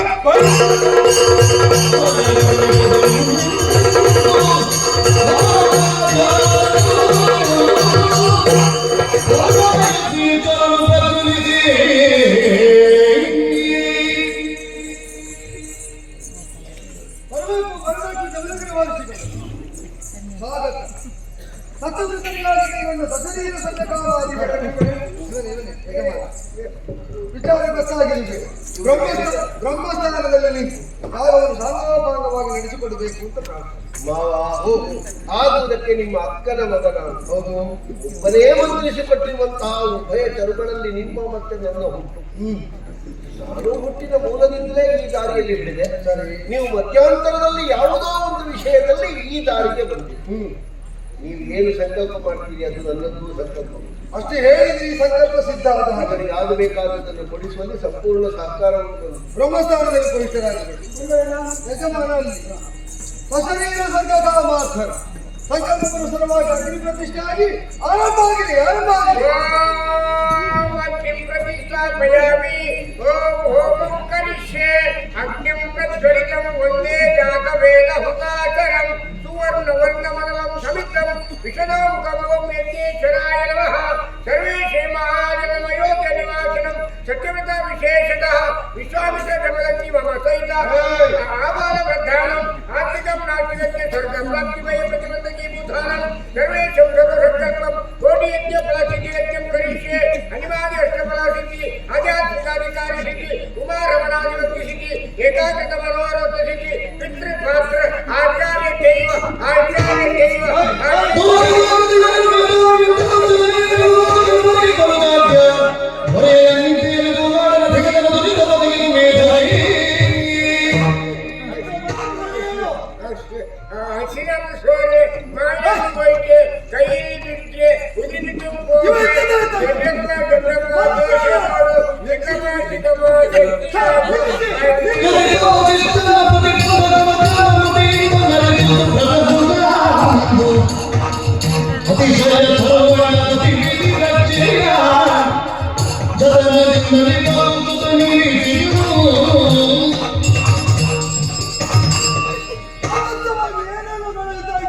ಮಂತ್ರ ಸರಿ ಹೇಳ್ತಿದ್ದ. ಏನಾಯ್ತು ಅವನಿಗೆ? ಸ್ವಲ್ಪ ಬಾಧಕ ಉಂಟು, ಸ್ವಲ್ಪ ಇವನದ್ದು ಸಾಧಕ ಉಂಟು. ಆ ದೊಡ್ಡಪ್ಪನಲ್ಲಿ ದೋಸೆ ಕೇಳಿ ಚಿಕ್ಕಮ್ಮನಲ್ಲಿ ಚಟ್ನಿ ಕೇಳುವುದು ಇವ ಅಪ್ಪ ಇವನ ಮಗ ಅದನ್ನು ಸಾಕಿದ್ದೀನಿ. ಇವ ಒಬ್ಬನಿಗಾದ್ರೂ ಕಾರಣ ಹೇಳುವುದಿಲ್ಲ. ಉಳಿದವರಿಗೆ ಆಲಸ್ಯ ಸಾಧ್ಯ ಬಂದು ಯಾಗಶಾಲೆಯ ಭ್ರಷ್ಟವಾಗುವುದಕ್ಕೆ ನೇರ ಹೇಳುವುದಿಲ್ಲ. ವಶಿಷ್ಠರು ಮಾತನಾಡಿ ಈ ಯಾಗಕ್ಕೆ ಉದ್ದೇಶ ನಿಮ್ಮ ಶಾಪದಿಂದ ಮಕ್ಕಳು ಸತ್ರು. ಅವರು ಆಗಬಾರ್ದು ಅಂತ ಹೇಳಿದ್ದನ್ನು ನೀವು ಆಗಿಸ್ತದೆ ಅಂತ ಹೇಳ್ತೀರಿ. ಮೊದಲೇ ಊಹಿಸಿ ಸೂಚನೆ ಕೊಟ್ಟಿದ್ದೇನೆ, ಈಗ ಇದನ್ನು ಮೀರಬೇಕಲ್ಲ. ನಮ್ಮ ಸ್ಥಾನದಲ್ಲಿ ಕುಳಿತ ನಾನೇನು ಅಂತ ತೋರಿಸ್ಬೇಕಲ್ಲ. ಹೌದು. ಅಥರ್ವಣ ವೇದದಿಂದ ಸೂಕ್ತ ಮಂತ್ರವನ್ನು ಆಯ್ತು, ಪ್ರತಿಬಂಧಕವನ್ನು ಹೋಗಲಾಡಿ ನಮ್ಮ ಯಜ್ಞ ಭೂಮಿಗೆ ಬೇಕಾದಂತಹ ಶ್ರೀರಕ್ಷೆಯನ್ನು ಇದು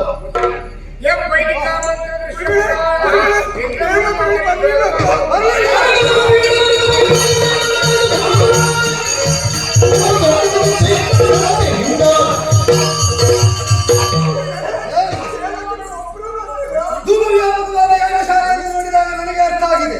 ದೇವತೆಗಳು ಪ್ರತಿಫಲಿಸಿದ್ದಾರೆ, ಮಂತ್ರವಾದಿಗಳಾಗಲಿಲ್ಲ, ಅಭಿಷೇಕ ಸ್ವೀಕರಿಸ್ತಾ ಇಲ್ಲ, ಆದ್ದರಿಂದಲೇ ಯಜ್ಞದಲ್ಲಿದ್ದಾರೆ.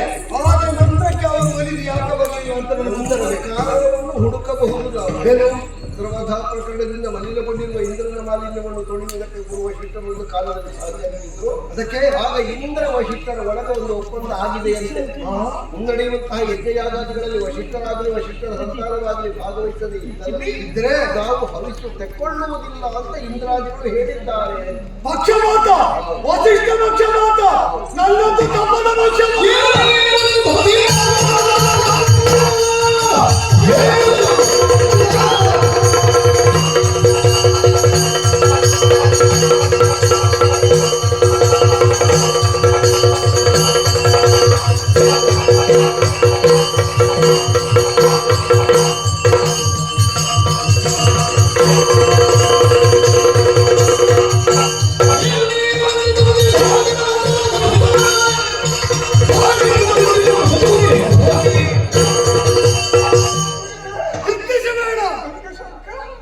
ಹೊಣೆ ನನ್ನದು. ನಾನು ತಪಸ್ಸು ಮಾಡಿದ್ದು ಸಾವಿರಾರು ವರ್ಷಗಳ ಪರ್ಯಂತ. ಅದರ ಫಲ ದೇವೇಂದ್ರನ ಅಧೀನವಾಗಿಲ್ಲ. ನನ್ನ ಮಂತ್ರಕ್ಕೆ ನನ್ನ ಯಾಗಕ್ಕೆ ಅವನ ಒಲವೇ ಇಲ್ಲ ಅಂತ ಆದರೆ ಅವರ ಕುರಿತಾಗಿ ನನಗೂ ಇಲ್ಲ. ಇದು ಸರ್ವಾಗ್ರಹದಲ್ಲಿ ಸರ್ವತಂತ್ರ ಫಲವನ್ನು ನಿಕ್ಷೇಪಿಸಿದ್ದೆ. ಇದೇ ವಿಮಾನ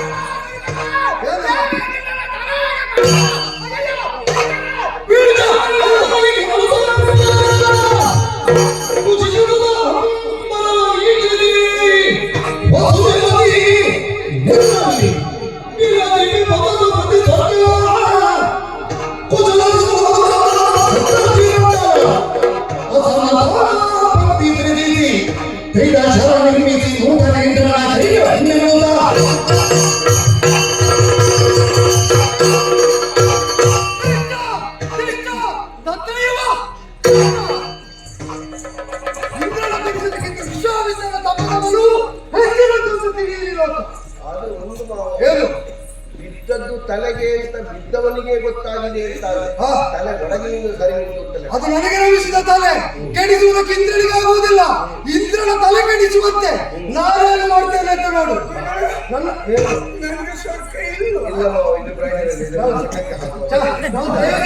ಕೈಗೆತ್ತಿಕೊಳ್ಳುವುದೇ ಇಲ್ಲ. ಆಚೆ ಬೇರೆ ಮಡಿಕೆ ಹಾಗೆ ಮಾಡ್ತದೆ. ಅದನ್ನು ಪೂರ್ತಿ ಬೇಯಿಸಿ ಯಾವ ಪುನಃ ಇವ ಅಂತ ಗೊತ್ತಾಗುವುದಿಲ್ಲ ನನಗೆ. ಹಾಗೆಲ್ಲ ಹೇಳಬೇಡ, ಅವರಿಗೆ ಒಳಗಿಂದ ನೋವಾಗುತ್ತೆ. ನೀನು ಹಾಗೆ ಮಾತಾಡಿ ಅವರನ್ನು ನಾವು ನೆಚ್ಚಿಕೊಂಡ ಹಾಗಿದೆ.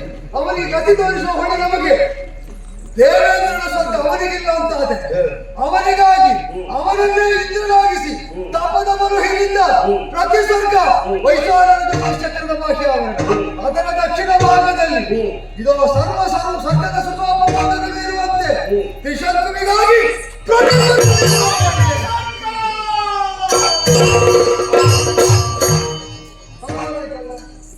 ಅವರಿಗೆ ಸ್ವರ್ಗಕ್ಕೆ ಹೋಗುವ ಯೋಗ ಇಲ್ಲದೆ ಇದ್ರು ಇದ್ದಲ್ಲೇ ಒಂದು ಸ್ವರ್ಗ ಮಾಡುವ ಯೋಗ ನಿಮಗೆ ಬಿಟ್ಟರೆ ಬೇರೆ ಯಾರಿಗೆ ಬೇಕಾದ ಸ್ವರ್ಗವನ್ನು ತನಗಾಗಿ ನಿರ್ಮಿಸಿಕೊಳ್ಳುವ ಯೋಗ್ಯತೆ ಇದ್ದದ್ದು ಸಾಮಾನ್ಯ ವಿಷಯ ಅಲ್ಲ. ಏನು ಹೀಗೆ ಖರ್ಚಾಗ್ತಾ ಉಂಟು. ನಾನು ಸಂಪಾದಿಸುವುದೇ ಪರರಿಗಾಗಿ ಅಂತ ನಿರ್ಣಯಿಸಿ ವಿಶ್ವಾಮಿತ್ರ ಅಂತ ಹೆಸರಿಟ್ಟುಕೊಂಡದ್ದು. ಅದಲ್ಲ, ನನ್ನ ಸಂಪಾದನೆ ನೇರವಾದ ಬಗೆ ನೋಡಿ ಇದಕ್ಕೂ ಇಲ್ಲಿ ಇಂದ್ರ ಏನಾದರೂ ಆಕ್ಷೇಪ ಹೇಳಬೇಕು. ಲೋಕಕ್ಕೆ ನಾಳೆ ಇಲ್ಲಿ ಇಂದ್ರನೇ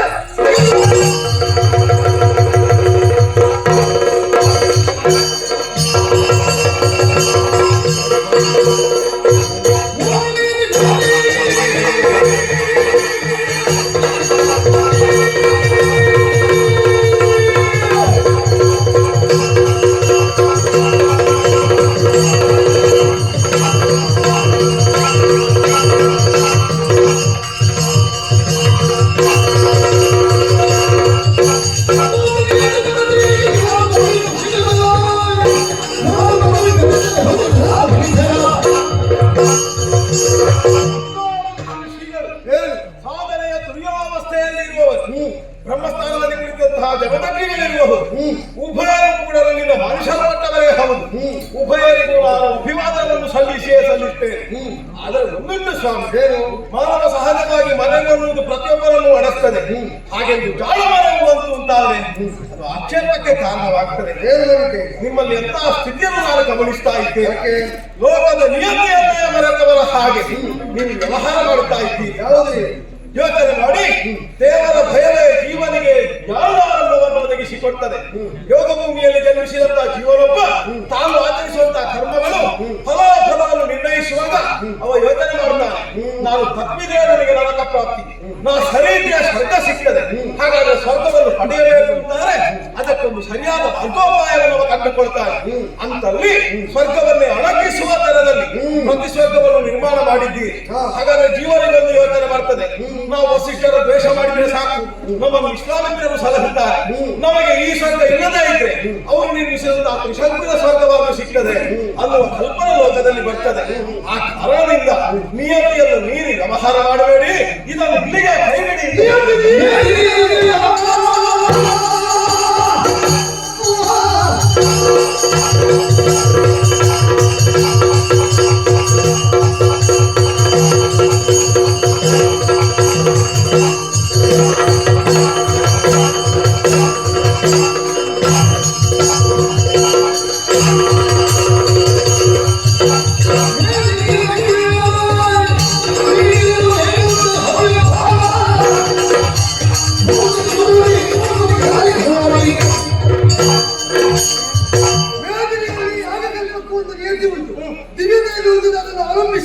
ಅದರಲ್ಲೇ ಮಂತ್ರೋಕ್ತವಾಗಿ ನಿನಗೆ ಭವಿಷ್ಯಕ್ಕೆ ಪಟ್ಟಾಗ ಅದನ್ನು ನೀನು ಉಲ್ಲಂಘಿಸಿದೆ.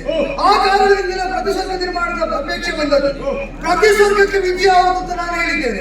ಪುಣ್ಯಕರ್ಮ ಮಾಡಿದವರು ಆ ಸ್ವರ್ಗಕ್ಕೆ ಹೋಗುವುದಕ್ಕೆ ಮೇಲಿನ ವಿಧಿ ವಿಶ್ವಾಮಿತ್ರನು ವಿಧಿಸಲಿಲ್ಲ.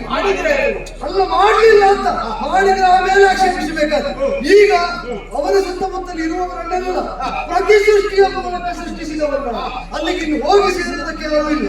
ಮತ್ತೆ ಅವರಿಗಿರುವ ಗುರುಶಾಪಾದಿಗಳು, ಗುರುಶಾಪ ಮಾಡಿದ ನಿನಗೆ ಪ್ರಾಯಶ್ಚಿತ್ತದಿಂದ ಹೋಗ್ತದೆ ಅಂತಾದ್ರೆ ಗುರುಶಾಪ ಹೊಂದಿದ ಅವರಿಗೆ ನನ್ನ ಪ್ರಾಯಶ್ಚಿತ್ತದಿಂದ ಹೋಗತಕ್ಕದ್ದು. ನಮಗೆ ಹೋದ ಹಾಗೆ ಗಮನಕ್ಕೆ ಬರುವುದಿಲ್ಲ. ನಿನಗೆ ಗಮನಕ್ಕೆ ಬರಲಿಲ್ಲ ಅಂತಾದ್ರೆ ನೀನು ಮಾನಿಸಬೇಡ, ನನ್ನ ಸರ್ಕಾರದಲ್ಲಿ ಬೇಡ. ನನ್ನ ಸರ್ಕ ಅವರಿಗೆ ಪಾಪದವರಿಗೆ ಆಗಿದೆ ಅಂತ ಆದದ್ದರಿಂದ ನಾನು ಕೂಡ ಮಾಡಿದ್ದೇನೆ. ಈಗ ನಿಮ್ಮ ತಪಸ್ಸನ್ನು ಗೌರವಿಸು. ಲೋಕದಲ್ಲಿ ಇರಬಾರದು ಅಂತ ನಾವು ಭಾವಿಸಿದ ಸ್ವರ್ಗ ತೆಗೆಯಲಿಕ್ಕೆ ಹೊರಟ್ರೆ ತಪಸ್ಸನ್ನು ಗೌರವಿಸಿದ್ರೆ ನಿಮಗೆ ಮುಟ್ಲಿಕ್ಕಾಗುವುದು. ಹೌದಾ?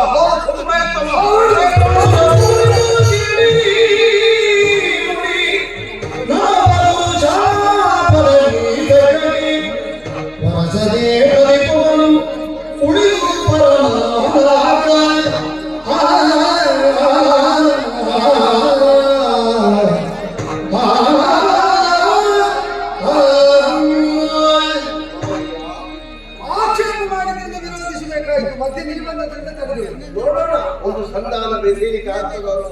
ಸಮಾಧಾನದಿಂದ ಮುಗಿಯುತ್ತಿದ್ದರೆ ನನಗೆ ಆಕ್ಷೇಪ ಇದೆ.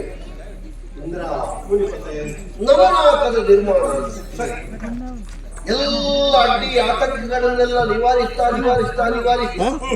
ವಶಿಷ್ಠರ ಪ್ರತಿಬಂಧಕದಲ್ಲಿಂದ ತೊಡಗಿ ಬಹಳ ಎಲ್ಲ ನಿವಾರಿಸುತ್ತಾ ಮಾಡಿದ್ದಾರೆ. ಇದಕ್ಕೆ ಯಾರು ಅಡ್ಡ ಬಂದ್ರು ಅವರು ಅದನ್ನು ತಡೀತಾರೆ ಬಿಟ್ಟರೆ ಆ ಸ್ವರ್ಗ ಸರಿಯಲ್ಲ ಅಂತ ಇದು ಏನು ಮಾಡೋಣ? ಅದು ನಿನಗೆ ಒಂದು ಲಾಭ ಆಗ್ತದೆ. ನಿನಗೆ ಏನು ಬೇಕು ಅದನ್ನು ಕೇಳು. ನಮ್ಮ ಕರ್ತವ್ಯದ ಪರಿಧಿ ಹೇಗೂ ಅವರು ಕೊಡ್ಲಿಕ್ಕೆ ಹೊರಟಿದ್ದಾರಲ್ಲ, ಅವರು ಕೊಡ್ತಾರೆ ಅಂತ ನಮಗೂ ವಿರೋಧ ಮಾಡುವುದಕ್ಕಿಲ್ಲ. ಅದು ಇರುತ್ತ ನಿನಗೆ ಬಾಧಕ ಆಗದ ಹಾಗೆ ಕೇಳು. ನಾವು ಮೊದಲ ಕರ್ತವ್ಯ ನಿರ್ವಹಣೆ ಮಾಡುವುದು ಯಾಕೆ ಲೋಕ ಸುಭೀಕ್ಷೆಗೆ ಬೇಕಾಗ್ತದೆ. ಅದರಲ್ಲಿ ಪ್ರಧಾನವಾದ ಇಚ್ಛಾಗಮ, ಹವಿಭೋಜನ, ಅನುಗ್ರಹ ಈ ಮೂರು ವ್ಯವಸ್ಥೆ ಆಗಲಿಕ್ಕೆ ಅಲ್ಲಿ ಇದ್ರೆ ನಿನಗೆ ತೊಂದರೆ ನಾವು ಮಾಡಿದ ಸೃಷ್ಟಿಯಲ್ಲಿ ಯಾವುದನ್ನು ತೆಗೆಯಲಿಕ್ಕೆ ಕೈಯಲ್ಲಿ ಸೇರಿಸಿ ಅದನ್ನು ಒಪ್ಪಿದೆ. ಅವರಲ್ಲಿ ಅದನ್ನು ತೆಗೆಯುವುದಿಲ್ಲ, ಇನ್ನು ಅಷ್ಟು ಸೇರಿಸಿದೆ. ಉಭಯವನ್ನು ನಾವೆಚ್ಚಿದೆ. ನಿಮಗೆ ಈಗ ಅವರಿಗೊಂದು ಒಳ್ಳೆಯ ಕಾರ್ಯಕ್ರಮಕ್ಕೆ ವ್ಯವಸ್ಥೆ ಮಾಡಿ ನಿಮಗೆ ನೀವು ಬ್ರಹ್ಮ ಋಷಿಗಳು ನನಗೆ ಎಂತದ್ದು ಬೇಡ. ತುಂಬಾ ಒಳ್ಳೆದಿದ್ದ ನೀವು ನೋಡಿದ ಮೇಲೆ ಹೇಳ್ಬೇಕು. ಕಳಿಸಿ ನೋಡುವ. ಈಗ ನಾವು ನೋಡಿದ ಹಾಗೆ ಪ್ರತಿಸಂಧಿ ನಿರ್ಮಾಣ ಸ್ಥಾಯಿ ಆಯಿತು ಅಂತ ಈ ಉಪಚಾರಕ್ಕೆ ಪ್ರತ್ಯುಪಚಾರ ಏನು ಮಾಡ್ತೇವೆ? ನನ್ನ ಮಗನಾದ ರಾಮನ ಉತ್ತರಾಯ ಸ್ಥಿತಿಯಲ್ಲಿ ನಿಮ್ಮ ಅನುಗ್ರಹ ಮತ್ತೆ ಬ್ರಾಹ್ಮಣ್ಯವನ್ನು ನೀವು ಅಧಿಕರಿಸಿದ ಈ ಹಿನ್ನೆಲೆಯಲ್ಲಿ ಬ್ರಹ್ಮ ಸಮಾಜಕ್ಕೊಂದು ನಿಮ್ಮಿಂದ ಕೊಡುವುದು. ನಿನ್ನ ಮಗ ಇನ್ನು ಮುಂದೆ ನನ್ನ ಮಗನಂತೆ ಪೋಷಿತರಾಗ್ತಾರೆ ನನಗೆ. ಸರಿ, ಕೊಟ್ಟ ಕೊಡುಗೆಯ ಮಹತ್ವ ಪಡೆದವರು ಶ್ಲಾಘಿಸುವಂತಿರ್ತದೆ.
ಶಶಿಮುಖದ ಸುನಗೆಯ ಬಾಲೆ ಎಸೆವ ಕಂಗಳ ಮುತ್ತಿರೋಲೆ ಸುಮಗುವ ಸುಳಿಪಲ್ಲ ಗುಣಶೀಲ ನೀವು ಪಿಸಾದಾಕ್ಷಿ ಇಲ್ಲಿ ನಿಂತಿದ್ದೀನಿ. ನಿಂತಿಗೆ ಸ್ವಲ್ಪ ಒಂದಾಗಿ ಮಾಡಿದ್ದು ಅಂತ ಭಾವಿಸಿದ್ಯಾ? ನಿನ್ನನ್ನು ಕಾಣುವಾಗ ಅವನಿಗೆ ಹೋದದ್ದು ಉಳಿದವರಿಗಿಂತ ಅತಿ ಸೌಭಾಗ್ಯವತಿಯಾಗಿ ಸೌಂದರ್ಯದ ಕನಿಯಾಗಿ ನಾಲ್ಕು ಗಣಿಕೆಯಲ್ಲಿ ಎಣಿಕೆಯಲ್ಲಿ ಪ್ರಥಮದಲ್ಲಿ ಸಿಗುವವರು ನೀವು. ಹೌದು, ಉಳಿದವರು ಕುಣಿತಕ್ಕಿಂತ ನಿನ್ನ ಕುಣಿತವನ್ನು ನಾಟ್ಯವೈಭವ ಅಂತ ನಾವು ಕರೆಯುತ್ತೇವೆ. ತಾಳದ ಗತಿ, ಅದಕ್ಕೆ ಮೇಳವಿಸಿದ ರೀತಿ ಎಲ್ಲವೂ ಮೆಚ್ಚುವಂತಹದ್ದು. ಆದರೆ ನೀನು ಸ್ವರ್ಗ ಒಮ್ಮೆ ತೊರೆದರೆ ಹೇಗೆ ಅಂತ ಸ್ವಲ್ಪ ಬಿಡಬೇಕು ಅಂತ ಹೇಳಿದ್ರೆ ಸರಸ್ವತಿ ನದಿ ತಟಾಕದಲ್ಲಿ ನಿರಂತ ತಪಸ್ಸನ್ನಾಚರಿಸುತ್ತಾಯೋ ಕುಶಿಕನಂದನಾದ ಕೌಶಿಕನ ತಪಸ್ಸುಗಿರಿಸುವುದಕ್ಕೆ ಬೇಕಾಗಿ ನೀನಲ್ಲಿ ಹೋಗಬೇಕು, ಅಲ್ಲಿ ಕುಣಿಯಬೇಕು, ಅವರ ಮನಸ್ಸನ್ನು ಸೆಳೆಯಬೇಕು. ತಪಸ್ಸು ಕೆಡಿಸಿ ಬರ್ತೀಯ ನೀನೇ ಆಗುವುದಿಲ್ಲ.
ಮನ್ಮಥ ಏನಾದ? ಸುಟ್ಟು ಭಸ್ಮವಾಗಿ ಹೋದ. ಅವನ ಉದ್ದೇಶ ಏನಾಗಿತ್ತು? ತಾರಕನ ವಧೆಗಾಗಿ ಶಿವನ ತಪಸ್ಸು ನಡೆಸುವುದೇ ಆಗಿದೆ. ಹೌದಾ? ಹಾಗಿದ್ರೆ ಮನ್ಮಥನ 5 ಬಾಣಗಳಿಗೆ ಒಳಪಟ್ಟಂತಹ ನಾನು ನೀನು ನೇರವಾಗಿ ಹೋಗಿ ವಿಶ್ವಾಮಿತ್ರ ತಪಸ್ಸನ್ನು ಕೆಡಿಸಿದೆ ಎಂದಾದ್ರೆ ಪರಿಣಾಮ ಏನಾಗಿತ್ತು? ಏನೂ ಆಗುವುದಿಲ್ಲ. ಯಾಕೆ? ಶಿವನ ಹಾಗೆ ವಿಶ್ವಾಮಿತ್ರನಿಗೆ ಪೂರ್ಣೆಯ ಕಣ್ಣಿಲ್ಲ. ಒಂದು ವೇಳೆ ಕಣ್ಣಿದ್ದರಲ್ಲಿ ಕಿಚ್ಚಿರುವುದಕ್ಕೆ ಸಾಧ್ಯ ಇಲ್ಲ. ಒಂದು ವೇಳೆ ಕಿಚ್ಚಿದ್ದರೂ ಇನ್ನೊಂದು ಸುಳ್ಳು. ನೀನೇ ಸರಿಯಾಗಿ ಆಲೋಚನೆ ಮಾಡಿ. ಏನು ಈ ಹಿಂದೆ ಮೇಲಕ್ಕೆ ನೀನೇ ಕಳುಹಿಸಿದ್ದವ ಮರಳಿ ಮೇಲಕ್ಕೆ ಬಂದ ಹುಡುಗಿಗೆ ಮಗುವೊಂದಾಗಿರ್ಬೋದನ್ನಲ್ಲೇ ಬಿಟ್ಟಿದ್ದಾಳೆ, ಬಂದಿದ್ದಾಳೆ. ಬರುವ ಹಾಗೆ ಬಂದಿದೆ. ಮತ್ತೆ ತೊಲಗ ಮೇನಕ ಅಂತ ವಿಶ್ವಾಮಿತ್ರ ಬಿಟ್ಟುಕೊಂಡು ಕಳಿಸಿಕೊಟ್ಟದ್ದು. ವಿಶ್ವಾಮಿತ್ರ ರಾಣಿ ಕಲಿಸಿಕೊಟ್ಟದ್ದಲ್ಲ. ಪ್ರಕರಣ ವಿಶ್ವಾಮಿತ್ರ ಮನಸ್ಸು ಸರಿ ಇಲ್ಲ. ಮನುಷ್ಯ ಒಳ್ಳೆಯದು. ಅದು ಏನೇ ನಾ ಕರಜೋಡಿಸಿ ಬೇಡಿಕೊಳ್ಳುವುದು ಏನು, ನಾನು ಈ ಕ್ಷೇತ್ರದಲ್ಲಿ ಅಲ್ಪ ಸ್ವಲ್ಪ ಹೆಸರು ಮಾಡಿದ್ದೇನೆ. ಯಪ್ಪ, ಇನ್ನದು ಅಲ್ಪ ಸ್ವಲ್ಪ ಅಂತ ಹೇಳುವಾಗ ಮತ್ತೆಲ್ಲ ಎಂತದ್ದು ಅಂತ ಗೊತ್ತಾಗುದಿಲ್ಲ. ನಾನೇ ಯಾಕಾಗಬೇಕು?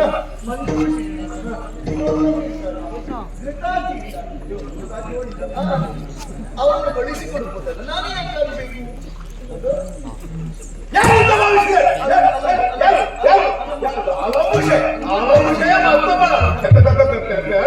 ಮಾತಾಡಿಸ್ಬೇಡ. ನೀನು ಆದಿತ್ಯ ಕಳಿಸಿಕೊಡುವಂತ ಹಾಕಿದ್ರೆ ನಾನು ವಿರೋಧಿಸ್ತೀಯ. ನಾನು ದೇವೇಂದ್ರ ದ್ವೇಷ ಅಂತ ಭಾವಿಸಿದ್ಯಾ? ಆಗುದಿಲ್ಲ, ಹೋಗುವುದಿಲ್ಲ. ಕುಣಿಬೇಕು ಅಂತಂದ್ರೆ ಕುಣಿಬೇಕು, ಮಾತಾಡ್ಬೇಕು ಅಂತಂದ್ರೆ ಮಾತಾಡ್ಬೇಕು.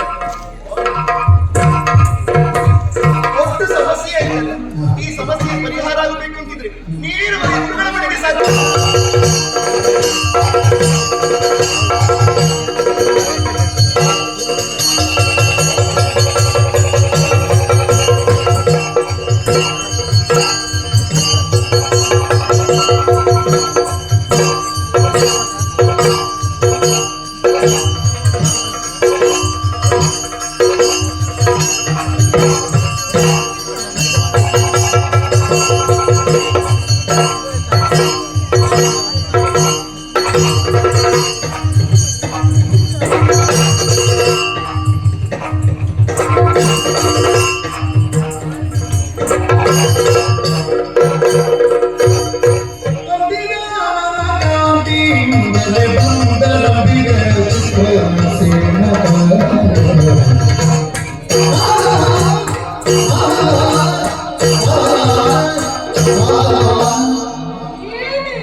ಶುಭವಾಗಲಿ. ರಂಭ, ಆಶ್ಚರ್ಯವನ್ನೇ ಕಾಣ್ತಾ ಇದ್ದೇನೆ. ಸದಾ ಸಂತೋಷದಲ್ಲಿರುವವಳು ನೀನು, ಇಂದು ಬೇಸರದಲ್ಲಿದ್ದೀಯ. ಏನಾಯ್ತು? ದೇವೇಂದ್ರ ಆಳತಿಯಾಗಿ ಹೇಗೆ? ವಿಶ್ವಾಮಿತ್ರ ತಪಸ್ಸನ್ನು ಕೆಡಿಸಿಬಾರದು ಎಂಬುದಾಗಿ ಸರಿ. ನನ್ನ ಆಗಿದೆ ಎನ್ನುವ ವಿಧವಾಗಿ ತಿಳಿದುಕೊಂಡು ಆಳತಿ ಮಾಡಿ ಕಳುಹಿಕೊಟ್ಟಿದ್ದಾನೆ. ಆ ಬಗ್ಗೆ ಆಲೋಚನೆ ಮಾಡುವಾಗ ಭಯಭೀತರಾಗಿದ್ದೇನೆ. ಅಮ್ಮ, ಈ ಸಣ್ಣ ವಿಚಾರಕ್ಕಾಗಿ ಭಯವೇ? ಚಿಂತಿಸಬೇಡ, ನಿನ್ನಿಂದ ಈ ಕೆಲಸ ಆಗುತ್ತದೆ. ಆದ್ರೆ ಇಂದಿನ ಸಂಗೀತವನ್ನು ಮಾಡುವುದಲ್ಲ, ಹೊಸ ನೃತ್ಯದ ಅಗತ್ಯತೆ ಇದೆ. ಈಗಾಗಲೇ ಅಭ್ಯಾಸ ಪ್ರಾರಂಭವಾಗಿದೆ, ಪೂರ್ಣಗೊಳಿಸಿ.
Todo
ನಾಟ್ಯಾಭ್ಯಾಸ ಎನ್ನುವುದು ಬಹಳ ಚಂದವಾಗಿ ಮುಗಿದನು. ಇನ್ನು ತಡ ಮಾಡುವುದಲ್ಲ, ನೇರವಾಗಿ ಹೋಗಿ ಆತನ ತಪಸ್ಸನ್ನು ಕೆಡಿಸಬೇಕು. ಅದಕ್ಕಾಗಿ ಸೇರಿಸುವುದನ್ನ ಸೇರಿಸಿ, ಕಡಿತಗೊಳಿಸುವುದನ್ನ ಕಡಿತಗೊಳಿಸಿ, ಅಲ್ಲಿ ಹೋಗಿ ಪ್ರಯೋಗ ಕಡಿತಗೊಳಿಸು.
ನುಡಿಸುವ ರಸಿಕ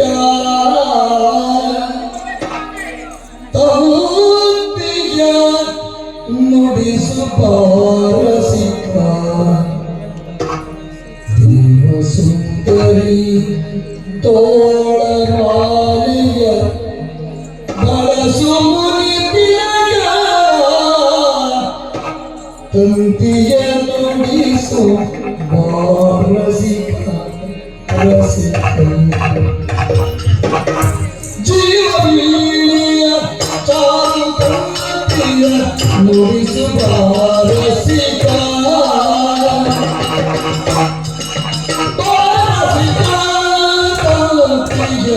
ನುಡಿಸುವ ರಸಿಕ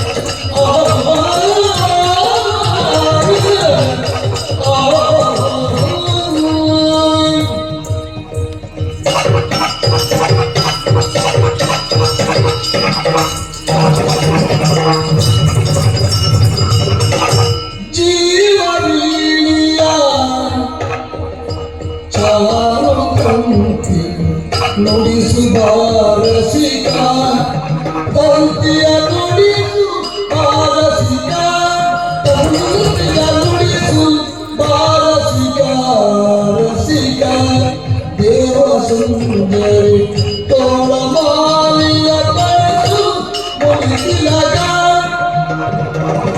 ದೇವ ಸುಂದರಿ ತೋಳಮಾಲಿಯ ಬಳಸು ಮುಡಿಸಿಲಗ ತಂತಿಯ ನುಡಿಸು ಬಾರಸಿಕ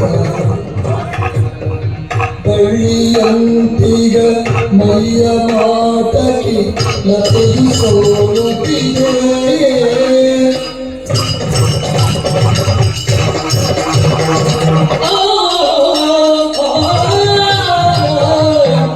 ಬೆಳ್ಳಿ ತಾರಿಯ ನಯನ ಕಾಂತಿಗೆ ಹುಲ್ಲಿ ನಾಚುತ್ತಿದೆ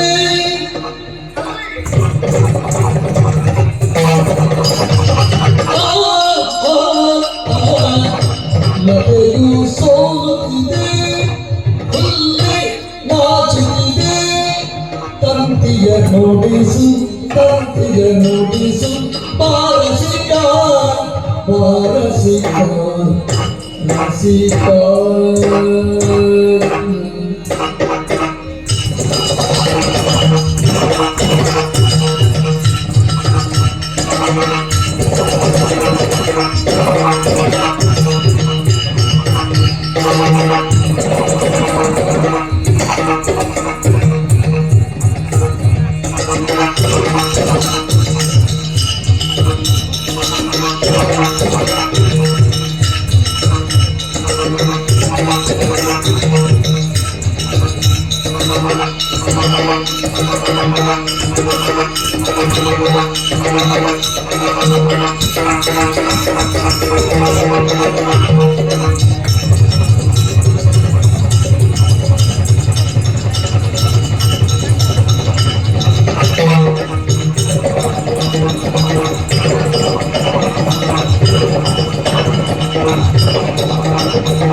ನುಡಿಗೆ ಅರಗಿ ಜಡಗಿ ನಾಗರ ತಾರಿ ಸರಿಯುತ್ತ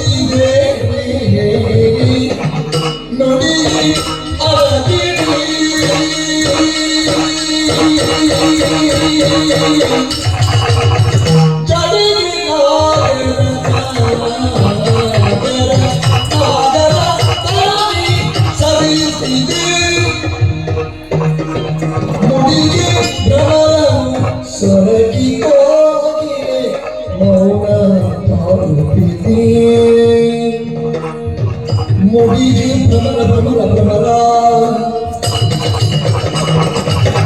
ಸೊರಗಿ ಕೋಗಿಲೆ ಸೊರಗಿ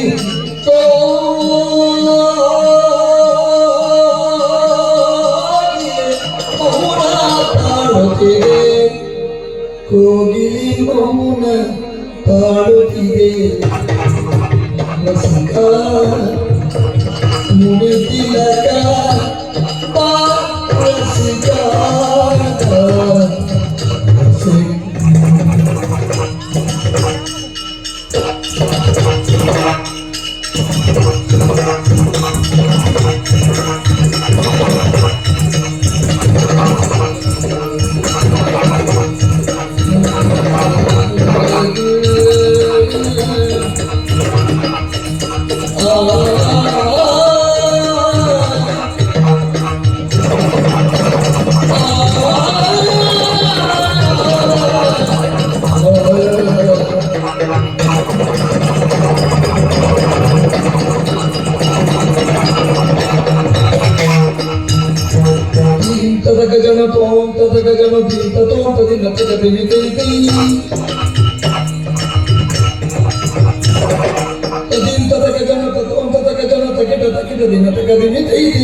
ನಾನು ಯಾವ ಪ್ರತಿಕ್ರಿಯೆ ಇಲ್ಲ ಅಂತ ಭಾವಿಸಿದ್ದು ಅಪ್ಪ ಇಂತಹ ಪ್ರತಿಕ್ರಿಯೆ ಬಂದಲ್ಲ. ಇನ್ನು ಬಿಡಿ, ನಾನು ಲತಾಂಗಿ, ನಾನು ಆವರಿಸಿಕೊಳ್ಳೋಕೆ ವಿಶಾಲವಾದ ವೃಕ್ಷ ಬೇಡವೆ? ಅಲ್ಲೇ ಮೇಲೆ ಬೀಳ್ತದೆ, ಜಾರಿಸಿಕೊಂಡ್ರೆ ಆಯ್ತಷ್ಟೇ. ನಾ ಹಂಸಕ ಕ್ರೀಡಿಸುವುದಕ್ಕೊಂದು ದೊಡ್ಡ ಕೊಳ ಬೇಡವೆ? ಮುಗಿಸಿಕೊಳ್ತದೆ, ನನಗೆ ಈಜು ಬರ್ತದೆ. ಅಲ್ಲ, ನಾ ಸಿಂಹ ಕಟ್ಟಿ, ಈ ಕಟಿಯ ಗಾಂಭೀರ್ಯಕ್ಕೆ ಓಯ್ ಆ ಸಿಂಹ ಅಲ್ಲೇ ನೋಡ್ತಾ ಉಂಟು. ಹಾಗಿದ್ರೆ ಈ ಕಟಿಯ ಗಾಂಭೀರ್ಯಕ್ಕೆ ಸೋಲುವಂತ ಆ ಸಿಂಹರ ಅದೇನಿದ್ದಾರೆ? ಇದು ಅನುಮೋದನೆಗಲ್ಲ, ನಿಲ್ಲಿಸು ಅಂತ ಹೇಳಿ ಆಗುವಂತ ಅದು ಎಂತದ್ದು? ಬಾಗಿಲಿಗೆ ಬೇರೆ ಕೆಲಸ ಇಲ್ಲ. ಬಾರಸಿಕ ಇಲ್ಲಿ ನೀರಸತೆ ಇರು, ಇವಳದು ರಸಿಕತೆ. ರಸಿಕತೆ ಎಂತದ್ದು?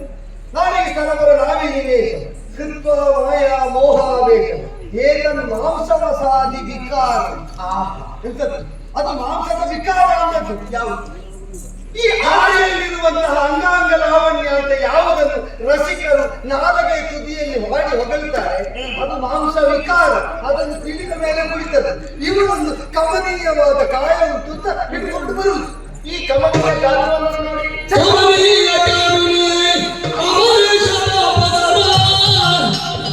Come on,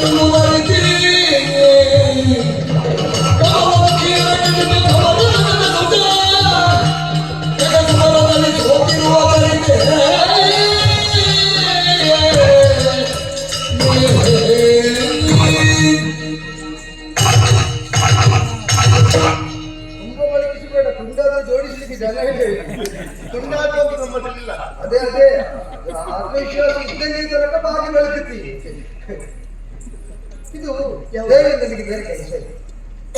ನಿನ್ನನ್ನು ಕಳಿಸಿದ್ರಲ್ಲ ಇಲ್ಲಿಗೆ ಎಂತದ್ದು? ಇದು ಪ್ರಚಾರಗಳಿಗೆ ದೊಡ್ಡ ಸಂಗತಿ. ವರ್ಷ ಒಂದೊಂದು ಬರ್ತಾವೆ. ನಿನಗೆ ಎಷ್ಟು ಕಷ್ಟ ಆಗಿರ್ಬೋದು, ನಮಗೆ ಇಷ್ಟ ಆಗಬೇಕಲ್ಲ. ನಿಮಗೆ ಇಷ್ಟ ಆಗಿದ್ರೆ ಏನ್ ಮಾಡ್ಬೇಕು? ನನಗೆ ಇಷ್ಟ ಆಗಬೇಕಾದ್ರೆ ದೇವರು ಸಾಕ್ಷಾತ್ಕಾರ ಮಾಡಿಸಿಕೊಡ್ತೀಯ. ದೇವತೆ ಬಂದಿದ್ದಾಳೆ. ನಾನು ದೇವರು ನಂದದು, ದೇವಲೋಕದವಳು ಅಂತಲ್ಲ. 33 ಕೋಟಿ ದೇವತೆಗಳಿಗೂ ಅಧಿಪತಿಯಾದ ದೇವದೇವೋತ್ತಮರಾದ ಪರಬ್ರಹ್ಮ ಸ್ವರೂಪಿಯಾದಂತಹ ಸಚ್ಚಿದಾನಂದ ಘನ ರೂಪ. ಸಾಕ? ದೊಡ್ಡ ದೊಡ್ಡದೆಲ್ಲ ಕೇಳ್ಬೇಕು. ನನಗೆ ಸಣ್ಣದರ ಬಗ್ಗೆ ಬಯಕೆ ಇಲ್ಲ. ನಿನಗೆಲ್ಲ ಕೊಡ್ಲಿಕ್ಕೆ ಆಗೋದಕ್ಕೆ ಸಣ್ಣದೇ, ಅದಕ್ಕೆ ನಾನು ನಿಮ್ಮ ಸುದ್ದಿಗೆ ಬರುವುದಿಲ್ಲ. ನಮಗೆ ಸಿಕ್ಕದಿದ್ರೆ ದೊಡ್ಡದು ಸಿಕ್ಕಿಬಿಡಿ.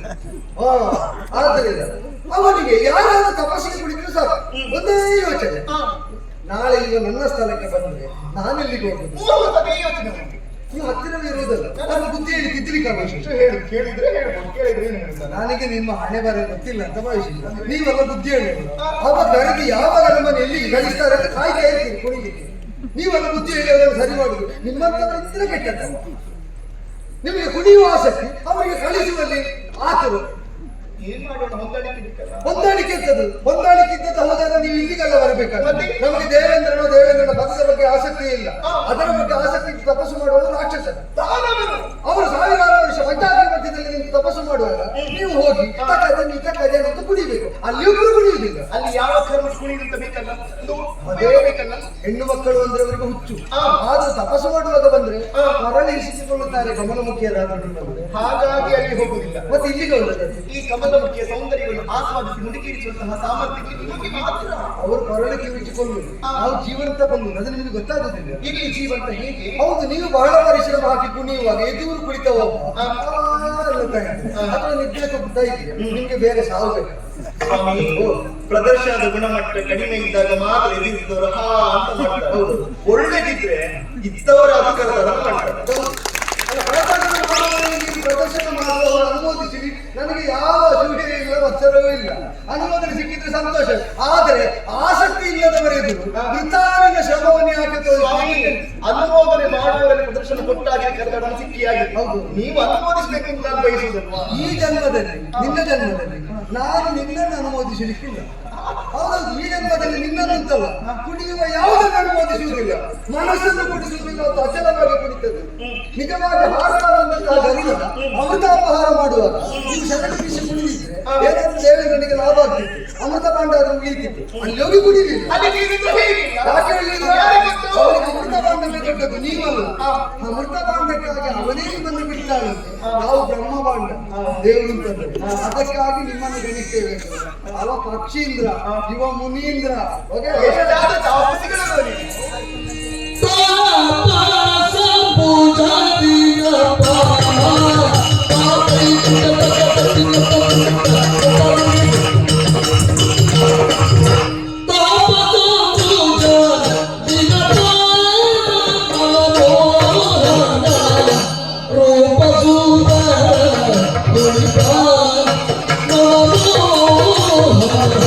ರೂಪ ಸುಂದರ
ಇಕ್ಷು ಚಾಪನೆ ಕಲಿಯಲಿ ನೀ ಪರಿಗಣಿಸಿದ ನೀ ಪರಿಗಣಿಸಿದ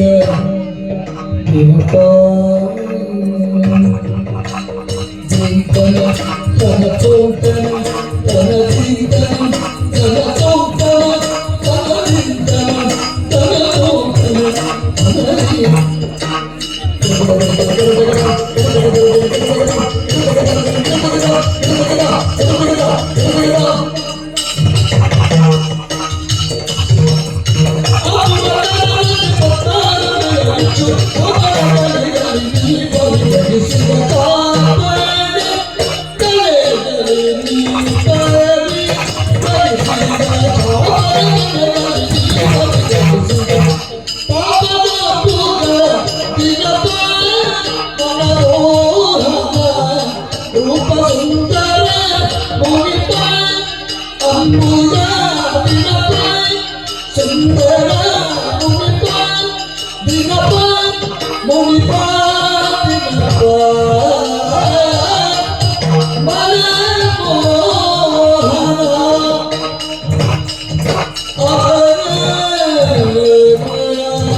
ಪೂರ್ವರಂಗಲ್ಲ ತೋರಿಸಿದ್ದಕ್ಕೆ ನಿನ್ನದಲ್ಲಿ ಮುಖ್ಯ ಸನ್ನಿವೇಶ.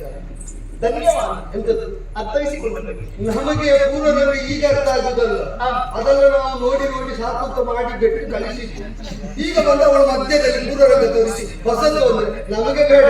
ನಿನ್ನ ಸಾಲ ಏನು ಅಂತ ಗೊತ್ತಾಯ್ತು ದೇವರ ಸಾರ್ಥಕಾಯ್ತು. ನಾನು ಪೂರ್ವರಂಗ ಮಾಡಿ ನಾನು ಯಾವಾಗ ಪೂರ್ವರಂಗ ಅಂತ ಹೇಳಿ ಮೇನಕ ಪ್ರಕಾರ ಬಂದಾಗಿದೆ, ಅವಳು ಕುಡಿದಾಗಿದೆ, ನಾವು ಕುಡಿಸುವಾಗಿದೆ, ಕಳಿಸುವಾಗಿದೆ. ಮತ್ತೆ ಈಗ ನೀವು ಹೊಸದಾಗಿ ಬಂದು ನಮ್ಮದು ಹೊಸದು ನೋಡಿ ನಮಗೆಲ್ಲ ಹಳಸ್ತೇವೆ. ಸ್ವಾಮಿ, ಅವತ್ತು ಬಂದವಳು ಮೇನಕ, ಇವತ್ತು ಬಂದವಳು ಸಾಮಾನ್ಯ ವ್ಯಕ್ತಿ ಅಂತ ಭಾವಿಸಿಕೊಂಡೆ.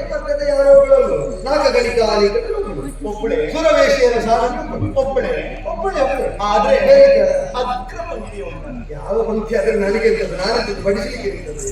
ಯಾವ ಪಂಕ್ತಿ ಅಂತ ನೋಡಿ ನಾನು ಯಾರಂತ ಕೇಳಿದ್ರು. ನಿನಗೆ ಗೊತ್ತಿದ್ರೆ ಹೇಳು, ನನಗೆ ಕೇಳೋ ದೊಡ್ಡ ಉತ್ಸಾಹ. ನಾನು ಹೇಳಲಿರಿ. ಹೇಳಿ. ನಾರಂಬ ಗೊತ್ತಾಯ್ತು. ಏನು ನಾನು ಹೇಳಿದ್ರು ನಾರಂಬ ನಾರಂಬ ತೊಡಗಬೇಡ ತೊಡಗಬೇಡ. ನಿಮ್ಮ ಭಾಷೆಯಲ್ಲಿ ಹೇಳಿ ದೇವವಾಣಿ ದೇವವಾಣಿ ಸುಸಂಸ್ಕೃತವಾಣಿ. ಆರಂಭ ತೊಡಗಬೇಡ ನಾರಂಭ. ನಾನು ಹಾಗೆ ಹೇಳಿದಲ್ಲವಾ, ಮತ್ತೆ ನಾನು ರಂಬ ಅಂತ ಹೇಳಿ ಮತ್ತೆ ನೀವು ಸಿಗ್ಬಿಟ್ಟೆ ಚುಟುಕಾಗಿ ನಿಲ್ಲಿಸುವ. ನಾನು ಅದಕ್ಕಿಂತ ಚುಟುಕಾಗಿ ತೊಡಗುದೇ ಬೇಡ ಅಂತ. ಅಪಾಯ ಅಲ್ಲ, ತೊಡಗಿದ್ರೆ ಅಪಾಯ ಅಂತ ತೊಡಗುದು ಬೇಡ ಬೇಡ. ಹೌದು, ಚುಟುಕಾಗಿ ಬೇಡ ಬೇಡ. ಇದು ನಾನು ದೇವೇಂದ್ರ ಕಳಿಸಿಕೊಟ್ಟಂತಹ ಬಡವಳಿ. ನಿಮಗ ಸನ್ಮಾನ ಉಡುಗೊರೆ. ನನಗೆ ಈ ಉಡುಗೊರೆ ಸನ್ಮಾನ ಗೌರವ ಅರ್ಪಣೆ ಬಳುವಳಿ ಇದೆಲ್ಲ ನೋಡಿದ್ರೆ ಆಗುದಿಲ್ಲ. ಅದೆಲ್ಲ ಬಿಟ್ಟ ಮೇಲೆ ನಾನು ತಪಸ್ಸಿಗೆ ತೊಡಗಿದ್ದೆ. ಅವನಲ್ಲಿ ಹೇಳಿ ವಿಷಾದದಿಂದ ತಿರಸ್ಕರಿಸಿದ್ದೇನೆ. ಹೇಳಬೇಕಾದದ್ದೇನು? ಯಾಕೆ? ಬರುವಾಗಲೇ ದೇವೇಂದ್ರ ಹೇಳಿದ ಏನು? ವಿಶ್ವಾಮಿತ್ರರು ಎಲ್ಲಿಯೂ ಸನ್ಮಾನವನ್ನು ಸ್ವೀಕರಿಸುವುದಿಲ್ಲ ಅಂತ. ಇನ್ನು ದೇವೇಂದ್ರನು ಹೀಗೆ ಜನ ಬೇಡ ಅಂತ ಹೇಳಿದವರಿಗೆ ಕೊಡ್ತೇನೆ ಅಂತ ಹೊರಡಿ. ಕೊನೆಗೂ ಅವ್ರು ಬೇಡ ಅಂತ ಹೇಳಿದ್ದಾರೆ. ನಮ್ಗೇನು ಹೇಳಿದೆ ನಾವು ಕೊಡ್ತಿದ್ದೆವು, ಅವ್ರು ತಗೊಂಡಿಲ್ಲ ಅಂತ ಹೇಳಿ ದೊಡ್ಡ ಜನ ನಿಮ್ಮಲ್ಲಿ ಈ ದೊಡ್ಡವರಿಗೆ ಅಲ್ಪತನ ಎಷ್ಟೆಲ್ಲ ಇರ್ತದೆ ಇರ್ಬೋದೇನು? ಹೌದು. ನೀವೇನು ಸನ್ಮಾನ ಬೇಡ ಅಂತ ಹೇಳಿ? ಸನ್ಮಾನ ಸನ್ಮಾನ ಅಂತ ಇರ್ತದೆ. ಎದುರು ಮಾಡುವ ಒಬ್ಬರ ಅಭಿನಂದನ ಭಾಷಣ ಮಾತ್ರ ನಿಮಗೆ ಕೇಳುದು. ಹಿಂದಿನಿಂದ ಎಷ್ಟು ಜನ ಬಯಸ್ತಾರೆ ಗೊತ್ತಿಲ್ಲ. ಅದನ್ನು ಕೇಳುವುದಕ್ಕಿಂತ ಸನ್ಮಾನ ಸುದ್ದಿದಲ್ಲ ಅದೇ ಒಳ್ಳೆ ಕ್ಷೇಮ. ಬೇಡ, ಸನ್ಮಾನ ಬೇಡ. ಸ್ವರ್ಗದ ಸೌಖ್ಯವೇ ನಾರಿಯ ರೂಪವನ್ನಾಂತೂ ನಿಮ್ಮ ಕಣ್ಣ ಮುಂದೆ ಬಂದೆನ್ನುವ ಹಾಗೆ ಭಾವಿಸಿಕೊಳ್ಳಿ. ಭಾವಿಸಿಕೊಳ್ಬೋದಿತ್ತು. ಸ್ವರ್ಗದಲ್ಲಿ ಸೌಖ್ಯ ಮತ್ತು ನಮಗೆ ಭ್ರಮೆ ಇರಬೇಕಲ್ಲ. ಎಂತದ್ದು ಸ್ವರ್ಗ ಅಂದ್ರೆ ದೊಡ್ಡ ಸಂಗತಿ. ಬಾಲಿವುಡ್ ಅದೇನು ಹೇಳುವುದು ಹಾಗೆ? ತ್ರಿಶಂಕು ಸ್ವರ್ಗ. ನನ್ನ ತಪದಿಂದ ಬೇಕಾದ ಸ್ವರ್ಗವನ್ನು ಕ್ಷಣ ಮಾತ್ರದಲ್ಲಿ ನಿರ್ಮಿಸಬಲ್ಲ ಯೋಗ್ಯತೆ ಇದ್ದವನಿಗೆ. ನಿಜವಾಗಿ ನಿನಗೆ ಗೊತ್ತಿಲ್ಲ, ಅಲ್ಲಿ ನಿನ್ನಂತದ್ದು ಒಟ್ಟು ಎಷ್ಟು ಕುಣಿತ ಅಂತ ಗೊತ್ತಿಲ್ಲ. ಬಹಳಷ್ಟು ಅದನ್ನು ನಿರ್ಮಿಸಿ ಕುಣಿಲಿಕ್ಕೆ ಬಿಟ್ಟವರ ನನ್ನಲ್ಲಿ ಬಂದು ನಿಮ್ಮ ಆಟವ. ಸ್ವಾಮಿ, ಅಲ್ಲಿ ಅಷ್ಟನ್ನು ಕುಣಿಸಬಲ್ಲವರು ನೀವು. ಹೌದು. ಇಲ್ಲಿ ನಿಮ್ಮನ್ನು ಕುಣಿಸಬಲ್ಲವಳು ನಾನೇನು? ನೀನು ಮನಸ್ಸಲ್ಲೇ ಮಂಡಿಗೆ ತಿನ್ನಬಹುದು. ಅಷ್ಟು ಸುಲಭ ಇಲ್ಲ. ಯಾಕೆ ಅಂದ್ರೆ ಆಟಿಕೆಯನ್ನು ನಿರ್ಮಿಸುವವರು ಅದರಲ್ಲಿ ಆಟ ಆಡುವುದಿಲ್ಲ. ಆಟ ಆಡುವುದು ಮಕ್ಕಳು. ಮಕ್ಕಳಿಗಾಗಿ ಆಟಿಕೆ ನಿರ್ಮಾಣ. ಈ ಆಟಿಕೆಯಲ್ಲಿ ಆಡುವ ಮಗು ಅಲ್ಲಿ ದೇವೇಂದ್ರ ಅಲ್ಲಿದ್ದಾರೆ. ಹೋಗಿ ಅವರನ್ನು ಆಟ ಆಡಿಸಿ ತಣಿಸಿ ಮಣಿಸಿ ಇವ ಆಟಿಕೆಯ ನಿರ್ಮಾಪಕ ನನಗೆ ಹುಚ್ಚುಗಟ್ಟಿ ಆಡುವ ಅಭ್ಯಾಸ ಇಲ್ಲ. ಅವರನ್ನು ತಣಿಸಿಯಾಗಿ ಈಗ ತಣಿಸಬೇಕಾದವರು ನೀವು. ನನಗೆ ತಣಿಲಿಕ್ಕೆ ನಾನು ಬಿಸಿಯಾಗಲಿಲ್ಲ ತಣಿಲಿಕ್ಕೆ. ನನ್ನನ್ನು ಹೇಳಿ ತಾಪಸಾಂಬುಜದಿನಪ್ಪ. ನೀವೇನಿದ್ದೀರಿ? ಅಲ್ಲ, ಒಂದು ವಿಶೇಷ ಪ್ರಯೋಗ ಇದೆ. ತಾಪಸಾಂಬುಜದಿನ ತಾಪಸಗಳಂತಹ ತಾವರೆಯನ್ನು ಹರಡಿಸುವಂತಹ ಸೂರ್ಯ ಆಗಲಿ. ನನ್ನ ಪ್ರಶ್ನೆ ಹರಡಿಸಬಾರದು ನೀವು. ಏನು ತಪಸ್ಸೆ ಇಲ್ಲವಲ್ಲ. ಅದರಲ್ಲಿ ತಾಪಸಿಗಳೆಂಬ ಅಂಬುಜವನ್ನು ಅರಳಿಸುವ ದಿನಪಾಲ, ನರ್ತಕಿಯೆಂಬ ಅಂಬುಜವನ್ನು ಅರಳಿಸುವ ದಿನಪಾಲ ಇಲ್ಲ. ತಪಸ್ಸುಗಳಿಗೆ ಮಾರ್ಗದರ್ಶನ ಮಾಡುವಂತಹ ಸೂರ್ಯ ಸದೃಶ ಅಲ್ಲ. ನೀವು ಹೇಳಿದ್ದು ತಪಸ್ಸು ಮಾಡದಿದ್ರೆ ನಾನು ಸುದ್ದಿಗೆ ಬರುತ್ತಿಲ್ಲ. ನಾ ತಾಪಸಿ ಆದ್ರೆ ತಪಸ್ಸಷ್ಟು ಸುಲಭ ಇಲ್ಲ. ಒಂದು 100 ವರ್ಷ ಆದರೂ ಪ್ರಣವ ಧ್ಯಾನ ಮಾಡಬಹುದು. ಪ್ರಾಣಯ ಅಲ್ಲೇ ಬೆಳಿಗ್ಗೆ ಹೇಳಿದ್ರೆ ಪ್ರಣವೇ ಅಷ್ಟೇ. ಅದೇ ಹೇಳಿದ್ದು ಹೋಗುದಲ್ಲ.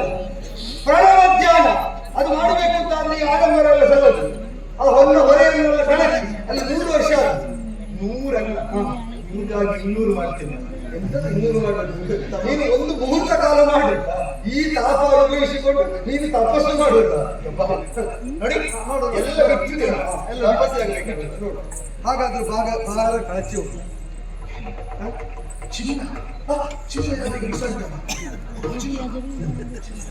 ಲೋಕ ಯಾವುದಾದ್ರೆ ಜಾತಿ ಹೆಣ್ಣು ಹೌದಾ? ಚಿನ್ನ ಅಂದ್ರೆ ಜೀವವಾಯು ಹೌದಾ? ಅದು ದೇವಲೋಕ ಅಂದ್ರೆ ಭೂಲೋಕ. ಯಾಕೆ? ನಿಮ್ಮ ಪ್ರಾಣ ಇರುವುದು ಒಳಗೆಲ್ಲ ಚಿನ್ನದಲ್ಲಿ. ಅದು ನಿಮ್ಮ ಮೇಲೆ ಕೆಳಗೋದ್ರೆ ನಮ್ಮ ಪ್ರಾಣ ಮೇಲೆ ಕೆಳಗೋಗ್ತದೆ. ಅದಕ್ಕಿಂತ ನನ್ನಾಗ ಆಗ್ಬೇಕು. ನಮಗೆ ಒಂದು ಒಂದೇ ಮಣ್ಣು ಒಂದೇ, ಅದು ಮೇಲೆ ಹೋಗ್ಲಿ ಕೆಳಗೆ ಹೋಗ್ಲಿ, ನಾವಿರೋ ನೋಡಿ, ಕಟ್ಟಿದ್ದೆಲ್ಲ ಹಾಗೆ ನಾವು ತಪಸ್ಸಿನ ಶೈಲಿಯಲ್ಲಿ ಬದಲಾವಣೆ ಮಾಡಿಕೊಂಡ್ರೆ ಹೇಗೆ? ಹೇಗೆ ನನಗೆ 1000 ವರ್ಷ ತಪಸ್ಸು ಮಾಡಿ ಸಿದ್ಧಿ ಆಗಲಿಲ್ಲ ಅಂತ ಮಾರ್ಗದರ್ಶನ ಮಾಡಲಿಕ್ಕೆ ದೇವೇಂದ್ರ ಕಳಿಸಿದ್ದಾರೆ. ಎಲ್ಲ ಗೊತ್ತು. ಅಲ್ಲ, ಮತ್ತೆ ನೀನು ಮಾರ್ಗದರ್ಶನಕ್ಕೆ ನಾ ಕೋರಿಕೆ ಹೇಳಿದಷ್ಟೇ. ನಿನಗೆ ನೃತ್ಯದಲ್ಲಿ ಆಗಾಗ ಬರ್ತದಲ್ಲ ಕೋರಿಕೆ ಅಂತ ಆಗಾಗ ಕೋರಿಕೆ ಹಾಗೆ ಭಾವಿಸಿ ನಾವೊಂದು ಶೃಂಗಾರ ತಪಸ್ಸು ಮಾಡಿದ್ರೆ ಹೇಳುವಾಗಲೇ ಆ ಧ್ವನಿಯ ಬದುಕುನು ಶೃಂಗಾರ ಅದು ಯಾರೆಲ್ಲ ಮಾಡುದು? ಒಂದು ಗಂಡು ಅಂತ ಹೇಳಿ ಇಲ್ಲಿ ಉಂಟು. ನೀವೊಂದು ಪ್ರಾಯದ ಗಂಡು. ನೀವೊಂದು ತುಂಬಾ ಅನುಭವದ ಹೆಣ್ಣು. ನೀನು ನಮ್ಮ ಪ್ರಾಯ ಲೆಕ್ಕಪ್ಪಾಗ ನಾವಿನ್ನು ಅನುಭವ ಲೆಕ್ಕ ಹಾಕಬೇಕು. ಅನುಭವದ ಹೆಣ್ಣು. ಆದ್ರೆ ಒಂದುಂಟು, ಈ ಶೃಂಗಾರ ತಪಸ್ಸಿಗೆ ಗಂಡು ಹೆಣ್ಣೇ ಬೇಕು ಅಂತ ಆದ್ರೆ ಇಲ್ಲಿ ಅದೆರಡಿಲ್ಲ. ಈಗ ಒಂದು ಹೆಣ್ಣು ಮತ್ತು ಹೆಣ್ಣು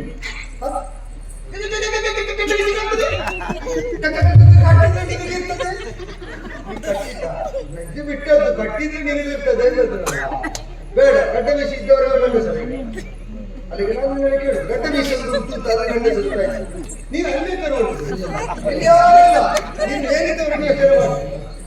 ಯಾರಿಗೆಲ್ಲ ಗಡ್ಡ ಮೀಸೆ ಉಂಟು, ಯಾರಿಗೆಲ್ಲ ಬಹುಶ ಉಂಟು ಯೋಚನೆ ಮಾಡಿ. ಬೇಡ, ಗಡ್ಡ ಮೀಸೆ ಇಲ್ಲದವರ ಹೆಣ್ಣು ಮಕ್ಕಳ ಅದ್ಯಾಕೆ ಕೆಲವರಿಗೆ ನೀನು ಅಡಗಿಸುವುದು? ಕುಡಿಯುವವರಿಗೆ ಅಂತ ಹೇಳು, ಅದು ಸ್ತ್ರೀವೇಷದವರಿಗೆ ಅಂತ ಹೇಳು. ಬಂದ ನಾಳೆ ಕರೆಯುವವರಿರುವುದಿಲ್ಲ. ಅದು ಸ್ತ್ರೀವೇಷದವರ ಹಡೆಬರ. ಆದ್ದರಿಂದ ಕೆಲವರು ಕಟ್ಟಿಕೊಂಡು ಹೌದು, ಅದು ಬರುವುದನ್ನೇ ಸಾಕಾಗಲಿಲ್ಲ ಅಂತ ಹೆಚ್ಚಾಗಿ ಕಟ್ಟಿಕೊಳ್ಳುವುದು. ಇದಾದಲ್ಲ, ಬಂದಾಗ ಬೋಳಿಸುವುದು. ಅದಲ್ಲ ವಿಷಯ. ಮತ್ತೆ ತಾತ್ವಿಕವಾಗಿ ಜೀವನಗಳೆಲ್ಲ ಹೆಂಡತನವನ್ನು ಹೊಂದಿದವು. ಪುರುಷ ಅಂತಿರುವುದು ಪುರುಷೋತ್ತಮನಾದ ಭಗವಂತ ಮಾತ್ರ. ಬದುಕಿನ ಉದ್ದೇಶ ಏನು? ಹೆಂಡತನವನ್ನು ಹೊಂದಿ ಭಕ್ತಿಯಿಂದ ಆರಾಧಿಸ್ತಾ ಆ ಭಗವಂತನನ್ನು ಸಂಗಮಿಸುವುದು. ಅದಕ್ಕಾಗಿ ಭಕ್ತಿಯುಕ್ತವಾದ ತಪಸ್ಸು ಮಾಡುವುದಕ್ಕೆ ಮಧುರಾ ಭಕ್ತಿ ಮಾರ್ಗ ಅಂತ ಹೆಸರು. ಇದೆಲ್ಲ ಗೊತ್ತಾಗಬೇಕಾದ್ರೆ ಆ ನಾರದರನ್ನು ಬೃಹಸ್ಪತಿಗಳನ್ನು ಹೋಗಿ ಕೇಳಬೇಕು. ಯಾವಾಗಲೂ ನೋಡಿದ್ರೆ ಆ ಚಿತ್ರಸೇನ ಗಂಧರ್ವನಿಗೆ ಪಾದ ಕೊಟ್ಟು ಅವರನ್ನು ಕೊಲ್ಲುತ್ತಲ್ಲ. ನಮ್ಮ ಗುರುಗಳು ಕೀಳದೆ ಹೇಳಿಕೊಡುವುದಿಲ್ಲ. ಹೋಗಿ ಕೇಳಲಿಕ್ಕೆ ನಿಮ್ಮ ನಾಲಿಗೆ ಇದ್ದದ್ದು ಕಾಮಧೇನುವನ್ನು ಬಿಟ್ಟಿದ್ದೆ. ದೊಡ್ಡ ಶಬ್ದ. ದನ ಮೆಟ್ಟಿದಂತ ಕೇಳಿಲ್ಲ, ಕಾಮಧೇನು ಮೆಟ್ಟಿದಂತ ಊರಿನವರಾದ್ರೆ ಹೆಣ್ಣು ಮಕ್ಕಳಿಗೆ ನಾನು ಹಾಗೆ ಕೇಳಿದ್ದು, ನಿಮ್ಮ ನಾಲಿಗೆ ದನ ಮೆಟ್ಟಿದಂತ. ನೀನು ದೇವಲೋಕದಿಂದ ಬಂದದನ್ನು ಒಂದು ಮರ್ಯಾದೆ ಗೌರವ. ಹೌದು. ತಾಪಸಿಗರಿಗೆ ಓ ಒಂದು ಜಿಜ್ಞಾಸ. ಎಂತದ್ದು ಜಿಜ್ಞಾಸೆ? ಇದು ಯಾವುದು? ಹೆಣ್ಣಿಗೆ ಮಕ್ಕಳಾಗ್ತದ? ಆ ಮಕ್ಕಳಲ್ಲಿ ಕೇಳಿ ಹೇಳ್ತಾರೆ ಗಂಡು ಹೆಣ್ಣಿಗೆ ಮಕ್ಕಳಾಗುದು. ವಿಶ್ವಾಮಿತ್ರ ಬೇಡಕ್ಕೆ ಒಂದು ಹೆಣ್ಣು ಮಗುವಾಗಿದೆಯಂತೆ. ನಿನಗೆಲ್ಲ ಹಿಡಿದು ಎಳಿಲಿಕ್ಕೆ ಇರುವುದು ಅದೊಂದು ಪಟ. ನಾನು ಹೀಗೆ ಕೊಟ್ಟದ್ದು. ಬೇಡ, ನಾನು ಹೀಗೆ ಕೊಟ್ಟ. ಈಗ ಅಪ್ಸರಾಂಗನಿಯರ ಗಂಡನಲ್ಲಿ ಗಂಡಸರು ಕುಣಿಲಿಕ್ಕೆ ಉಂಟ. ಇಲ್ಲಪ್ಪ, ಹೆಣ್ಣು ಮಕ್ಕಳಿಗೆ ನೀವು ಮತ್ತೆ ನಮ್ಮೆ ಕುಡಿತಾರಂತೆ. ನಾನೇನು ಗಂಡ? ನಿನ್ನ ಲೋಕದಲ್ಲಿ ನಿನ್ನನ್ನು ಗಂಡು ಬೀರಿ ಅಂತ ಹೇಳ್ತಾರೆ. ನಾನು ಗಂಡ ಅವಮಾನ ಮಾಡುವುದಿಲ್ಲ. ಆದ್ರೆ ಜನ್ಮಾಂತರದಲ್ಲಿ ನೀನು ಹೆಣ್ಣು ಆಗಿರ್ಬೋದು ಗಂಡು ಆಗಿರ್ಬೋದು. ಎಷ್ಟೋ ಜನ್ಮಗಳನ್ನು ಉತ್ತರಿಸಿ ರಂಬೆ ಎನ್ನುವ ಅಪ್ಸರೆಯಾದದ್ದು. ನೀವು ಜನ್ಮಾಂತರದಲ್ಲಿ ಅನುಭವಿಸಿದ್ದನ್ನು ಸಾವಿರಾರು ವರ್ಷಗಳ ಈ ಒಂದು ಜನ್ಮದಲ್ಲಿ ಅನುಭವಿಸಿದ ವೈಭವ. ಹೀಗೆ ರಾಜಸನಾಗಿ ಕೌಶಿಕನಾಗಿ ಜಯಂಕಾರ, ಮತ್ತೆ ವಸಿಷ್ಠ ಸಮ್ಮುಖದಲ್ಲಿ ವಿರೋಧ ಮಾಡುವಾಗ ತಾಮಸದ ಜಯಂಕಾರ, ಮತ್ತೆ ಸಾತ್ವಿಕವಾಗಿ ತಪಸ್ಸು ಮಾಡುವಾಗ ಓಂಕಾರ. ಇದನ್ನೆಲ್ಲ ದಾಟಿ ಅವಸ್ಥಾಂತರಗಳಿಂದ ಏಳ್ತಾ ಬೀಳ್ತಾ ಈಗ ಗಂಡು ಹೆಣ್ಣು ಎಂಬ ಯಾವ ಪರಿವೇ ಇಲ್ಲದೆ ಅಂತರದಲ್ಲಿ ಶ್ರೈಣ ಭಾವ ಹೊಂದಿ ಪರಮ ಪುರುಷನನ್ನೇ ಹೊಂದುವುದಕ್ಕೆ ಅನ್ನಮಯ ಪ್ರಾಣಮಯ ಮನೋಮಯ ಜ್ಞಾನ ವಿಜ್ಞಾನಮಯ ಕೋಶ ದಾಟಿ ಆನಂದಮಯ ಕೋಶ ವಿಹಾರಿಯಾಗುವುದಕ್ಕೆ ತಪಸ್ಸು ಮಾಡುವಾಗ ಬೆಳೆದದ್ದು ಆದದೆಲ್ಲ ಓಂಕಾರ, ಕಿಂಕಾರ, ಜೈಂಕಾರ ಎಲ್ಲ ಇದೆ. ಕೇಳುವುದಿಲ್ಲ. ನೀವು ಕುಡಿದಲ್ಲ ನಾವು ನೋಡುದು. ಬಾಗಿಲು ಯಾವುದಾದ್ರು ಬಾಗಿಲು? ಮನಸ್ಸಿನ ಬಾಗಿಲು. ನೀವೇ ಬಾಗಿಲು ನೋಡಿ ಹೀಗೆ ಹೇಳಿಕೊಟ್ಟಾಗ ಹೇಳ್ತಾರೆ. ಯಾವ ಬಾಗಿಲು? ಮನಸ್ಸಿನ ಬಾಗಿಲು. ಅದರ ಮೇಲೆ ಕಳಿಸಿದ ಮೇಲೆ ಹಾಕಿ ಆಗಿದೆ. ಮಧ್ಯಂತರ ವಿರಾಮ ಇರಲಿಲ್ಲ. ವಿರಾಮ ಯಾರಿಗೆ? ಆಯಾಸ ಅಂತವರಿಗಲ್ಲ. ನಾನು ಹುಡುಗದ್ದು ನೀನು. ನಿನಗೆ ಆಯಾಸ ಆಗಿದೆ ಅಂತಾದ್ರೆ ಕಲ್ಪವೃಕ್ಷದ ಬುಡಕ್ಕೆ ತಲೆ ಇಟ್ಟು ಮಲಗು. ನನಗೆ ಎಂತದು? ಯಾವುದು?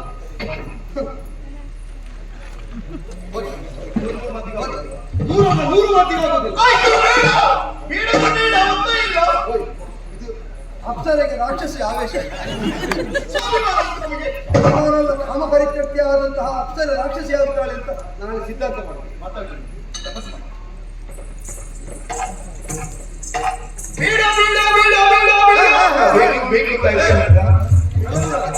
ನೀ ಮಾತಾಡಬೇಡ. ಕುಣಿ ನಿನ್ನ ಲೋಕದಲ್ಲಿ ಹೋಗು. ಮತ್ತೆ ಹಾಗೆ ಹೇಳುದಿದ್ದಕ್ಕೆ ಹೌದಾ? ಈಗ ನಿನಗೆ ಬಾಧೆ ಕೊಡ್ಲೇಬೇಕು, ಮಾತಾಡಬೇಕು ಅಂತಾದ್ರೆ ನಾನು ಸ್ಥಳ ಬದಲಿದ್ದೇನೆ. ನನಗೆ ಇಲ್ಲೇ ತಪಸ್ಸಾಗಬೇಕು ಅಂತಿಲ್ಲ. ಅದಲ್ಲ, ನಾನು ಇಲ್ಲೇ ತಪಸ್ಸು ಮಾಡಬೇಕು ಅಂತಾದ್ರೆ ಈ ಕ್ಷಣ ಹೊರಡಬೇಕು. ಎಂತದ್ದು?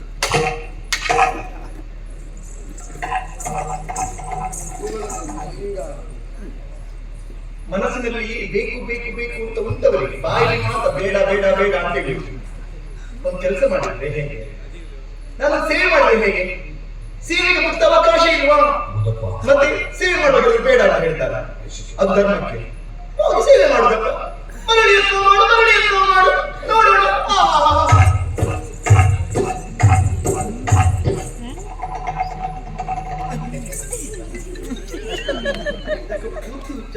ಹೋಗು ಸುದ್ದಿ ನಾನು ಹೋಗಿ ಆಗಿರ್ಬೋದು. ಇದು ಮಧ್ಯಾಹ್ನ ಬಂದಿರುತ್ತ ಪಂಚಾಯತ್ಗೆ ಆದ್ರೆ ಒಳ್ಳಿಲ್ಲ. ಈಗ ಅರೆಯಾಗಿದೆ ಅಂತ ಬೇಸರ ಕೂತು ಇಡಿಸಬೇಕಾ? ಬೇಡ.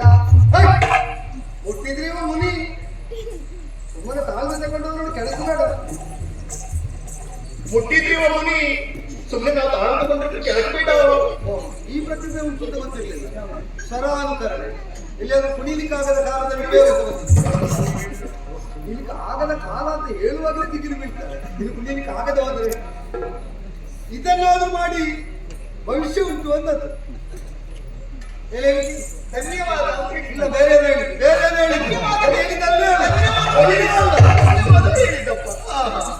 ನನಗೆ ಗೊತ್ತಿಲ್ವಾ? ಇವರಿಗೆ ಕಾಲು ಮುಟ್ಟಿದ್ರೆ ಆಗುದಿಲ್ಲ ಅಷ್ಟೇ. ಹೇಗೆ ಆಕರ್ಷಿಸ್ಬೇಕು ನನಗೆ ಗೊತ್ತಿದೆ. ಹಾಗೆ ಮಾಡ್ತೇನೆ, ನೋಡೋದಲ್ಲ.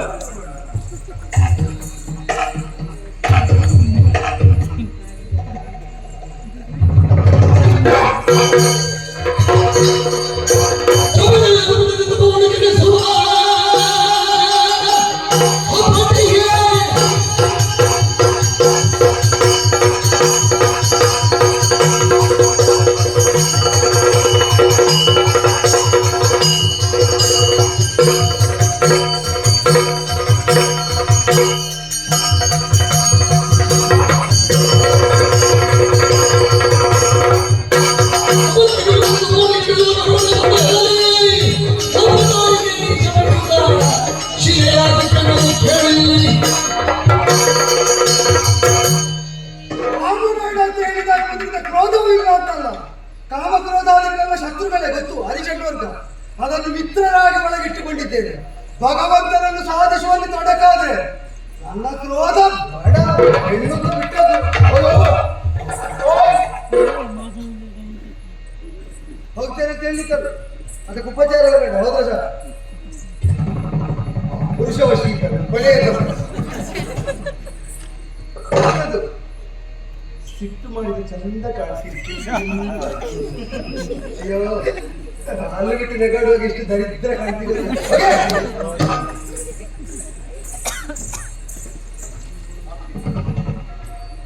ಬೆಳಿಗ್ಗೆ ಒಂದು ಉತ್ತರ ಎಷ್ಟು ಸಲ ಹೇಳಿಲ್ಲ.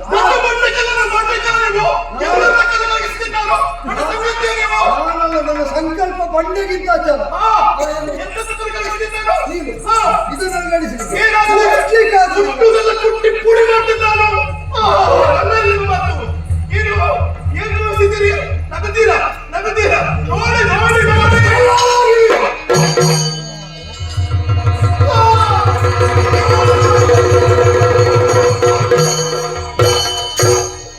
ಕರುಣನಿಧಿ ಕಲ್ಲಾಗಿ ಹೋದೆಯ ಕರುಣನಿಧಿ ಕಲ್ಲಾಗಿ ಹೋದೆಯ ಸುರವಿಲಾಸಿನಿ ತಪ್ಪ ಮನ್ನಿಸು ಸುರವಿಲಾಸಿನಿ ತಪ್ಪ ಮನ್ನಿಸು ದರೆಯೊಳಗೆ ಶಿಲೆಯಾಗಿ ಮಲಗುವ ಶಾಪವಿಂದ ಕೆಟ ಧರೆಯೊಳಗೆ ಶಿಲೆಯಾಗಿ ಮಲಗುವ ಶಾಪವಿಂದ ಕೆಟ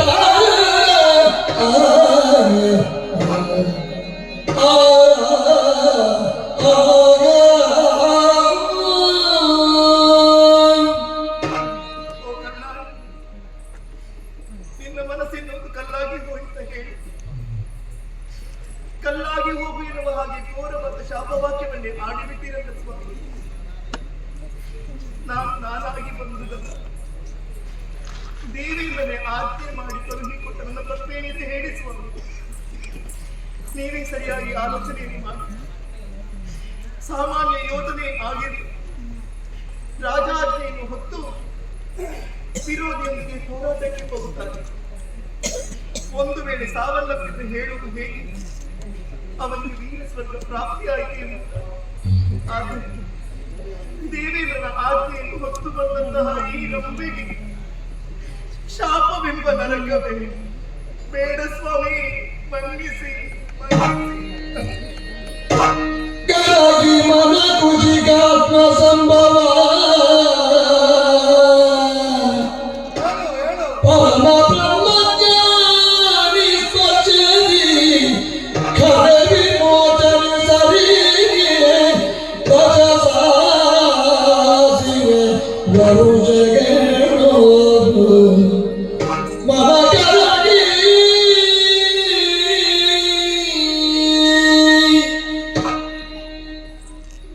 ನಿಮ್ಮದೆಲ್ಲ ಅಲ್ಲೇ ಇದ್ರೆ ಒಳ್ಳೆಯದಿತ್ತು, ಇಲ್ಲಿ ಬಂದ್ರೆ ಕಷ್ಟ ಆಗ್ತದೆ. ಅದು ಬೇಡ. ಸಿಟ್ಟಿನಿಂದ ಪಟ್ಟದ್ದಲ್ಲ ಏನು ಇಲ್ಲೆಲ್ಲ ಹೇಳುದಿಲ್ಲ. ನಿನ್ನ ಮೇಲೆ ದೇವೇಂದ್ರನ ಮೇಲೆ ಸಿಟ್ಟಿದೆ. ಮತ್ತೆ ಯಾಕೆ ನಡೆಯುವಾಗ ದಾರಿಯಲ್ಲಿ ಕಲ್ಲು ಮುಳ್ಳು ಇದ್ರೆ ಎತ್ತಿ ಬದಿಗೆ ಸಿಗ್ತೇವೆ, ಅದು ಕೋಪದಿಂದ. ನಮ್ಮ ನಡಿಗೆ ಸುಗಮವಾಗಬೇಕು. ಬರುವಾಗ ಹೇಳಿದೆ ನನಗೆ ಹೆಣ್ಣು ಬಂಡೆ ಎಲ್ಲ ಒಂದೇ, ನಿನಗೆ ಅರ್ಥ ಆಗಲಿಲ್ಲ. ಈ ಶಾಪದಿಂದ ಕಲ್ಲಾಗುವಂತಾದ್ರೆ ಕಣ್ಣಲ್ಲಿ ನೀರು. ಸೈನಿಕನಿಗಾದ್ರೂ ಸತ್ತ ಮೇಲೆ ಸ್ವರ್ಗ ನನಗಿಲ್ವ ಅಂತ. ಸೈನಿಕಾದ್ರೂ ಸ್ವರ್ಗ ಸಿಗುವ ಮೊದಲು ಸಾಯ್ಬೇಕು. ಯಾಕೆ? ಅವ ಸತ್ತದ್ರಿಂದ ರಾಜ ಸೋಲ್ತಾನೆ. ನಿನಗೂ ಸತ್ತತೆ ಆಗುವ ಮೊದಲು ಬಂಡೆಯಾಗಿ ಬೀಳಬೇಕು. ಯಾಕೆ? ನಿನಗೆ ಶಾಪ ಸಿಕ್ಕಿದ್ರೆ ದೇವೇಂದ್ರ ಸೋಲ್ತಾನೆ. ನಾರಾಯಣ ಋಷಿಯನ್ನು ಕೆಣಕುವುದಕ್ಕೆ ಅಪ್ಸರಾಮನೆಯರೆಲ್ಲ ಒಟ್ಟುಗೆ ಹೋದಾಗ ಪುರುಷನ್ನು ಸೃಷ್ಟಿ ಮಾಡಿ ಕುಣಿಸಿ ನಿಮ್ಮನ್ನು ಸೋಲಿಸಿ ನಿಮ್ಮ ಜೊತೆಯಲ್ಲಿ ಬಿಟ್ಟು ಕಳಿಸಿದ ಮೇಲೆ ಒಂದು ಎಚ್ಚರಿಕೆ ಹೇಳಿಲ್ಲ. ತಾಪಸಿಗಳನ್ನು ಯಾವ ಕಾಲಕ್ಕೂ ಕೆಣಕಬಾರದು. ಶ್ರೀಮನ್ನಾರಾಯಣ ವಂಶಾವತಾರಿಯಾದ ನಾರಾಯಣ ಋಷಿಯ ಮಾತಿಗೆ ಮರ್ಯಾದೆ ಕೊಡದ ದೇವೇಂದ್ರನಿಗೆ ಶಿಕ್ಷೆ ಆಗಬೇಕೋ ಬೇಡ? ಮೇಲಕ್ಕೆ ತೊಡಗಿಕೊಂಡೆ. ಮೇಲಕ್ಕೆ ಬರುವಾಗ ನಾನು ಜಾರಿದೆ, ಆದ್ರಿಂದ ಅವನಿಗೆ ತಪ್ಪು ಅಂತ ಆಗಲಿಲ್ಲ. ನೀನೆಂತದ್ದು ವಹಿಸಿದ್ದು? ಪ್ರತಿ ಸಲ ಅದೇ ವಿಶ್ವಾಮಿತ್ರ ಅಂತ. ಅದು ಜಾಲ ವಿಶ್ವಾಮಿತ್ರ, ಇದು ನಿನ್ನನ್ನು ಜಾರಿಸುವ ವಿಶ್ವಾಮಿತ್ರ. ಗೊತ್ತಾದ ಮೇಲೆ ಗೊತ್ತಾಗಿ ದೊಡ್ಡ ಪ್ರಯೋಜನ ಇಲ್ಲ. ಈಗ ನೀವು ಬೀಳಬೇಕಾದ ಯಾಕೆ ಅಂದ್ರೆ ಇನ್ನು ಮುಂದೆ ಅವ ತಾಪಸಿಗಳನ್ನು ಬ್ರಹ್ಮರ್ಷಿ ಆಗುವುದಕ್ಕೆ ಹೊರಟವರನ್ನು ಕೆಳಕಬಾರದು. ಒಬ್ಬಾಕೆ ಸುಂದರಿಗೆ ಮುಂಭಾಗದಲ್ಲಿದ್ದ ಹಲ್ಲು ಕಳಚಿದರೆ ಅವಳ ಸೌಂದರ್ಯಕ್ಕೆ ಇದು ಮಾರಕ. ಸ್ವರ್ಗವೆಂಬ ಸುಂದರಿಯ ಮುಂಭಾಗದ ಹಲ್ಲಿನಂತಿದ್ದವಳು ರಂಬೆ. ಇದು ಕಳಚಿದರೆ ಹಲ್ಲಿಲ್ಲದ ಹೆಂಡತಿಗೆ ಗಂಡ ಆದಂತೆ ಆ ಸ್ವರ್ಗವನ್ನು, ರಂಬೆ ಇಲ್ಲದ ಸ್ವರ್ಗವನ್ನು ದೇವೇಂದ್ರ ಆಳಬೇಕು. ಅದೇ ಅವರಿಗೆ ಶಿಕ್ಷೆ. ಸ್ವಾಮಿ, ಏನು ನಮ್ಮಲ್ಲಿ ಕಾರ್ಯಕ್ರಮ ಆರಂಭ ಆಗುವುದು ಹೇಗೆ? ರಂಭಾದಿ ನಾರಿಯರು ಸೌರಮದಿ ನರ್ತಿಯರು. ನಾಳೆಯಿಂದ ಆ ಪದ್ಯ ಹೇಗೆ ಹೇಳ್ತಾನೆ ನೋಡು. ನಿನಗೆ ಊರಲ್ಲಿದ್ದವರಿಗೆಲ್ಲ ಬಾಧೆ ಕೊಡಬೇಕು, ಮತ್ತೆ ಪದ್ಯ ಅದೇ ಆಗಬೇಕು. ಋಷಿಮುನಿಗಳ ಛಂದಸ್ಸು ತಪ್ಪಿಸಿದ್ರೆ ನಿಮ್ಮ ಪದ್ಯ ತಪ್ಪುತ್ತದೆ. ಆ ಅಭ್ಯಾಸವನ್ನು ಪರಿವರ್ತನೆ ಮಾಡುವುದಕ್ಕೆ ಹೇಳಿದ್ದು. ಬ್ರಹ್ಮರ್ಷಿ ಆದವರ ಯೋಗ್ಯತೆ ತಿಳಿಸುವುದಕ್ಕೆ ನಿನ್ನ ಶಾಪ ವಿಮೋಚನೆಯ ಮಾರ್ಗ ಹೇಳ್ತೇನೆ. 10,000 ವರ್ಷಗಳ ಪರ್ಯಂತ ಶಿಲಾಖಂಡವಾಗಿ ಬಿದ್ದ ನಿನ್ನನ್ನು ಮತ್ತೆ ಬರುವ ಬ್ರಹ್ಮರ್ಷಿಯೊಬ್ಬ ಮುಟ್ಟಿದ ಕ್ಷಣದಲ್ಲಿ ಮರಳಿ ರಂಬೆಯಾಗಿ ದೇವಲೋಕ ಸೇರಿತು.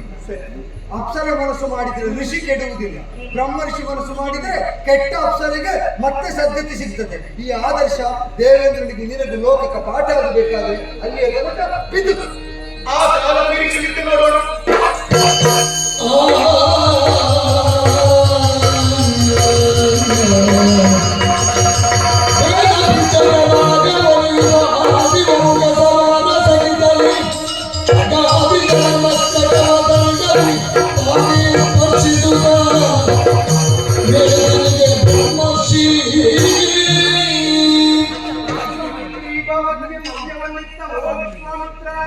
ಅದ್ವಿತೀಯವು ಅನನ್ಯವು ಅನುಪಮವಾದ ಸಾಧನೆಯಿಂದ ನಿನ್ನ ಲಕ್ಷ್ಯ ಪೂರ್ಣಗೊಂಡಿದೆ.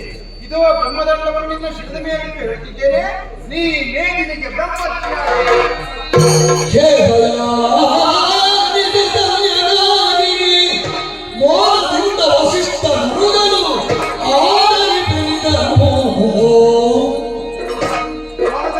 ಸಂತುಷ್ಟರಾಗಿ ಮಾಡಿದಂತಹ ಸದನುಗ್ರಹಕ್ಕೆ ಶಿರವಾಗಿಯೇ ಕೃತಜ್ಞತೆಯನ್ನು ನಾನು ವ್ಯಕ್ತಪಡಿಸುವುದು ಹೌದಾದರೂ ಆಕ್ರೋಶದಿಂದಲೇ ಆಗಿ ವಸಿಷ್ಠ ಸಮ್ಮುಖದಲ್ಲಿ ಆಡಿದಂತಹ ಮಾತು, ಮಾಡಿದ ಪ್ರತಿಜ್ಞೆ ಅದು ಹುಸಿ ಹೋದರೆ ಬ್ರಹ್ಮರ್ಷಿಯ ಮಾತು ಸುಳ್ಳಾದ ಹಾಗೆ.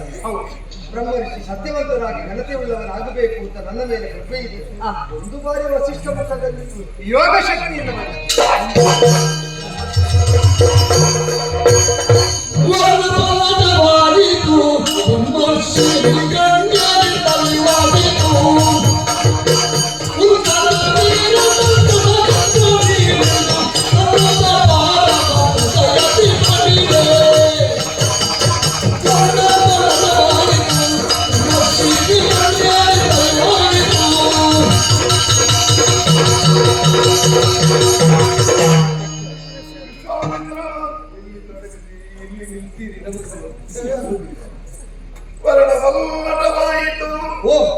ಋತಿಕ ಮಹಾಮುನಿಗಳ ಸಂಕಲ್ಪ ಇದ್ದು ಸಾಕಾರಗೊಂಡಿತು.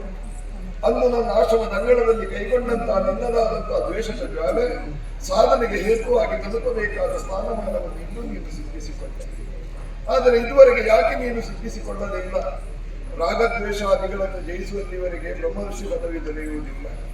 ಮೇಲಕ್ಕೆ ಬಂದಾಗ ಕಾಮ ಪರವಶನಾದೆ, ರಂಬೆ ಬಂದಾಗ ಕಾಮವನ್ನು ಜಯಿಸಿದಂತೆ ಪರಿಪೂರ್ಣನಾಗಿ ಬ್ರಹ್ಮರ್ಷಿ ಪದವಿಯನ್ನು ಪಡೆದೆ. ಹೃದಯ ಪೂರ್ವಕವಾಗಿ ಹೇಳ್ತಾ ಇದ್ದೇನೆ ವಿಶ್ವಾಮಿತ್ರ, ನೀನು ಬ್ರಹ್ಮರ್ಷಿ, ಬ್ರಹ್ಮರ್ಷಿ, ಬ್ರಹ್ಮರ್ಷಿ. ದೇವತೆಗಳೆಲ್ಲ ಅಂಗೀಕರಿಸಿದ್ರೆ ಒಂದು ಸತ್ಕರ್ಮಕ್ಕೆ ಅವಕಾಶ. ದಯಾನಿಧಿ ಧನ್ಯನಾಗಿಗೆ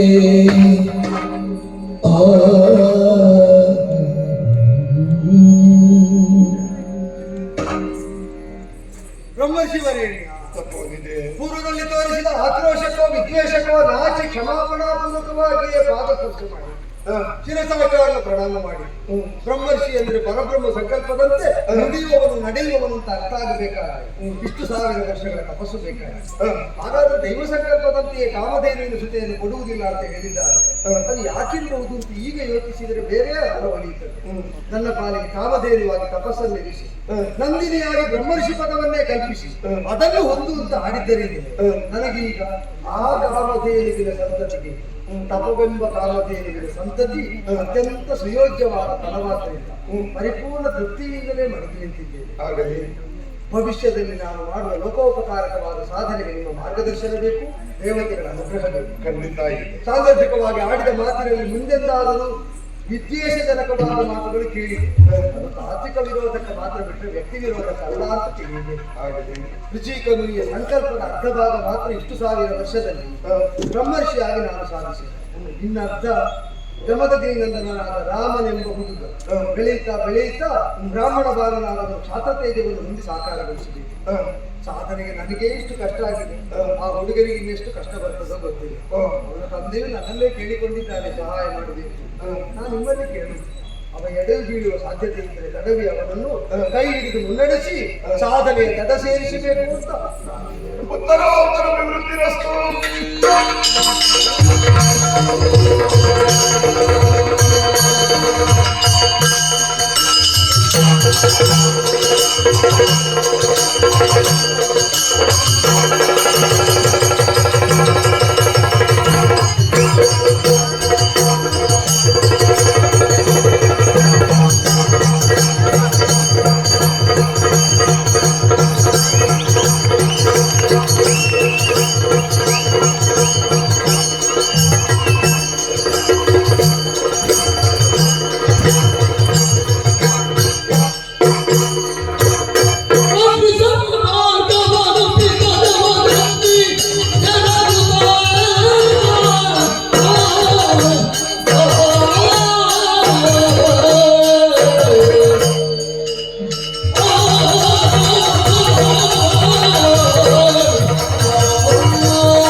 ವಿದ್ಯೆಯನ್ನು ಕಲಿಯುವುದಕ್ಕಾಗಿ ಆಶ್ರಮವನ್ನು ತೊರೆದು ನೇರವಾಗಿ ಕೈಲಾಸವಾಗುತ್ತದೆ.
ಏನಾದರೂ ತಿನ್ನಬೇಕಲ್ವಾ? ಏನಿಗೆ ತಿನ್ನೋದಕ್ಕೆ? ಏನದು ಪರಿಮಳ? ಅದು ಸುತ್ತ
ಇವರ ಜೊತೆಯಾಗಿ ಸಿಕ್ಕಿದ್ದೀರಿ, ಸಂತೋಷವಾಯಿತು.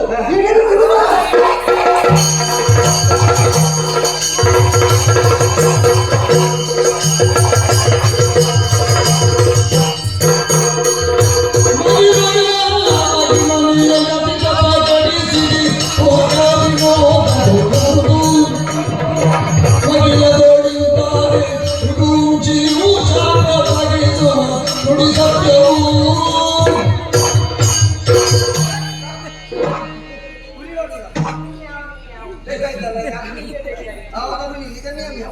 ಮಹಿಮೋತ್ತಮನೇ, ಶರಣಾಗತಿಯನ್ನು ಹೊಂದಿದೆ. ಶರಣವನ್ನು ಪ್ರಯೋಗಿಸಿದ್ದೇ ತಡ. ನಾವು ಯಾರೇನು ಅರಿವುದಾಗುತ್ತಾ ಇದೆ. ಗೊತ್ತಾಯಿತು. ಹುಲಿ ಅಲ್ಲ, ಕಾರಣವಿದೆ. ಮುನಿಪದ ತಪಸ್ಸನ್ನು ಹಾಗೆ ಬಿಡುವುದಕ್ಕಾಗಿ ಹುಲಿ ಎಂದು ಹೆದರಿಸಿದ್ದೇವೆ. ಕುಪಿತಗೊಂಡ ಹುಲಿಯಾಗಿ ಹೋಗುವ ಹಾಗೆ ಶಾಪವನ್ನಿತ್ತ. ಹೌದಾ? ಹೀನದಾಗಿ ಬೇಡಿಕೊಂಡೆ. ಮುಂದಕ್ಕೆ ಸರಿಯಲ್ಲಿ ಮೃಗವಂಶೀಯದ ಬೋಧಿಸಿ ಬರುತ್ತಾನೆ. ಅವನಿಂದಲೇ ಶಾಪ ವಿಮೋಚನೆ ಎನ್ನುವ ಹಾಗೆ ಶಾಪವನ್ನು ಕರುಣಿಸಿದ ಮೃಗವಂಶೀಯ ನಾನಿ ಧನ್ಯನಾಗಿ. ಈ ವೇಷ ಸಾಧು ನನಗೆ ನಡೆಯುವುದಕ್ಕೆ ಸಾಧ್ಯವಿಲ್ಲ. ಯಾರಿಗೂ ನಡೆಸಿದ ಹೌದು, ಮರಣಕ್ಕೆ ಧರ್ಮವನ್ನು ಸೇರಬೇಕು. ನಮ್ಮ ಮೋಕ್ಷದಲ್ಲಿ ಅಷ್ಟೇ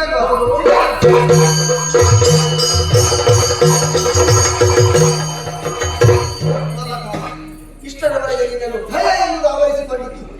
ಇನ್ನು ಭಯ ಪಡಬೇಕಾದ ಅವಶ್ಯಕತೆ ಇಲ್ಲ. ಆದ್ರೆ ನೀನು ಯಾರಪ್ಪ? ಮೊದಲಾಗಿ ಕೃತಜ್ಞತೆಯನ್ನು ಸಲ್ಲಿಸುತ್ತಿದ್ದೇನೆ. ಪ್ರಪಂಚದ ಬೆಳಕನ್ನೇ ಕಳೆದುಕೊಳ್ಳುವಂತಹ ಈ ಕಾಲದಲ್ಲಿ ನನ್ನ ಪ್ರಾಣವನ್ನು ಉಳಿಸಿದಂತಹ ದಿವ್ಯನಿಧಿ ತಾವು. ಕರ್ತವ್ಯ ಅಂತ ಮಾಡಿದ್ದೇನೆ. ತುಂಬಾ ಸಂತೋಷ. ಏನು? ಶಾಂತ ಋಷಿಗಳ ಮಗ ನಾನು. ತಪಸ್ಸುಗಳ ಮಗ. ಈ ಕಡೆ ಇರುವಂತದ್ದು ತೀರ್ಥಯಾತ್ರೆಗಾಗಿ ನನ್ನ ತಂದೆಯವರೇ ನನ್ನನ್ನು ಕಳುಹಿಸಿಕೊಟ್ಟದ್ದು. ಹೌದಾ? ಕಾಂತಾರ 1ರಲ್ಲಿ ಹುಲಿ ಕಾಣ ಸಿಗ್ಲಿಲ್ಲ. ಕಾಂತಾರ 1ರಲ್ಲಿ ಇರಲಿಲ್ಲ. ಕಾಂತಾರ 2ರಲ್ಲಿ ಪ್ರಾಣ ಬೆಟ್ಟಗಿದೆ. ಕಾಂತಾರ 2ರಲ್ಲಿ ಉಳಿತ. ಇದು ಕಾಂತಾರ 3 ಆದ್ರೆ ನಾನೇ ಕಾಲಿಗೆ ಅದು ಒಳ್ಳೆಯದು. ಆದ್ರೆ ಒಂದು ಇಲ್ಲಿ ನಡೆದಂತಹ ಒಂದು ಘಟನೆಯಿಂದ ನಿನ್ನ ಬದುಕಿಗೆ ಇನ್ನು ನಿನ್ನನ್ನು ಎಲ್ಲರೂ ಗುರುತಿಸುವುದಕ್ಕೆ ಒಂದು ಹೊಸ ಹೆಸರು ಅದನ್ನು ನಾನು ಇರ್ತೇನೆ. ಆ ಎಲ್ಲ ನಿನ್ನ ಹಾಗೆ ಮೊದಲು ಹೇಗೆ ಕರೀತಾರೆ ಅಂತ ಬೇಡ. ಇನ್ನು ಇಲ್ಲಿ ನಡೆದ ಘಟನೆ ಏನು ಹೇಳು. ಆ ವ್ಯಾಘ್ರದ ಬಾಯಿಂದ ನಿನ್ನನ್ನು ನಾನು ಬಿಡಿಸುವಂತಹ ಕಾಲಕ್ಕೆ ಒಂದು ಸಣ್ಣ ಗಾಯವೂ ಆಗದೆ ನೀನು ಹೊರಗೆ ಬಂದ ಕಾರಣ ಇನ್ನು ಮುಂದೆ ಜಗತ್ತಿನಲ್ಲಿ ನಿನ್ನನ್ನು ಎಲ್ಲರೂ ಅಕೃತಗುಣ ಅಂತ ಕರೆಯಬೇಕು. ಯಾವ ಕಾಲಕ್ಕೂ ಮರೆಯುವುದಿಲ್ಲ ಈ ನಿಮ್ಮನ್ನು. ಹಾಗೆ ಅಂತ ಇಲ್ಲಿಗೆ ನಿನ್ನನ್ನು ಕೈ ಬಿಡ್ತೇನೆ ಅಂತ ಭಾವಿಸಬೇಡ. ನಾನು ಕೈಲಾಸ ಲೋಕಕ್ಕೆ ವಿದ್ಯಾಭ್ಯಾಸಕ್ಕಾಗಿ ಹೊರಟವ. ನೀನು ಇಲ್ಲಿಂದ ನೇರವಾಗಿ ನನ್ನ ಅಪ್ಪನ ಆಶ್ರಮಕ್ಕೆ ಹೋಗು. ಅಲ್ಲಿಂದ ವಿದ್ಯಾಭ್ಯಾಸವನ್ನು ಪೂರೈಸಿ ಬಂದ ಬಳಿಕ ನಿನ್ನನ್ನು ನನ್ನ ಶಿಷ್ಯರಾಗಿ ಸ್ವೀಕರಿಸಿ ನಿನ್ನ ಬದುಕಿನ ಉದ್ಧಾರಕ್ಕೆ ನಾನು ಶ್ರಮಿಸ್ತೇನೆ. ನಿನಗೆ ನಾನು ಗುರುವಾಗಿ ಮತ್ತೆ ನಾನು ಮಾಡುವಂತ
ಪೀಠ ಎಂಬುದು ಕೈ ಮೀರಿ ಹೋಗಿದೆ. ಹಾ. ಅದಕ್ಕಾಗಿ ಹಾ. ಈ ಕೂಡಲೇ ನೀನು ಹೋಗಿ ಆ ದುಷ್ಟನನ್ನು ವಧಿಸಿ ನಿನ್ನ ಪರಾಕ್ರಮ ನೀನು ಏನೆಂಬುದನ್ನು ಹಾ. ಲೋಕಮುಖಕ್ಕೆ ತೋರಿಸಿಕೊಡುವಂತಹ ಕಾಲ ಕೂಡಿ ಬಂದಿದೆ. ಭಗವಂತ ತಪಸ್ಸಿನ ಮುಖೇನವಾಗಿ ವಿಶೇಷ ಹಾಗೂ ವಿಶಿಷ್ಟವಾದ ಅಸ್ತ್ರಗಳನ್ನು ಹೊಂದಿ ನಾಗಲೋಕವನ್ನು ದೂರಗೊಂಡಿದ್ದಾರೆ ಎನ್ನುವ ವರ್ತಮಾನವನ್ನು ಕೇಳಿದ್ದೇನೆ.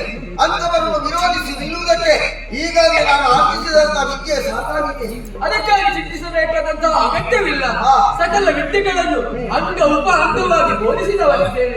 ಅಷ್ಟು ಮಾತ್ರವಲ್ಲ, ಇನ್ನೊಂದು ವಿಶೇಷವಾದಂತಹ ಪರಶು ಗಂಡ ಪರಶು ಎಂಬ ಅಭಿಧಾನ ನನಗಿದೆ. ನನಗೆ ಪ್ರೀತಿ ಪಾತ್ರರಾದವ ನೀನು. ಆದ್ದರಿಂದ ಈ ಪರಶುವನ್ನು ನಿನಗೆ ಕರುಣಿಸುತ್ತಾ ಇದ್ದೇನೆ. ಇಲ್ಲಿಯವರೆಗೆ ನೀನು ರಾಮ, ಇನ್ನು ಮುಂದಕ್ಕೆ ಪರಶುರಾಮ ಪರಶುರಾಮ ಪರಶುರಾಮ.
ಅಪ್ಪನ ಹಾಗೆ ಮಗ ಯಾರು ನಿನ್ನ ಅಪ್ಪ ಇದ್ದಾನೆ ಅಲ್ಲಿ ನೇರ ಬಂದಿದ್ಯಾರಲ್ಲ ಅಧಿಕಾರ ಸ್ಥಾಪನೆ ಕೇಂದ್ರಕ್ಕೆ ನಾಗರಿಕ ನಿನ್ನ ಹಿರಿಯರಿದ್ದಾರಲ್ಲ ಹಾಗಲ್ಲ ನನ್ನನ್ನು ಅಕ್ಷರಕ್ಕೆ ಕಂಡು ಮನಸ್ಸು ನಾನು ಆಚೆ ಇಷ್ಟದೇ ಹುಡುಗ ನಾನು ಕೋರ ನೀನು ಎಷ್ಟು ಕೋರ ಹುಚ್ಚ ಹುಚ್ಚ ನೀನು ಯಾಕೆ ನೀನು ಹುಚ್ಚ ನಿನ್ನ ಅಪ್ಪ ಹುಚ್ಚ ತಲೆ ಕಟ್ಟಿ ಮತ್ತೊಂದು ಬಿಡುವಾಗ ಯಾರು ಮಾತನ್ನು ನೋಡ್ತೀನಿ ಎಂತದ್ದು ಕೊಂಬುತ್ತ ಬರುತ್ತಿದೆ ಅಲ್ಲ ಮತ್ತೊಂದು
ಮನೆ ಮನೆಯಾಗಿ ಸ್ತುತಿಸುತ್ತೀರಿ.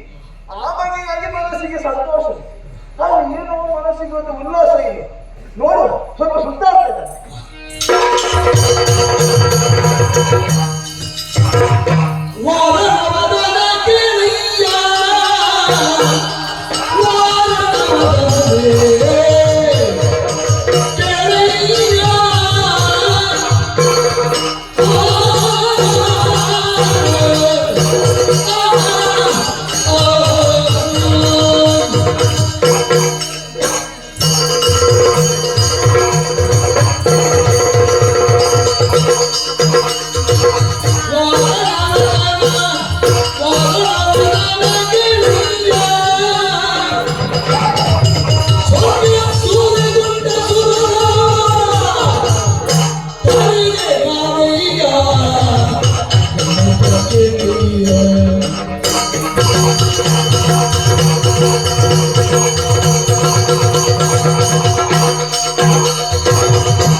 ನಿನ್ನ ಅಪ್ಪಡಿಂದ ಅಪ್ಪಣೆ ಪಡೆದು ನಾ ಹೊರಟ ಕಾಲಕ್ಕೆ ಈ ಪರಶುವನ್ನು ನನ್ನ ಕೈಗಿತ್ತು.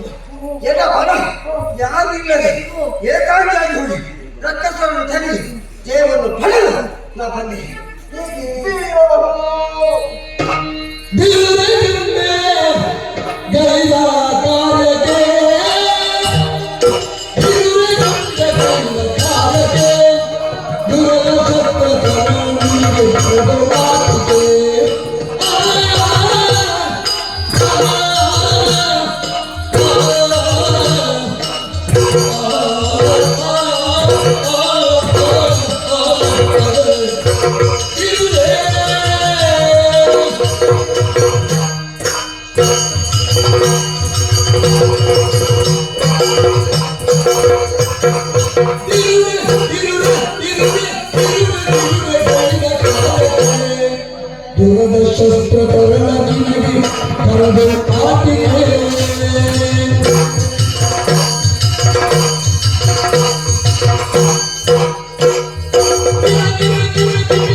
ನಿನಗೆ ಇಂಥದ್ದು ಬರುವುದನ್ನು ಹಾ. ದೇವರು ಅರಿತ ನೋಡು ಮತ್ತೆ ಅಲ್ಲೆಲ್ಲ ನಿನ್ನ ಯೋಗ್ಯತೆ ಇರುವುದು ಮೇಲೆ ಬಿತ್ತಪ್ಪ ಹಾ ಆದ್ರೆ ಏನು ನಾನು ರಾಜ್ಯ ಸಾಧನೆ ಬಂದಿದ್ದೇನೆ ಅಂತ ಹೇಳಿದ್ಯಲ್ಲ ಮತ್ತೆ ನನ್ನ ಸಾಧನೆ ಏನು? ಅದು ನಿನ್ನ ಸಾಧನೆ ಅಲ್ಲ ಮತ್ತೆ? ಪರಶುವಿನ ಸಾಧನೆ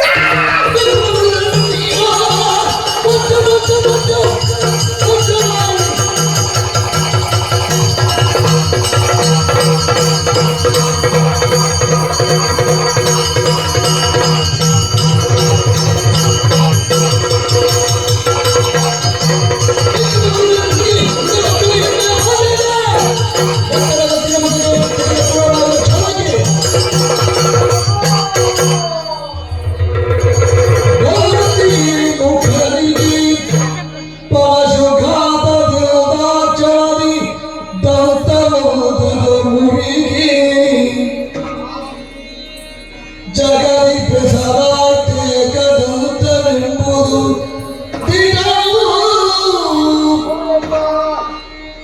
ಕಲಿಗೊಳದೆ ನುಡಿಸಿದನು ಶಾತತ್ವದೆಂಬು ಗಣೇಶ ಮುತ್ತಲಿನ ಗುರಿಯುವೆನು ಪರಶು ವಿದ್ಯೆಯ ಅಮಿತ ಸಾಧನರಿಯುವುದು ಶಿಷ್ಯ ಭಾವದೊಳಿತು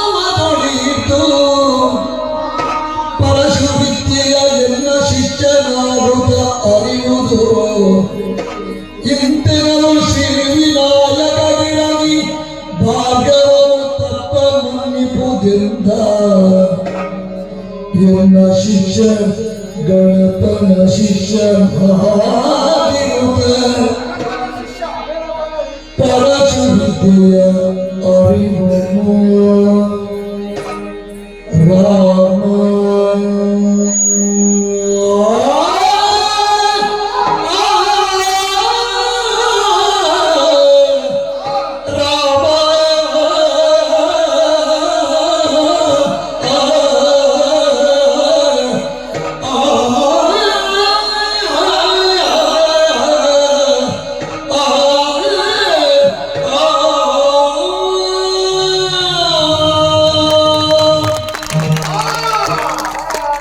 ಇದು ಗಣಪನ ಶಿಷ್ಯ ನನಗೆ ಸಂತೋಷವಾಯಿತು ಮತ್ತೆ ಯಾರಿಗೂ ಸಂತೋಷ ಆಗ್ಬೇಕು ಮತ್ತೆ ಮತ್ತೆ ಬೇರೆಯವರಿಂದ ಸತ್ತು ಉಂಟು ಇನ್ನೊಂದು ಅರ್ಥವನ್ನು ಆಗಿನ ಮುಂದೆ ನೀನು ಬೀಸಿ ನನ್ನ ದತ್ತ ಹೊಡೆಯುವಾಗ ನನಗೆ ಸಿಟ್ಟು ಬರುವುದಿಲ್ಲ.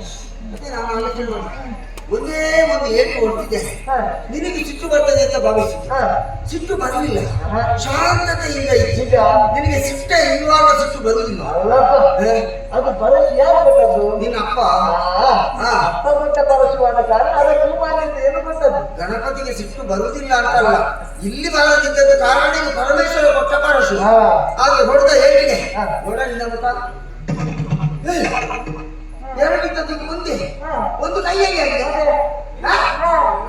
ರೇ ಇದು ಇದು ಏಕೆ ದಂತ ಇದು ಬೇಡ ಏಕೆ ದಂತ ಬೇಡ ನೀನು ಏಕದಂತ ಜಗತ್ತಿನಲ್ಲಿ ಹೆಸರು ಹೆಸರಾಯ್ತಾ ಹಾಗೆ ಒಂದೇ ಹೆಸರು ಹಾ. ಒಂದೇ ದಂತೆಯಿಂದ ಕಾರಣ ಏಕದಂತ ಹಾ.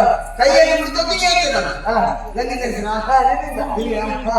ನನ್ನದೊಂದು ಯೋಗವೇ ಹಾ. ನನ್ನಿಂದೊಂದು ಹೆಸರು ಬಂತಲ್ಲ ನಿಂಗೆ ಆ ಹೆಸರು ಬಂದದ್ದು ಮಾತ್ರ ಅಲ್ಲ. ಮತ್ತೆ? ಅದು ಉಳಿಯಬೇಕು ಅಂತಾದ್ರೆ ಸ್ವಲ್ಪ ಕಷ್ಟ ಬರ್ತದೆ ಕಷ್ಟ ಬರ್ಬೇಕು ಹೇಗೆ ಹೇಗೆ ನೀನು ನನ್ನ ಶಿಷ್ಯರನ್ನು ನೀನು ಬರೆಯಬೇಕು ನಿನ್ನ ಶಿಷ್ಯನ ಹಾ. ನೀನ್ ಏನು ಕಲಿಸ್ತಿ ಪರಶುವಿಗೆ ಅಧಿಷ್ಠಾನವಾದ ನಾನು ಅದು ಗಣಪತಿ ಹೌದು ಹಾ. ಹಾ. ನಾನು ಕಲಿಸ್ತೇನೆ ಕಲಿಸ್ತೀಯ ಹಾ. ಪರಶುವಿಗೆ ಹಾ. ನನಗೆ ಹಾ. ನನ್ನ ಒಂದು ಯೋಗ ನೋಡು ನಿನ್ನನ್ನೊಂದು ಗುರುವಾಗಿ ಪಡಿಬೇಕು ಅಂತ ಇದ್ರೆ ಜನ್ಮ ಜನ್ಮಾಂತರದ ಒಂದು ಪುಣ್ಯದ ಫಲ ನನ್ನ ಯೋಗ ವಾಕ್ಯ ನೀನು ಹೇಳಿಕೊಡುವುದು ಹೆಚ್ಚನ ಅಂತ ಆಯ್ತು. ದೇಹ ಶುಚಿಗೊಳಿಸುವುದಕ್ಕೆ ಸ್ನಾನವನ್ನು ಗೊಳಿಸುವ ಆಯ್ತು. ಬೇಗ ಮಾಡ್ತೇನೆ ಆಯ್ತು. ಬೇಗ ಮಾಡ್ತೇನೆ ಅಪ್ಪ, ನನ್ನ ಭಕ್ತರು ಯಾರು ಶಿಶು ಮಾಡಬಾರದು ಇದು ಬರೀ ವಿನೋದಕ್ಕೆ ನೋಡು ಪರಶುವನ್ನು ಕೊಟ್ಟಿದ್ದೇನೆ ಮುಂದೆ ಏನು ಮಾಡ್ತಾನೆ ಅಂತ ನಾನು ನಿರೀಕ್ಷಿಸಿದ್ದೇನೆ ತಂಗದಿ ರಾಶಿಗೂ ರಂಗನಯನ ತಂಗಗಣನೆ ರೇಣುಕೆಯವುದು ನಾ ತಂಗಗಣನೆ ರೇಣುಕೆಯವುದು ಮಂಗಲ ಜಾತನ ಅಂಗವೆಂಬುದರಿಯೇ ಮಂಗಲ ಜಾತನ ಅಂಗವೆಂಬುದರಿ ತರಂಗಿನಿ ತಳಿಗೆಡೆ ಕೈತವುದು ತರಂಗಿನಿ ತಳಿಗೆಡೆ ಕೈತವುದು ಚಿತ್ರಣಯ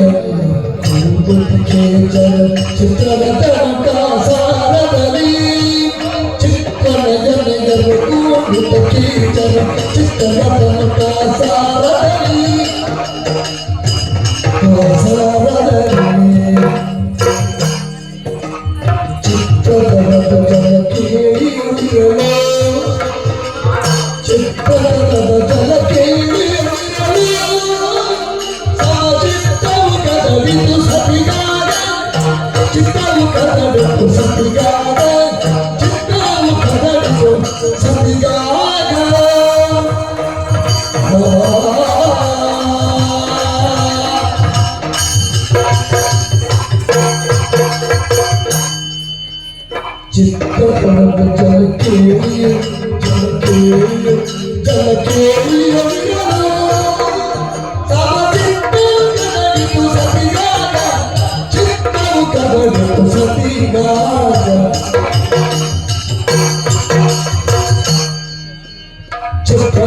ಹೇಳಬೇಡ ಇನ್ನೊಂದು ಸಾಕು ಕೋಪ.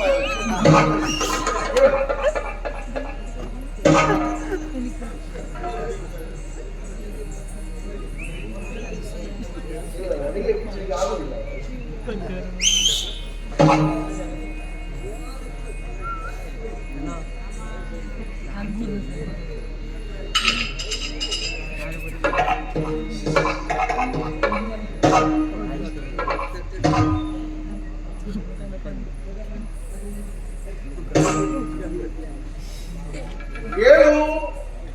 ಏಳು ಮದ 3 ವರ್ಷ ಕೊಟ್ಟಿದ್ದೇನೆ ಕೇಳು.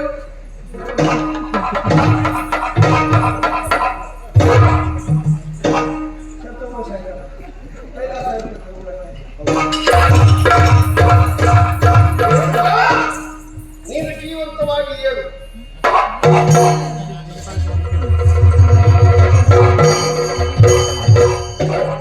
ಮಕ್ಕಳು ಬದುಕಿ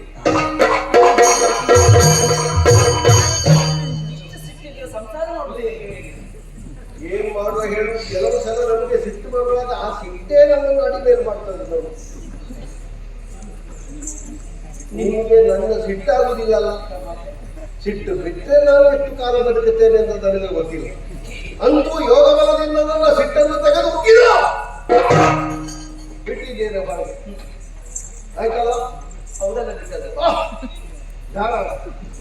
ಇನ್ನು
ಮಾಹೇಶ್ವರಿಯ ದೊರೆಯಾಗಿ ರಾಜ್ಯಭಾರವನ್ನು ಮಾಡುತ್ತಾ ಇದ್ದೇನೆ. ಸಹಸ್ರ ಬಾಹು ಹೀಗೆನ್ನುವ ಹಾಗೆ ನಿಗದಿತೆಯನ್ನು ಪಡೆದವರಿದ್ದೇನೆ. ಪ್ರಜೆಗಳನ್ನೆಲ್ಲ ಸಂತೈಸಿದ್ದೇನೆ. ಏನದು ಏನದು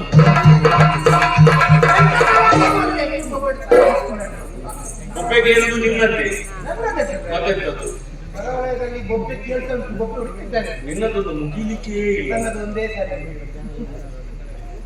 ಅದೆಲ್ಲ ಎಂತದ್ದು ಗಲಾಟೆ? ನೀವು ಮೊನ್ನೆ ಕಾಡಿನ ಜನರಿಗೆ ಅಂತ ಹೇಳಿದ್ದೀರಿ, ಕಾಡಿಗೆ ಬಂದು ಮಿಗಳನ್ನು ಕೊಂದು ಕಷ್ಟವನ್ನು ಪರಿಹಾರ ಮಾಡ್ತೇನೆ ಅಂತ ಹೇಳಿದ್ದೀರಿ. ಹೌದು, ಹೋಗಿದ್ದೀರಾ? ಶಬರರ ಹತ್ರ ವಿಷಯ ಎಲ್ಲ ಹೇಳಿದ್ದೇನೆ ನಾನು. ನೀನು ವ್ಯವಸ್ಥೆ ಮಾಡ್ತಿದ್ದ, ನಿನಗೆ ಹೋಗ್ಲಿಕ್ಕೆ ಆಗಲಿಲ್ವಾ? ಅವರು ಹೇಳಿದ್ದು ನೀವೇ ಬರ್ಬೇಕಾಗ್ತದೆ. ನಾನೇ ಹೌದಾ? ಹಾಗಿದ್ರೆ ವ್ಯವಸ್ಥೆ ಮಾಡು.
ಬಡಿ ಸಾರಿ ನುಡಿ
ಹೌದು, ಆಕಾಶ ದೀಪ. ಇದ್ಯಾವುದು ಗುರುದೀಪ? ಅವಳನ್ನು ಕಾಣುವಾಗ ಆಕಾಶ ದೀಪದಂತೆ ಗೋಚರಿಸ್ತಾ ಇದ್ದಾಳೆ. ಹಾ, ಬಾಲಂಗಳದಲ್ಲಿ ಚಂದ್ರಮನ ಹೇಗೆ ಉದಯ ಆಗುತ್ತಾನೋ ತದ್ರೀತಿಯಲ್ಲಿ ಇವಳು ಮುಖಮಂಡಲ ಚಂದ್ರಮಂಡಲ. ಹಾಗೆ ಚಂದ್ರನ ಹಾಗೆ ಮುಖ ಶೋಭಿಸ್ತಾ ಇದೆ, ಆದ್ದರಿಂದ ಹಾಗೆ ಕರೆದಿದ್ದು. ಎಲ್ಲ ಕಥೆ ಇಷ್ಟೆಲ್ಲ ಹೇಳಿದ್ರು ನನಗೆ ಗೊತ್ತಾಗಲಿಲ್ಲ. ಅಂದು ಅಲ್ಲಿ ಅಲ್ಲಿ ಅಲ್ಲಿ ಸ್ವಯಂವರ ಮಂಟಪದಲ್ಲಿ ಬೇಡದೆಲ್ಲ ನೆನಪುಳಿತದೆ. ಅದವಳೆ ರೇಣುಕೆ ಮಾತಾಡಬೇಕು ಅಂತ ಮನಸ್ಸಾಗಿದೆ. ರೇಣುಕ, ಕಾನೂನಲ್ಲಿ ಓರ್ವಳೆ ತಿರುಗಾಡುತ್ತಾ ಇರಬೇಕು. ತಿರುಗಾಡುವುದು ಮಾತ್ರವಲ್ಲ, ಏನೋ ಹೇಳುತ್ತಾ ಇರಬೇಕು. ಕೇಳುತ್ತಿರುವುದು ಹೇಗೆ ಗೊತ್ತುಂಟ? ಕೋಕಿಲವಾಣಿ. ಕೋಗಿಲೆಗಳು ವಸಂತ ಕಾಲದಲ್ಲಿ ಹೇಗೆ ಹಾಡುತ್ತಾವೋ ತದ್ರೀತಿಯಲ್ಲಿ ನಿನ್ನದಾದಂತಹ ನುಡಿಗಳು ಬಹಳ ಆನಂದವಾಯಿತು, ನನಗೆ ಇಷ್ಟವಾಯಿತು. ಹೌದು. ಮೊನ್ನೆ ಒಂದು ನಡೆದ ವಿಷಯ ಗೊತ್ತು. ಇವಳು ಮಂಗಲ ಜಲವನ್ನು ತರುವುದಕ್ಕಾಗಿ ನದಿಯ ಬಳಿಗೆ ಹೋದಂತೆ. ಅಲ್ಲಿ ಗಂಧರ್ವರೆಲ್ಲ ನೃತ್ಯವನ್ನು ಆಡ್ತಾ ಇದ್ರಂತೆ, ಜಲಗೇರಿ ಆಡ್ತಾ ಇದ್ರಂತೆ. ಆ ಕಾಲದಲ್ಲಿ ನೋಡಿದವಾಗ ಏನೋ ಇವಳ ಮನಸ್ಸು ಭ್ರಮೆ ಆಯ್ತಂತೆ. ಭ್ರಮೆ ಆಗುವಾಗ ಈ ವಿಷಯ ತನ್ನ ಗಂಡನಿಗೆ ಗೊತ್ತಾಗಿ ಆಗ ಬರದ ಅನಾಹುತೆಲ್ಲ ಆಗಿಬಿಟ್ಟಂತೆ.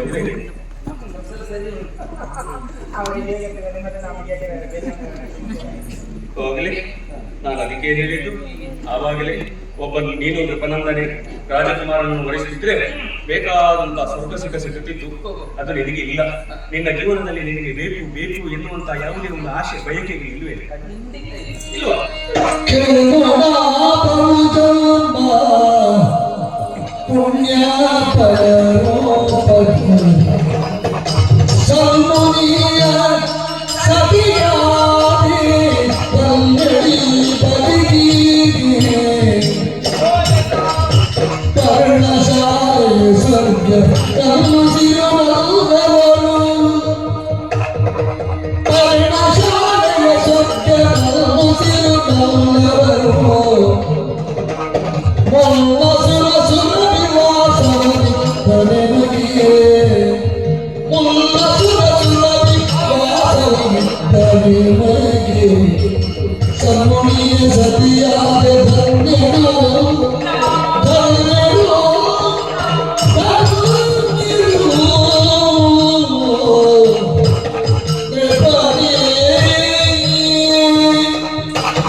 ಆ ಸ್ವರ್ಗವು ತೃಣ ಸಮಾನವಾಗಿಯೇ ಕಾಣುವುದು. ಮತ್ತೆ ಬಯಕೆ ಎನ್ನುವುದು ಮೂಡುವುದಕ್ಕೆ ಹೇಗೆ ಸಾಧ್ಯ ಹೇಳಿ? ತಪ್ಪು ತಿಳ್ಕೊಳ್ಬೇಡ, ನೀ ಕೇಳಿದ್ದಕ್ಕೆ ನಾನು ಆಡುವುದು. ಚಕ್ರವರ್ತಿಯಾಗಿ ಸಿಂಹಾಸನವನ್ನು ಏರಿ ಒಳಗೊಳಗೆ ಅತೃಪ್ತಿಯಿಂದ ಬೇಯುವಂತ ಮಹಾರಾಜನನ್ನು ಕೇವಲ ದರ್ಭಾಸನವನ್ನೇ ಏರಿ ಆನಂದ ಸಾಮ್ರಾಜ್ಯವನ್ನಾಡುವಂತಹ ಜಮದಗ್ನಿ ಮಹರ್ಷಿಗಳನ್ನು ಕಂಡಾಗ ನನಗನಿಸುವುದು ಪರ್ಣಶಾಲೆಗಿಂತ ಮಿಗಿಲಾದಂತಹ ಸ್ವರ್ಗ ಬೇರೊಂದಿರುವುದಕ್ಕೆ ಸಾಧ್ಯವೇ? ಓ ಪರ್ಣಶಾಲೆಯೇ ಸ್ವರ್ಗ, ಹಾ. ನನ್ನವರೇ ನನ್ನ ಉಸಿರು. ಹಾ. ಸಂತಾನ ಸಮೃದ್ಧಿಗೆ ದ್ಯೋತಕವಾಗಿ 5 ಮಂದಿ ಗಂಡು ಮಕ್ಕಳಿಗೆ ತಾಯಿಯಾಗಿದ್ದೇನೆ. ಹ್ಮ್ ಏನು ಬೇಕು? ಸುಖ ಸಂಸಾರ ಯಾವುದಕ್ಕೂ ಕೊರತೆ ಇರುವುದೇ ಇಲ್ಲ. ಸಿಗಬೇಕಾದದ್ದು ಸಿಗುವಂತಹ ಕಾಲದಲ್ಲಿ ಸಿಗದೇ ಇರುವಾಗ ಸಿಕ್ಕಿದ್ದರಲ್ಲಿ ಸಂತೃಪ್ತಿ ಪಟ್ಟುಕೊಳ್ಳುವವಳು ನೀನು. ನಾನು ಹೇಳು ಬದುಕಿನಲ್ಲಿ ನಾನೇನನ್ನು ಬಯಸಿದ್ದೇನೋ ಅದನ್ನೇ ಪರಮಾತ್ಮ ಅನುಗ್ರಹಿಸಿದ್ದಾನೆ. ಹೌದಾ? ಹೌದು. ಓ ಆಗ್ಲಿಯಪ್ಪ. ಹಾ. ಈಗ ರೇಣುಕ, ನಿನಗೆ ಏನಾದ್ರೂ ನನ್ನಿಂದ ಬೇಕು ಬೇಕು ಅಂತ ಅನ್ನಿಸಿದ್ರೆ ನಮ್ಮ ಅರಮನೆಯ ಬಾಗಿಲು ಸದಾ ತೆರೆದಿದೆ. ಏ ನನ್ನ ಆಯ್ತು. ಚಕ್ರವರ್ತಿಗಳೇ, ನೀವು ಮಾತ್ರ ಅಲ್ಲ, ಈ ಪರಿವಾರದವರು ಬಹಳಷ್ಟು ಮಂದಿ ಇದ್ದಾರೆ. ಹೊತ್ತು ಮಧ್ಯಾಹ್ನ ಆಗಿದೆ. ಹತ್ತಿರದಲ್ಲಿ ನಮ್ಮ ಆಶ್ರಮ ಉಂಟು. ನೀವೆಲ್ಲ ನಮ್ಮ ಆಶ್ರಮಕ್ಕೆ ಬಂದು ಸತ್ಕಾರವನ್ನು ಸ್ವೀಕರಿಸಿ ಹೋಗ್ಬೇಕು. ಇದು ಸತ್ಕಾರಿಗೆ ಹೋಗ್ಬೇಕು. ಎಂತದು? ಸತ್ಕಾರಿಗೆ ಹೋದ ಮೇಲೆ ಸತ್ಕರಿಸ್ತೇವೆ ಅಂತ ಹೇಳಿ. ಹಾಗೆ ನೀವು ಊಟ ಮಾಡದವಾಗ ಮಾಡಿ ಬೇಟೆ ಏನೋ ಸ್ವಲ್ಪ ಬದಲಾವಣೆ ಗೊತ್ತಾಗುದಿಲ್ಲ. ಬೇಡ, ನೀನಿಗೆ ಒಂದು ತಲೆ ಸರಿ ಇರ್ತೇವೆ. ಅವರು ಇರುವುದು ಇರುವುದು, ನಾವು ಇಷ್ಟು ಮಂದಿ ಇದ್ದೇವೆ. ಒಂದು ವ್ಯವಸ್ಥೆ ಮಾಡುವುದಕ್ಕೆ ಏನಾದರೂ ಬೇಕಲ್ಲ. ಹೌದಾ? ಯಜ್ಞ ಕರ್ಮಕ್ಕೆ ಅನುಕೂಲವಾಗಲಿಸಿದಾಗಿ ಇಂದ್ರನೇ ಕಾಮದೇವಿಯಿಂದ ಸಂತತಿಯಾದಂತಹ ಶಬಲಾದೇವಿಯನ್ನು ನನ್ನವರಿಗೆ ಅನುಗ್ರಹಿಸಿದ್ದಾನೆ. ಅದರ ಅನುಗ್ರಹದಿಂದ ಯಾವುದಕ್ಕೂ ಕೊರತೆ ಎನ್ನುವುದೇ ಇಲ್ಲ. ನೀವಿಷ್ಟು ಮಂದಿ ಬಂದು ನಿಮಗೆ ವ್ಯವಸ್ಥೆ ಮಾಡುವಂತ ಯೋಗ್ಯತೆ ನಮಗೆ. ಸುರದೇವಿನ ಕೆಚ್ಚಲ ಹಾಲನ್ನು ಕುಡಿಯುವಂತ ಯೋಗ ನಮಗೆ. ಅಯ್ಯೋ ಪ್ರಾರಬ್ಧವೇ, ಒಂದು ದನ ಎಷ್ಟು ಹಾಲು ಕೊಟ್ಟಿತ್ತು, ಅದನ್ನು ಆಗುತ್ತೆ ನನಗೆ ಇಷ್ಟು ಮಂದಿಗೆಲ್ಲ. ಸಿಕ್ಕಿದಷ್ಟು ಕುಡಿದರೆ ಸಿಕ್ಕಿದಷ್ಟು ಕುಡಿದ್ರೆ ತೊಂದರೆ ಇಲ್ಲ, ಸಿಕ್ಕಿದ್ದನ್ನೆಲ್ಲ ಕುಡಿಬಾರ. ಸುಮ್ಮನೆ ನಾವು ನಮ್ಮ ಹೋಗುವ. ಚಕ್ರವರ್ತಿ ಬೇಡ, ಇದೇನಾಗಿದೆ? ಬರ್ತೀರಾ? ಹೋಗುವ. ಹೇಳಿ. ಬನ್ನಿ ನೀವು.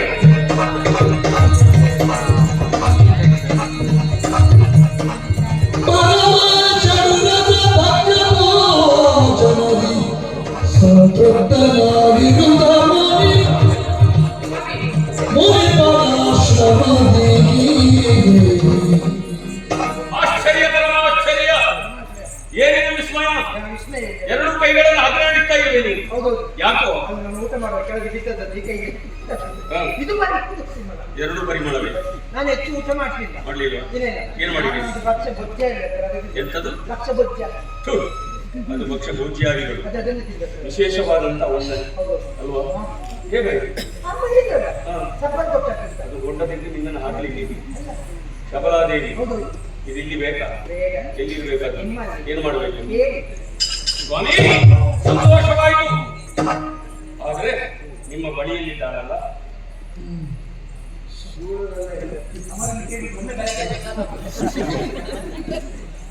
ಏನು ಏನು ಏನು ಸ್ವಾಮಿ, ಆ ದೇನವನ್ನು ನನಗೆ ಕೊಟ್ಟು ಬಿಡಿ.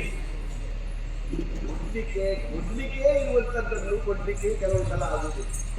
ದೇವೇಂದ್ರ ಕೊಡುವ ಕಾಲಕ್ಕೆ ಯಾರಿಗೂ ಕೊಡಬೇಡಿ, ಇದು ನಿಮಗೆ ಬೇಕಾಗಿರುವಂತದ್ದು, ವಿದ್ಯಾದಾದಿಗಳನ್ನು ಸಾಂಗವಾಗಿ ಸಾಗಿಸುವುದಕ್ಕೆ ಹೀಗೆ ಅಂತ ಅನುಗ್ರಹ ರೂಪದಲ್ಲಿ ಕೊಟ್ಟದ್ದಯ್ಯ.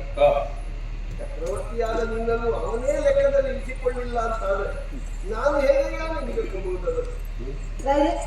ನೀವು ಲೆಕ್ಕದಲ್ಲಿ ಇಲ್ವಾ? ಯಾರು ಹೇಳಿದ್ದಾರೆ? ಅವರಿಗೆ ಗೊತ್ತಿಲ್ಲ. ಅಲ್ಲ, ನೀವು ಮೊನ್ನೆ ಜನಗಣತಿ ಆಗೋದು ಮನೆಯಲ್ಲಿ ಅದು ಹೊರಡಿಸಿದವ ನಾನೇ. ಅದು ಹೊರಟಿರೋದು ಎಲ್ಲ ಉಂಟು. ಮತ್ತೆ ನೀವು ಬೇಡುವಾಗ ದೀಕ್ಷಿತರ ನೀವು ಹೇಳೋದನ್ನು ಹೋಗಿ.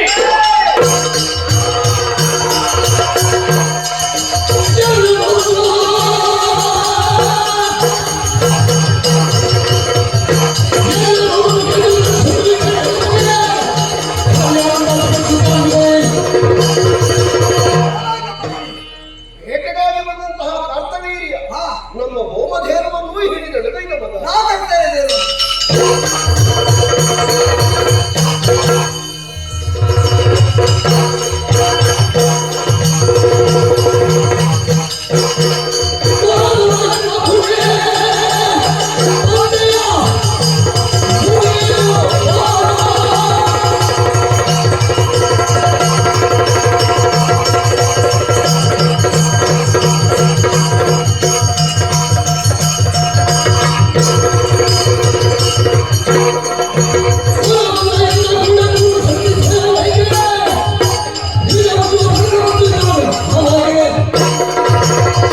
ದೇನವನ್ನು ಕೊಂಡೋಗುವುದಕ್ಕೆ ಬಂದೆಯ? ಅವರವಲ್ಲ, ಸಾಧ್ಯವಿಲ್ಲ ನನ್ನಲ್ಲಿ. ಯಮನಾಲಯವನ್ನು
ಕ್ಷತ್ರಿಯನೊಬ್ಬ ನಿನ್ನ ಕೈಯಿಂದ ಸತ್ತಿದ್ದಾನೆ ಅಂತ ಹೇಳುವಾಗ ಛಾತ್ರವೇದಿನಲ್ಲಿ ಆವೇಶ ಆದ ಹಾಗೆ ಕಾಣುತ್ತದೆ ಬಾಬಾ.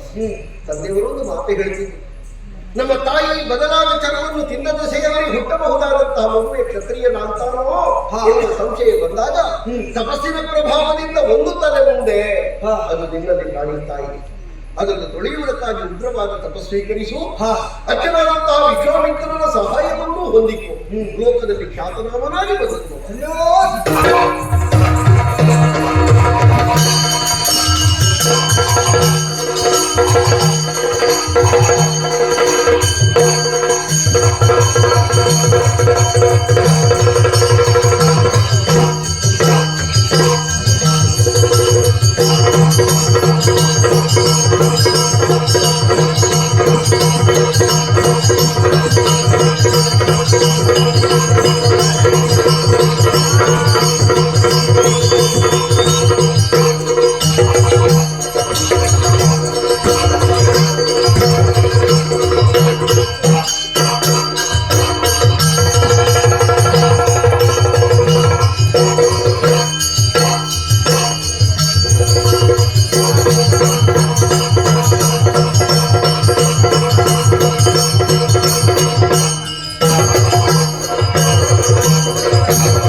ಯಾವುದೇ ರೀತಿಯಾದಂತಹ ಕೊರತೆಯನ್ನು ಮಾಡಿದವರಲ್ಲ ನಮ್ಮ ತಂದೆಯವರು.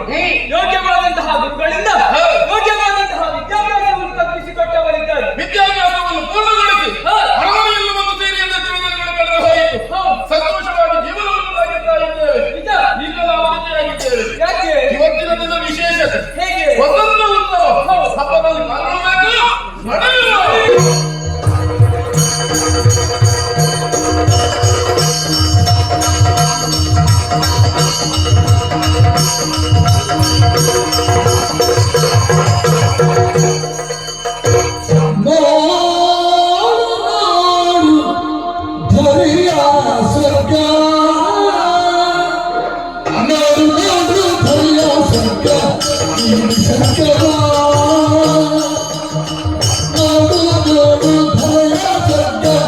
ಈ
ಅಪ್ಪನ ಜೊತೆ ಇರ್ಬೇಕಾದವ ನೀನು. ಹೌದು. ಇಲ್ಲಿ ಏನು ಇನ್ನು ನಿಮ್ಮ ಅಪ್ಪನ ಚುಚ್ಚಿದ್ದೀವಿ.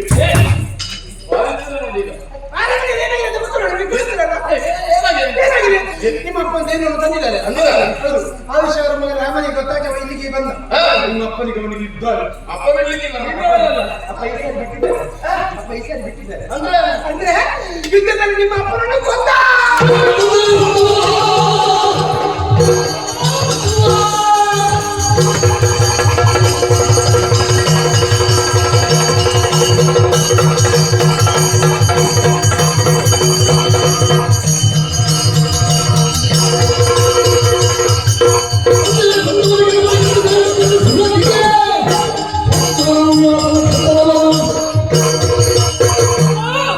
ಎಂತಹ ವಾಕ್ಯಗಳನ್ನು ಕೇಳುತ್ತಾ ಇದ್ದೇವೆ.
ಹರ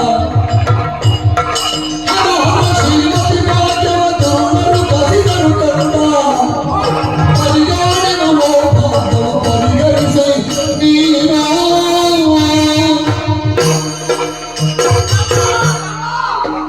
ಕಾಂತಿವೀರನ ಮಕ್ಕಳಂತೆ ಸೇಡನ್ನು ಹೊತ್ತು ನಮ್ಮ ಆಶ್ರಮಕ್ಕೆ ಬಂದು ಆಶ್ರಮವನ್ನು ಧ್ವಂಸ ಮಾಡಿ ನಿನ್ನ ತಂದೆಯನ್ನು ಕೊಂದ ಮಗನೇ.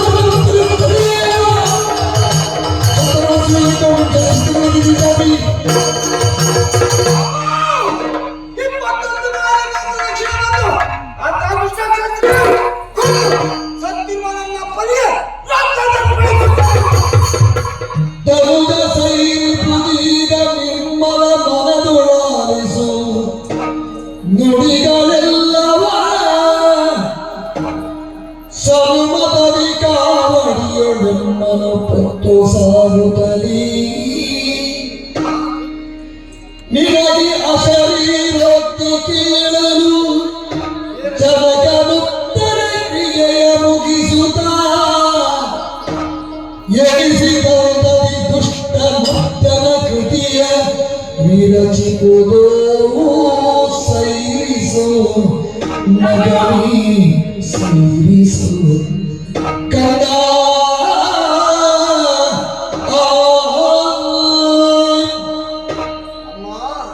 ಸದ್ಗತಿಯಾಗಬೇಕು. ಕಾವಡಿಯಲ್ಲಿ ನಮ್ಮೀರುವರನ್ನು ಇರಿಸಿ ಹೊತ್ತು ಸಾವು. ಎಲ್ಲಿಗೆ? ಎಲ್ಲಿ ನಿನಗೆ ದೇವತೆಗಳು ಪ್ರಚೋದನೆಯನ್ನು ಕೊಡ್ತಾರೋ ಹಾ. ಅಲ್ಲೇ ಕೆಳಗಿಳಿಸಿ ಅಂತ್ಯ ಸಂಸ್ಕಾರವನ್ನು ಮಾಡಿ ಮುಗಿಸು. ಆಗಲೇ ನನಗೆ ಸದ್ಗತಿ ಮಗನೇ. ನಿನ್ನ ಇಚ್ಛೆಯಂತೆಯೇ ಮಾಡ್ತೇನೆ.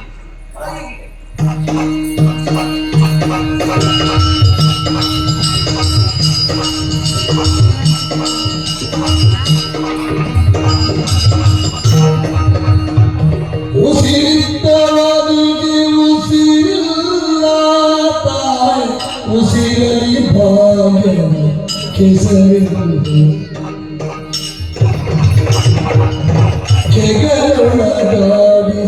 ಕೆಗಲೊಳಗಾಡಿಸಿಗಾತಗೆ ಕಂದನ ಕೆಗಲಿದ ಕಾವಡಿ ಜೋಕಾಲಿ ಮಗನಿಗೆ ಜೋಗುಳ ಹಾಡಿದ ಮಾತೆಗೆ ಬಗೆಯು ನೋವಿನ ಸೋಮ ಜಗದು ಮಗೆಲ್ಲರೂ ಆಡಿಸುವಾತನ ಸೋತ್ರದಿ ಆಟದ ಗುಂಬೆಗಳು ದಿಗುದಿಸಿಲ್ಲ ಮಾಡಿನ ಪಯಣಕ್ಕೆ ಸಿರಲಾರದಿ ಮುಕ್ತಿಯ ಬೆರಳು ಉಸಿರಿದ್ದವನಿಗೆ ಉಸಿರಿಲ್ಲ ಉಸಿರಲಿ ಭಾಗ್ಯದ ಹೆಸರಿ ಅಮ್ಮ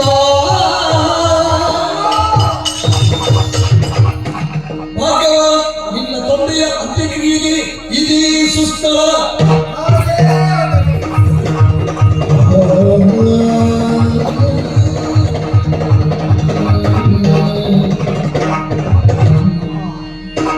ಕಾವಡಿಯಲ್ಲಿ ನಿಮ್ಮೀರುವರನ್ನು ಹೊತ್ತು ಬಹುದೂರ ಸಾಗಿ ಬಂದಿದ್ದೇನೆ. ದೇವತೆಗಳಿಂದ ಶರೀರವಾಣಿಯಾಗಿದೆ.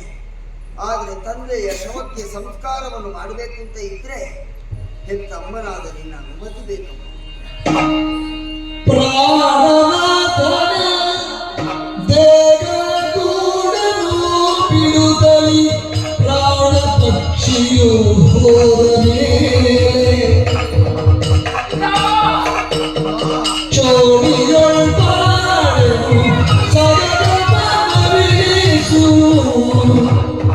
ಚೋಡಿಯೊಳ್ ಬಾಳೆನು ಸಗದ ಮನವಿಸು ತಮವಾನಿದ ತೊರೆದು ನಿಶ್ಚಯೋ ಕದ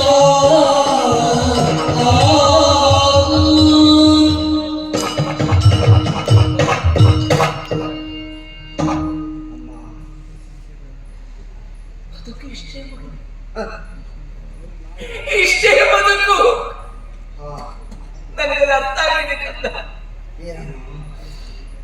ಪ್ರಾಣ ಪಕ್ಷಿ ಎನ್ನುವುದು ಹಾರಿ ಹೋದ ಮೇಲೆ ಗೂಡಿರುವ ದೇಹಕ್ಕೆ ಅಸ್ತಿತ್ವ ಇಲ್ಲ ಮಗನೇ. ಅದು ಬೆಂಕಿಯಲ್ಲಿ ಸುಟ್ಟು ಹೋಗಬೇಕು. ರಾಮ, ಈಗ ನಿನ್ನ ಈ ತಾಯಿಯ ಶರೀರ ಮಾತ್ರ ಮಗನೇ. ಇದರ ಉಸಿರು ಪ್ರಾಣ ನಿನ್ನ ತಂದೆ.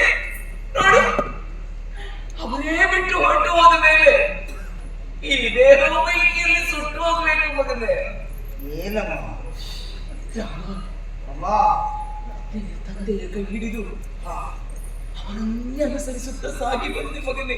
ಗೊತ್ತಿದೆ ಅಮ್ಮ. ಅವ ಮುಂದೆ ಹೋಗುವಾಗ ಹಾ, ಆಗಾಗ ತಿರುಗಿ ನೋಡುವವರು ಮಗನೇ. ಯಾಕಮ್ಮ? ಅಭ್ಯಾಸವನ್ನು ಹೊಂದಿದ್ರು ಕಲ್ಲ. ಹಾ ಹಾ ರಾಮ, ಅಮ್ಮ, ನೋಡು ಮಗನೇ, ಈಗಲೂ ತಿರುಗಿ ನೋಡ್ತಾ ಇದ್ದಾರೆ.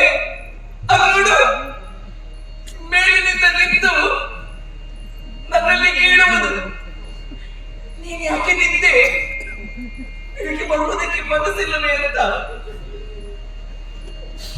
ಇಲ್ಲ ಮಗನೇ,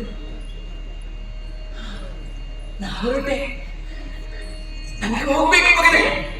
ನಾನು ನನ್ನವರ ಜೊತೆಯಲ್ಲೇ ಹೋಗ್ತೇನೆ. ರಾಮ, ನಾನು ಸಹಗಮನ ಮಾಡ್ತೇನೆ ಕಂದ.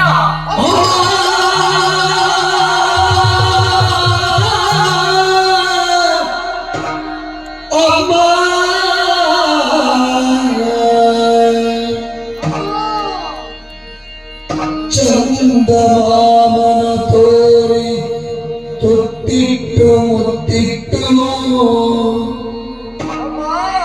ಚಂದಮಾಮನ ತೋರಿ ತೊಟ್ಟಿಟ್ಟು ಮುತ್ತಿಟ್ಟು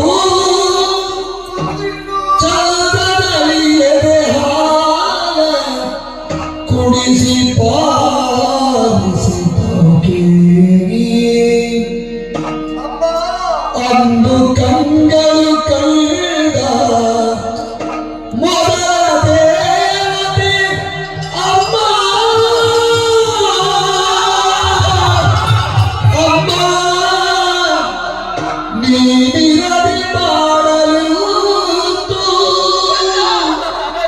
ನೀನಿರದೆ ಮಾಡಲು ಹೇಗೆ ಬದುಕಲಿ ಅಮ್ಮ? ತಂದೆಗಿಲ್ಲವು ಮೊದಲೇ ತಪ್ಪಲಿಯ ಗೈಯುತ್ತಲಿ ಕಂದನನು ನೀ ಅಗಲಿಚಿಕೆಯೇರಿ ಸಾಗುವೆಯ ಮುಂದೆ ನರಿಪುವ ಕಾರ್ಯವನು ನಿರುಗಿಸಲಿದನು ಎನಗಿವೆಯ ಅಂದು ಕಂಗಳು ಕಂಡ ಮೊದಲ ದೇವತೆ ಅಮ್ಮ. ಅಮ್ಮ, ಅಮ್ಮ, ಅಮ್ಮ.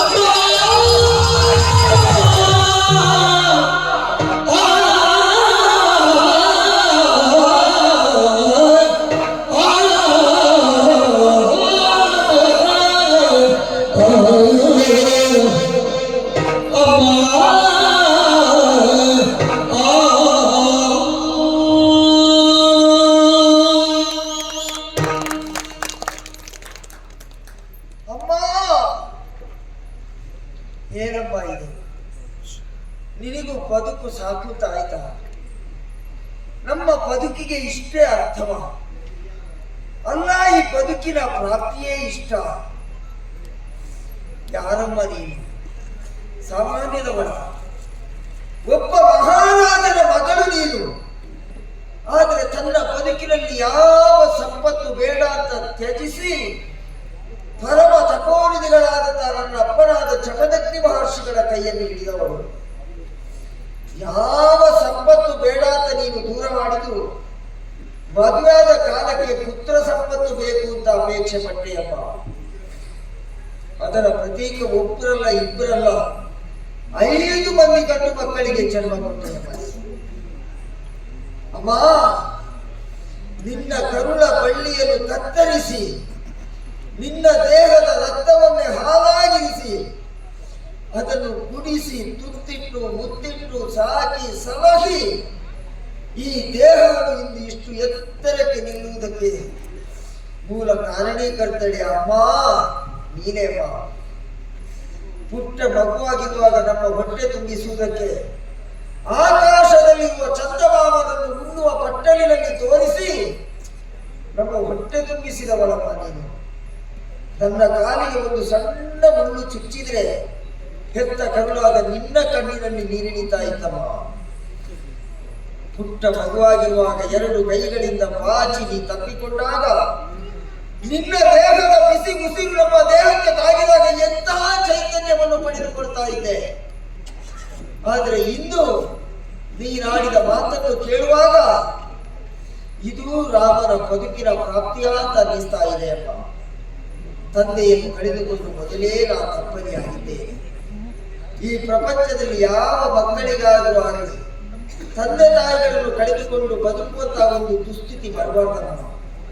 ಆ ನೋವು ಏನೆನ್ನುವುದನ್ನು ತಂದೆ ತಾಯಿಗಳನ್ನು ಕಳೆದುಕೊಂಡ ಮಕ್ಕಳಿಗೆ ಮಾತ್ರ ಅದು ಅರ್ಥ ಆಗ್ತದೆ. ಅಂದು ಒಂದು ಕ್ಷಣ ನಿನ್ನನ್ನು ನಾನು ಕಳೆದುಕೊಂಡಾಗ ಆ ನೋವು ಏನು ನನಗೆ ಅರ್ಥ ಆಗಿದೆ. ಆದರೆ ಅಂದು ಬದುಕಿಸಿಕೊಳ್ಳುವುದಕ್ಕೆ ನನ್ನ ಅಪ್ಪ ಇತ್ತು.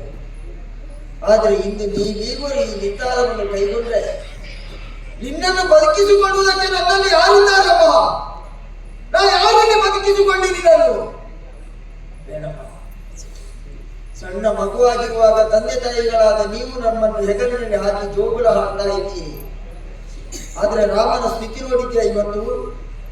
ಒಂದು ಕಡೆಯಲ್ಲಿ ಕಾವಡಿಯಲ್ಲಿ ತಂದೆಯ ಶವ, ಮತ್ತೊಂದು ಕಡೆಯಲ್ಲಿ ಕಾವಡಿಯಲ್ಲಿ ಜೀವಂತ ಶವವಾಗಿರುವ ನೀನು. ನಿಮ್ಮಿರುವರನ್ನು ಈ ಹೊಗಲಿನಲ್ಲಿ ಹೊತ್ತು ಇಷ್ಟು ದೂರ ಸಾಗಿ ಬಂದೆ ನಾನು. ಯಾಕೆ ಗೊತ್ತಾ? ತಂದೆಯನ್ನು ಕಳೆದುಕೊಂಡು ತಪ್ಪಲಿಯಾಗುವ ತಂದೆಗೆ ತಂದೆಯಾಗಿ ತಾಯಿಗೆ ತಾಯಿಯಾಗಿ ನನ್ನ ಬದುಕಿಗೆ ನೀನಿಂತಿ ಎನ್ನುವ ಭರವಸೆಯಮ್ಮ. ಯಾವ ಮಕ್ಕಳೇ ಆಗಲಿ ಏನೇ ಆಗುವ ಒಂದು ಸಾಧನೆಯನ್ನು ಮಾಡ್ತಾರೆ ಅಂತಾದ್ರೆ ಅದನ್ನು ಕಾಣುವುದಕ್ಕೆ ತಂದೆ ತಾಯಿಗಳು ಬದುಕಿರ್ಬೇಕಂತೆ. ಇಲ್ಲದಿದ್ರೆ ಯಾವ ಸಾಧನೆ ಮಕ್ಕಳು ಮಾಡಿದ್ರು ಅದು ವ್ಯರ್ಥ ಅಂತೆ. ರಿಪುವತನವನ್ನು ಮಾಡ್ತೇನೆ ಅಂತ ಮಾತು ಕೊಟ್ಟಿದ್ದೇನೆ. ಈಗ ಈ ಕಂದನನ್ನು ಅಗಲಿ ಚಿತೆಯನ್ನು ಏರಿ ನೀ ಸಾಗಿದೆ ಅಂತಾದ್ರೆ ನನಗಾಗಲಿ ಯಾರಿದ್ದಾರೆ? ನಾನು ಯಾರಿಗಾಗಿ ಬದುಕಬೇಕು? ನಿನ್ನನ್ನು ಬಿಟ್ಟರೆ ಈ ಪ್ರಪಂಚದಲ್ಲಿ ಯಾರಿದ್ದಾರೆ? ಪುಟ್ಟ ಮಗುವಾಗಿ ಈ ಕಣ್ಣನ್ನು ತೆರೆದಾಗ ಮೊದಲಿಗೆ ಕಂಡಂತ ನನ್ನ ಪಾಲಿನ ಭಾಗ್ಯ ದೇವತೆ ಎಂಬ ನೀನೇ ನನ್ನ ಸರ್ವಸ್ವ. ಕಿರಿಯ ಮಗನಾಗಿ ನಿನ್ನಲ್ಲಿ ಒಂದು ಬೇಡಿಕೆ ನನ್ನದ್ದು. ನನಗಾಗಿ ನೀ ಬದುಕಬೇಕಮ್ಮ, ನನಗಾಗಿ ನೀ ಬದುಕಿರ್ಬೇಕಮ್ಮ. ನಿನ್ನನ್ನು ಬಿಟ್ಟರೆ ನನಗೆ ಬೇರೆ ಯಾರೂ ಇಲ್ಲ ಅಮ್ಮ. ನಿನ್ನ ನಿರ್ಧಾರವನ್ನು ಬದಲಿಸಿಕೊ. ನನಗಾಗಿ ಬದುಕಬೇಕಮ್ಮ.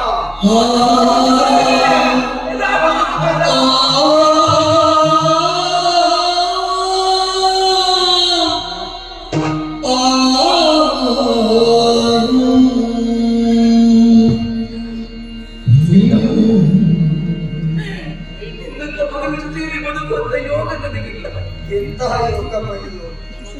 ನನಗೆ ನನ್ನವನ್ನು ಬಿಟ್ಟು ಬದುಕುವಂತ ಶಕ್ತಿ ಇಲ್ಲವಪ್ಪ. ಇಲ್ಲ ಮಗನೇ. ನಮಗೆ ಯಾರಿದ್ದಾರಪ್ಪ? ರಾತತ್ವ ನಿನ್ನ ತಂದೆ ನಿನ್ನ ಅಜ್ಜನಾದಂತ ವಿಶ್ವಾಮಿತ್ರರಲ್ಲಿ ಕೇಳಿ ಒಂದೊಂದು ದಿನ ನನ್ನ ಮಗನಿಗೆ ದಾರಿಯೇ ತೋಚನೆ ಇದ್ದಾಗ ನೀವು ಮಾರ್ಗದರ್ಶಕರಾಗಬೇಕು ಅಂತ ಅದಕ್ಕೆ ಅವರು ಒಪ್ಪಿದ್ದಾನೆ. ಹೋಗು ವಿಶ್ವಾಮಿತ್ರರ ಬಳಿ. ವಿಶ್ವಕ್ಕೆ ಮಿತ್ರರರು. ಅವರು ಹೇಳಿದ ಹಾಗೆ ಕೇಳುವವರನ್ನು ಅನುಸರಿಸು. ರಾಮ, ಅಮ್ಮ, ನೀ ಮಾಡುವ ರಿಪುಮತದ ಕಾರ್ಯವನ್ನು ಕಾಣುವುದಕ್ಕೆ ಅಪ್ಪ ಅಮ್ಮ ಇಲ್ಲ ಅಂತ ದುಃಖಿಸಬೇಡ ಮಗನೇ. ನಾನು ಪ್ರಪಂಚ ಕಾಣ್ತದೆ ಕಂದ. ನನ್ನ ಮಗ ಮಾಡುವ ಕಾರ್ಯವನ್ನು ಪ್ರಪಂಚ ಕಂಡ್ರೆ ಸಾಕು, ಅಷ್ಟು ಸಾಕು. ಅಂದ್ರೆ ಏನಮ್ಮ, ನನ್ನನ್ನು ಬಿಟ್ಟು ಹೋಗ್ತೀಯ? ತಪ್ಪನೆ ಮಾಡಿ ಹೋಗ್ತೀಯಮ್ಮ?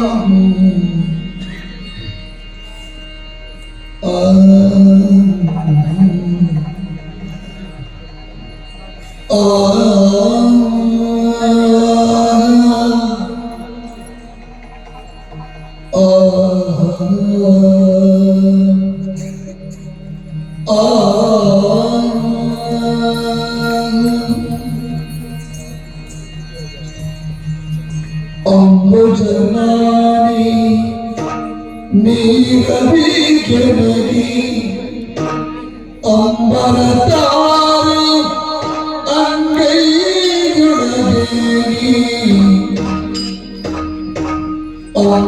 ಅಂಬುಜನಾನಿ ನೀರವಿ ಕೆಳಗಿ ಅಂಬರತಾರು ಅಂಗೈಯೊಳಗೆ ಹಳವಿ ಜೀವನ ಸಾಕ್ಷಾತ್ಕಾರ ಎಲೆಮಣಿ ಅರಮಣಿ ಭಾಗ್ಯದ ಸಾ ಮಗನೇ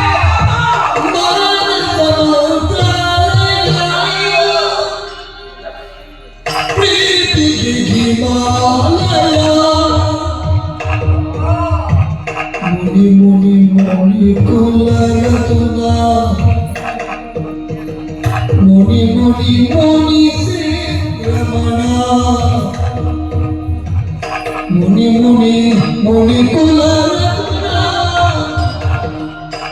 ಮುನಿ ಮುನಿ ಮುನಿಸಿ ರಮಣ ಭಾರತ ಮಂತ್ರಾಲಯ ಪ್ರೀತಿ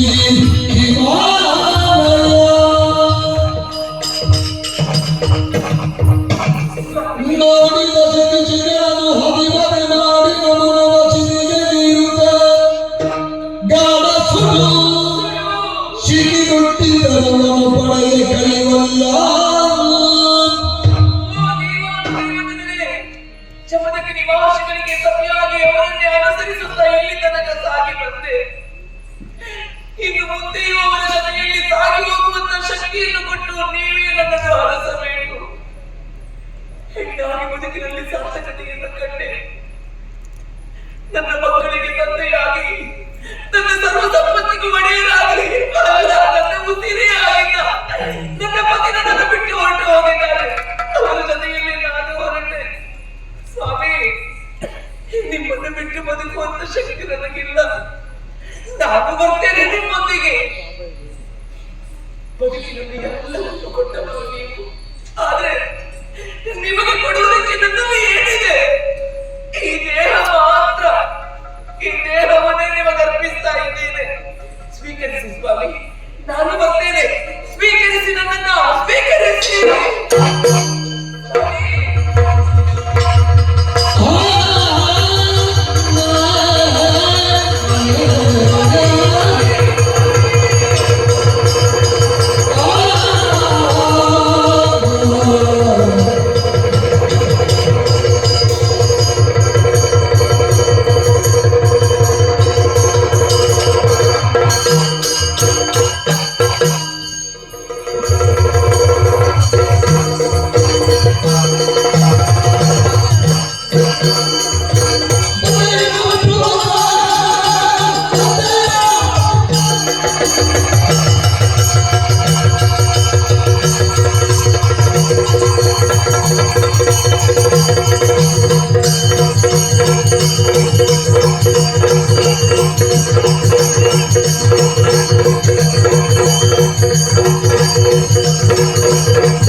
ತಂದೆ ತಾಯಿಯರಿಬ್ಬರೂ ಇಲ್ಲದ ವೇಳೆಯಲ್ಲಿ ಮಾರ್ಗದರ್ಶಕನಾಗಿ ಒದಗುತ್ತೇನೆ.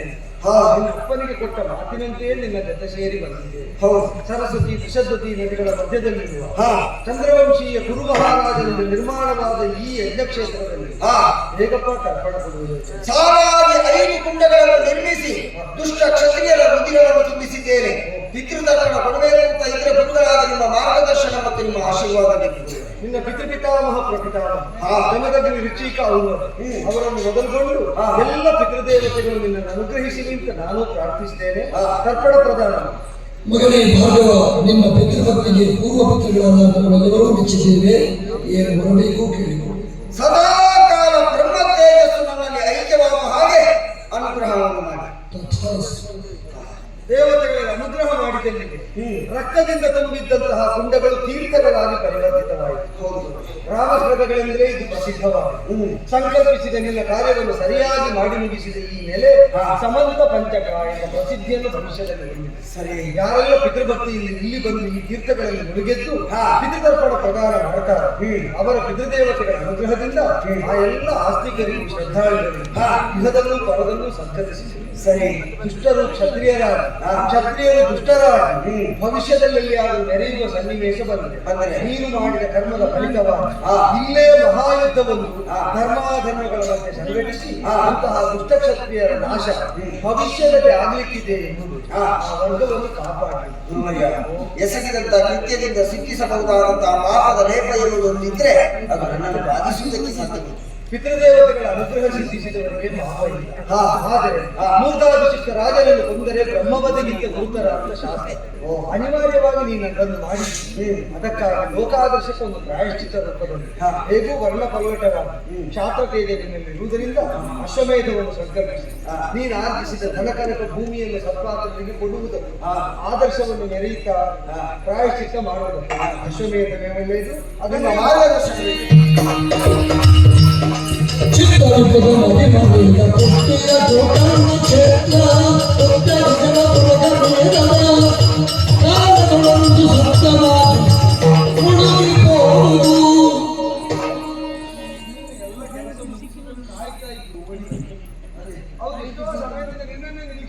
ಓಡಿ ಬಂದ್ರು ಅಡ್ಡಿಲ್ಲ, ಹಾರಿಕೊಂಡು ಹಾರಿಕೊಂಡು ಬಂದು ಆಚಾರ್ಯ ಇವರು ಶುಕ್ರಾಚಾರ್ಯ, ನಿನ್ನ ವಂಶದ ಶುಕ್ರಾಚಾರ್ಯ ಹೆಸರದೆ ಕ್ಷಣ ಬೇರೆ. ಇವರಿಗೆ ಕಣ್ಣಿಯರು ಸ್ವಲ್ಪ ಒಳಗಿದೆ. ಆಚಾರ್ಯ ಸುಮಿತ್ರನೊಳಗಂತೆ ಬಹುದೊಡ್ಡ ವಿಕ್ರಸ್ತವ.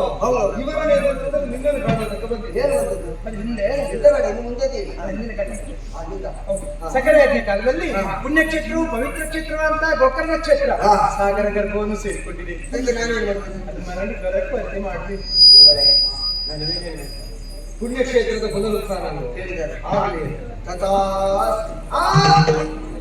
ಅಷ್ಟು ಬಾರಿ ಕೆಲಸ ಆಗ್ಬೇಕಲ್ಲ. ಯಾವತ್ತೋ ಜಲಾಧಿವಾಸವನ್ನು ಹೊಂದಿದ ಗೋಕರ್ಣದ ಪುನರುತ್ಥಾನ ಅವರಿಗೆ ಮಾತ್ರ ಅನಿವಾರ್ಯ ಅಲ್ಲ, ಮತ್ತೆ ನಿನಗೂ ಹೇಗೆ ಅಶ್ವಮೇಧವನ್ನು ಸ್ವರ್ಣ ವೇದಿಕೆಯಲ್ಲಿ ಮಾಡಿ ಆ ಬಳಿಕ ಅಲ್ಲಿ ಬಂದಂತಹ ಕಶ್ಯಪರಿಗೆ ಆ ಸ್ವರ್ಣವೆಲ್ಲವನ್ನು ದಾನವಾಗಿ ಕೊಟ್ಟರೆ ಅಲ್ಲಿದ್ದ ಬ್ರಾಹ್ಮಣರಿಗೆ ಅದನ್ನು ಅವರು ಕೈವರ್ತಿಸಿ ಆ ಬ್ರಾಹ್ಮಣರು ಆ ಸ್ವರ್ಣವನ್ನು ಖಂಡ ಖಂಡವಾಗಿ ತುಂಡು ಮಾಡಿ ಕೊಟ್ಟವದ್ದರಿಂದ ಅವರಿಗೆ ಖಾಂಡವ ಎನ್ನುವಂತೆ ಹೆಸರು. ಆರ್ಜಿಸಿದ ಭೂಮಿಯೆಲ್ಲವನ್ನು ಕಶ್ಯಪರಿಗೆ ಕೊಟ್ಟೆ, ಅದಕ್ಕೆ ಕಾಶ್ಯಪ ಅಂತ ಹೆಸರು ಬಂತು. ಆದರೆ ಅದನ್ನು ಪಡೆದ ಮೇಲೆ ಅವರೊಂದು ಎಚ್ಚರಿಕೆ ಇಲ್ಲಿ ನಿಲ್ಲಬಾರದು. ಅಂದ್ರೆ ಮೊಟ್ಟದನ್ನು ಮರಳಿ ಉಪಯೋಗಿಸಿದ್ರೆ ದತ್ತ ಹರದ ದೋಷ. ಸಾಧನೆಗೆ ನಿನಗೊಂದು ನೆಲೆ ಬೇಕು. ಅವರಿಗೆ ಗೋಕರ್ಣ ಬೇಕು. ಹೊಸದಾದ ಭೂಮಿ ಜಲದಡಿಯಲ್ಲಿ ಉಂಟು ಅಂತ ಜಲಾದಿ ದೇವತೆ ವರುಣನನ್ನು ನಾವು ಪ್ರಾರ್ಥಿಸಬೇಕು. ಹೇಗೆ ಪ್ರಾರ್ಥನೆ ಮಾಡು, ಇದಕ್ಕೆ ಒಳಗಡೆ ಶಕ್ತಿ ಉಂಟಲ್ಲ ನೋಡೋದಿಲ್ಲ.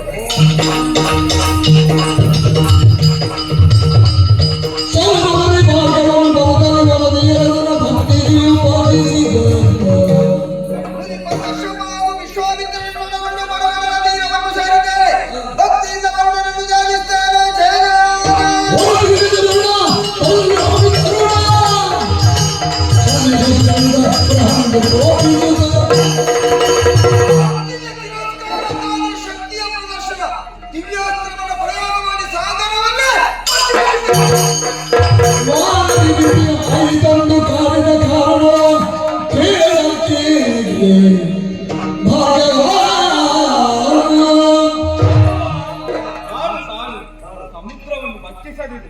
ನಿನಗೆ ಬೇಕಾದದ್ದು ಏನು?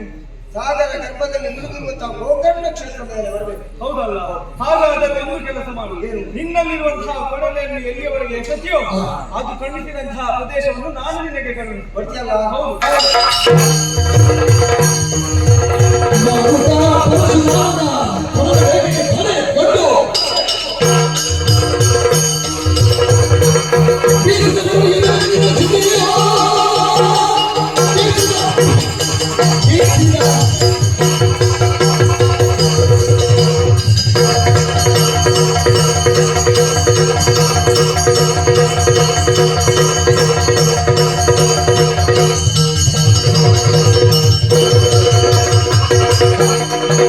Please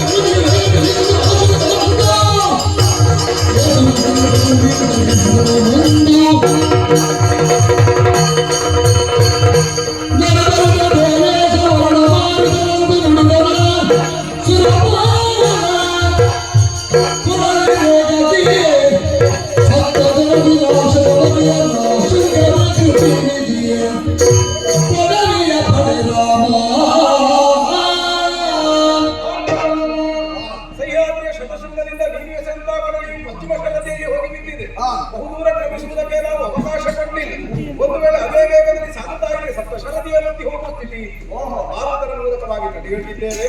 ಹಾಗೆಂದು ಕೊಡಲಿನಿಂದ ಪ್ರದೇಶದಲ್ಲಿ ನೀನು ಬೆಳೆಸಿದ್ದ ಗೋಕರ್ಣ ಕ್ಷೇತ್ರ ಹೆಚ್ಚಿನದಾದ ಒಂದು ಪ್ರದೇಶವೂ ಇದೆ. ಇನ್ನು ಮುಂದಕ್ಕೆ ಈ ಪ್ರದೇಶವು ಪರಶುರಾಮ ಕ್ಷೇತ್ರ ಎಂದು ಪ್ರಸಿದ್ಧವಾಗಲಿ. ಭೃಗುಕುಲದಲ್ಲಾದಂತಹ ರಾಮ ನಿನ್ನ ಸಾಧನೆಯ ಲೋಕೋತ್ತರವಾಯಿತು. ದುಷ್ಟಕ್ಷತ್ರಿಯರನ್ನು ಕೊಂದದ್ದೇ ಮಹತ್ ಸಾಧನೆಯಾದರೆ ಪರಶುರಾಮ ಕ್ಷೇತ್ರ ನಿರ್ಮಾಣವೆಂದು ಅತಿ ವಿಶಿಷ್ಟವಾದ ಅಭೂತೋರ ಭವಿಷ್ಯತಿ ಎಂಬಂತಹ ಉಪಕ್ರಮ ಅಲ್ವೇ. ಇದು 3 ಯೋಜನೆಗಳಷ್ಟು ಶರದಿ ಹಿಂದೆ ಸರಿದು ಮೇಲೆದ್ದು ಬಂದ ಭೂಭಾಗ ಇಲ್ಲಿಂದ ನೋಡುವಾಗ ಗೆರಸೆಯ ಆಕಾರದಲ್ಲಿ ಕಾಣುತ್ತದೆ. ಆದ್ದರಿಂದಲೇ ಭವಿಷ್ಯದಲ್ಲಿ ಗೋಕರ್ಣ ಕ್ಷೇತ್ರ ಎಂಬ ಹೆಸರಿನ ಜೊತೆಯಲ್ಲಿ ಇದು ಶೂರ್ಪಾರಕ ಕ್ಷೇತ್ರ ಎಂಬ ಪ್ರಸಿದ್ಧಿಯನ್ನೂ ಹೊಂದುತ್ತದೆ. ಸಂತೋಷ. ಇದರಲ್ಲಿ ಗೋಕರ್ಣವು ಉಂಟು, ನಿನಗೆ ಸಾಧನೆಗೆ ಬೇಕಾದ ತಪೋಭೂಮಿಯೂ ಉಂಟು, ಹೆಚ್ಚಿನದಾದ ವಿಶೇಷ ಭೂಮಿಯೂ ಉಂಟು. ಇಲ್ಲಿ ಯಾರನ್ನು ನೆಲೆಗೊಳಿಸೋಣ? ಇದ್ದಾರೆ ಸ್ವಲ್ಪ ಮಂದಿ ಆದರೂ ಇದ್ದಾರೆ. ನಿನ್ನ ಸಾಧನೆಯನ್ನು ನೋಡುವುದಕ್ಕೆ ಕಾತರರಾಗಿ ಬಂದವರಲ್ಲಿ 7 ವರ್ಗದವರನ್ನು ಇಲ್ಲೇ ನೆಲೆಯಾಗಿ ಧರ್ಮಕರ್ಮಗಳನ್ನು ಮಾಡ್ತಾ ಇರುವಂತೆ ನಾವು ಕೇಳಿಕೊಳ್ಳೋಣ. ಯಾರೆಲ್ಲ? ಕರಾಟ, ವರಾಟ, ಮರಾಠ, ಹವಿಗ, ಕೊಂಕಣ, ತೌಳ, ವಾಕೇರ ಈ 7 ವರ್ಗದವರು ಇಲ್ಲಿ ನೆಲೆಯಾಗಿ ದೇವಾನುದೇವತೆಗಳನ್ನು ಆರಾಧಿಸ್ತಾ ಧರ್ಮನಿಬದ್ಧವಾದ ಬದುಕನ್ನು ಹೊಂದುವಾಗ ಮಾಡುವ ಪ್ರತಿಯೊಂದು ಸತ್ಕರ್ಮದ ಅವಧಿಯನ್ನು ದೇಶಕಾಲ ಸಂಕೀರ್ತನೆ ಮಾಡಬೇಕಾದ್ದು ಆಸ್ತಿಕರಿಗೆ ಕರ್ತವ್ಯ. ಹಾಗೆ ಸಂಕೀರ್ತನೆ ಮಾಡುವಾಗ ಪರಶುರಾಮ ಕ್ಷೇತ್ರ ಅಂತ ನಿನ್ನ ಕೊಡುಗೆಯನ್ನು ಸ್ಮರಿಸ್ತಾ ಬಂದ ನಿನ್ನ ಕೀರ್ತಿ ಅಜರಾಮರವಾಗುತ್ತದೆ. ನಿನ್ನ ಅಪ್ಪನ ಆತ್ಮಕ್ಕೆ ತೃಪ್ತಿಯಾಗುತ್ತದೆ. ಅವರಿಗೆ ನಾವು ಕೊಟ್ಟ ಮಾತು ಸತ್ಯವಾಗುತ್ತದೆ. ಅದಾಗಬೇಕು ಅಂತಾದ್ರೆ ದೇವಾನುದೇವತೆಗಳು ಹಾಗಾಗುವಂತ ಈ ಪ್ರಪಂಚದಲ್ಲಿ ಆತ್ಮಶುದ್ಧಿಗಾಗಿ ಚಿತ್ತಶುದ್ಧಿಗಾಗಿರುವಂತಹ ವಿಶೇಷತೆ ಮತ್ತು ವಿಶಿಷ್ಟತೆಯನ್ನು ಒಳಗೊಂಡಂತಹ ಗಾಯತ್ರಿ ಮಂತ್ರವನ್ನು ಈ ಗಾತ್ರಿಗೆ ಕೊಡುಗೆಯಾಗಿ ನೀಡಿದಂತಹ ಮಹಾನುಭಾವರು ತಾವು. ಮುಂದಕ್ಕೆ ಗೋಕರ್ಣ ಕ್ಷೇತ್ರವಾಗಿ ಬೆಳಗುವಂತಹ ಕಾಲಕ್ಕೆ ಈ ಕ್ಷೇತ್ರದಲ್ಲಿ ಯಾರೇ ಆಗಿರಲಿ, ಪುಣ್ಯ ಕಾರ್ಯವಾಗಿರಲಿ ಅಪರ ಕಾರ್ಯವಾಗಿರಲಿ ಅದನ್ನು ಎಸಗುವಂತಹ ಕಾಲಕ್ಕೆ ವಿಶ್ವಾಮಿತ್ರನ ನಾಮಸ್ಮರಣೆಯನ್ನು ಮಾಡಿ ಯಾರು ಭಕ್ತಿಯಿಂದ ಗಾಯತ್ರಿ ಮಂತ್ರವನ್ನು ಉಚ್ಚರಿಸ್ತಾರೋ ಅಂದವರ ಬದುಕಿನಲ್ಲಿ ಬಹುಪುಣ್ಯವು ಲಭ್ಯವಾಗುವ ಹಾಗೆ ದೇವತೆಗಳ ಅನುಗ್ರಹ ಸದಾಕಾಲ ಇರಬೇಕೆನ್ನುವುದಾಗಿ ದೇವತಾ ಸಾನ್ನಿಧ್ಯದಲ್ಲಿ ನನ್ನ ಬೇಡಿಕೆ. ತಥಾಸ್ತು ತಥಾಸ್ತು. ಮನುಜ ತಾನಂತೆಣಿಸಿದ್ರೆ ದೈವ ಬೇರೆ ಬಗೆಯುತ್ತದಂತೆ. ವರ್ಣಪಲ್ಲಟವಾಗಿ ಕ್ಷತ್ರಿಯನಾದ ನಾನು ಬ್ರಹ್ಮರ್ಷಿಯಾದ, ಬ್ರಾಹ್ಮಣನಾದ ನೀನು ಕ್ಷಾತ್ರ ತೇಜದಿಂದ ಮೆರೆದಾಡ ದುಷ್ಟ ಕ್ಷತ್ರಿಯ ಸಂಹಾರ ಮಾಡಿ ಯಾಕೆ ವರ್ಣಪಲ್ಲಟ ಆಯಿತು ಎಂಬುದಕ್ಕೆ ಯಥಾರ್ಥವಾದ ಉತ್ತರ ಈಗ ಸಿಗ್ತಾವ. ಏನು? ನಾನು ಗಾಯತ್ರಿ ಮಂತ್ರ ದ್ರಷ್ಟಾರನಾಗುವುದು, ನೀನು ಪರಶುರಾಮ ಕ್ಷೇತ್ರ ಸೃಷ್ಟಾರನಾಗುವುದು. ನಮ್ಮಿಬ್ಬರಿಂದ ಲೋಕಕ್ಕೆ ಕೊಡುಗೆಯಾಗಿ ಸಿಕ್ಕಿದ ಗಾಯತ್ರಿ ಮಂತ್ರ ಈ ಪರಶುರಾಮ ಸೃಷ್ಟಿಯನ್ನು ಸದ್ವಿನಿಯೋಗ ಮಾಡಿ ಧಾರ್ಮಿಕರಾಗಿ ಸತ್ಯನಿಷ್ಠೆಯಿಂದ ಆಸ್ತಿಕತೆಯಿಂದ ಬದುಕುವಂತಹ ಸರ್ವರಿಗೂ ಅದು ಸುಮನಸರೆಲ್ಲರೂ ಕೂಡ ಸನ್ಮಂಗಳವನ್ನು ಅನುಗ್ರಹಿಸಲಿ ಅಂತ ಭದ್ರಂ ಶುಭಂ ಮಂಗಳಂ.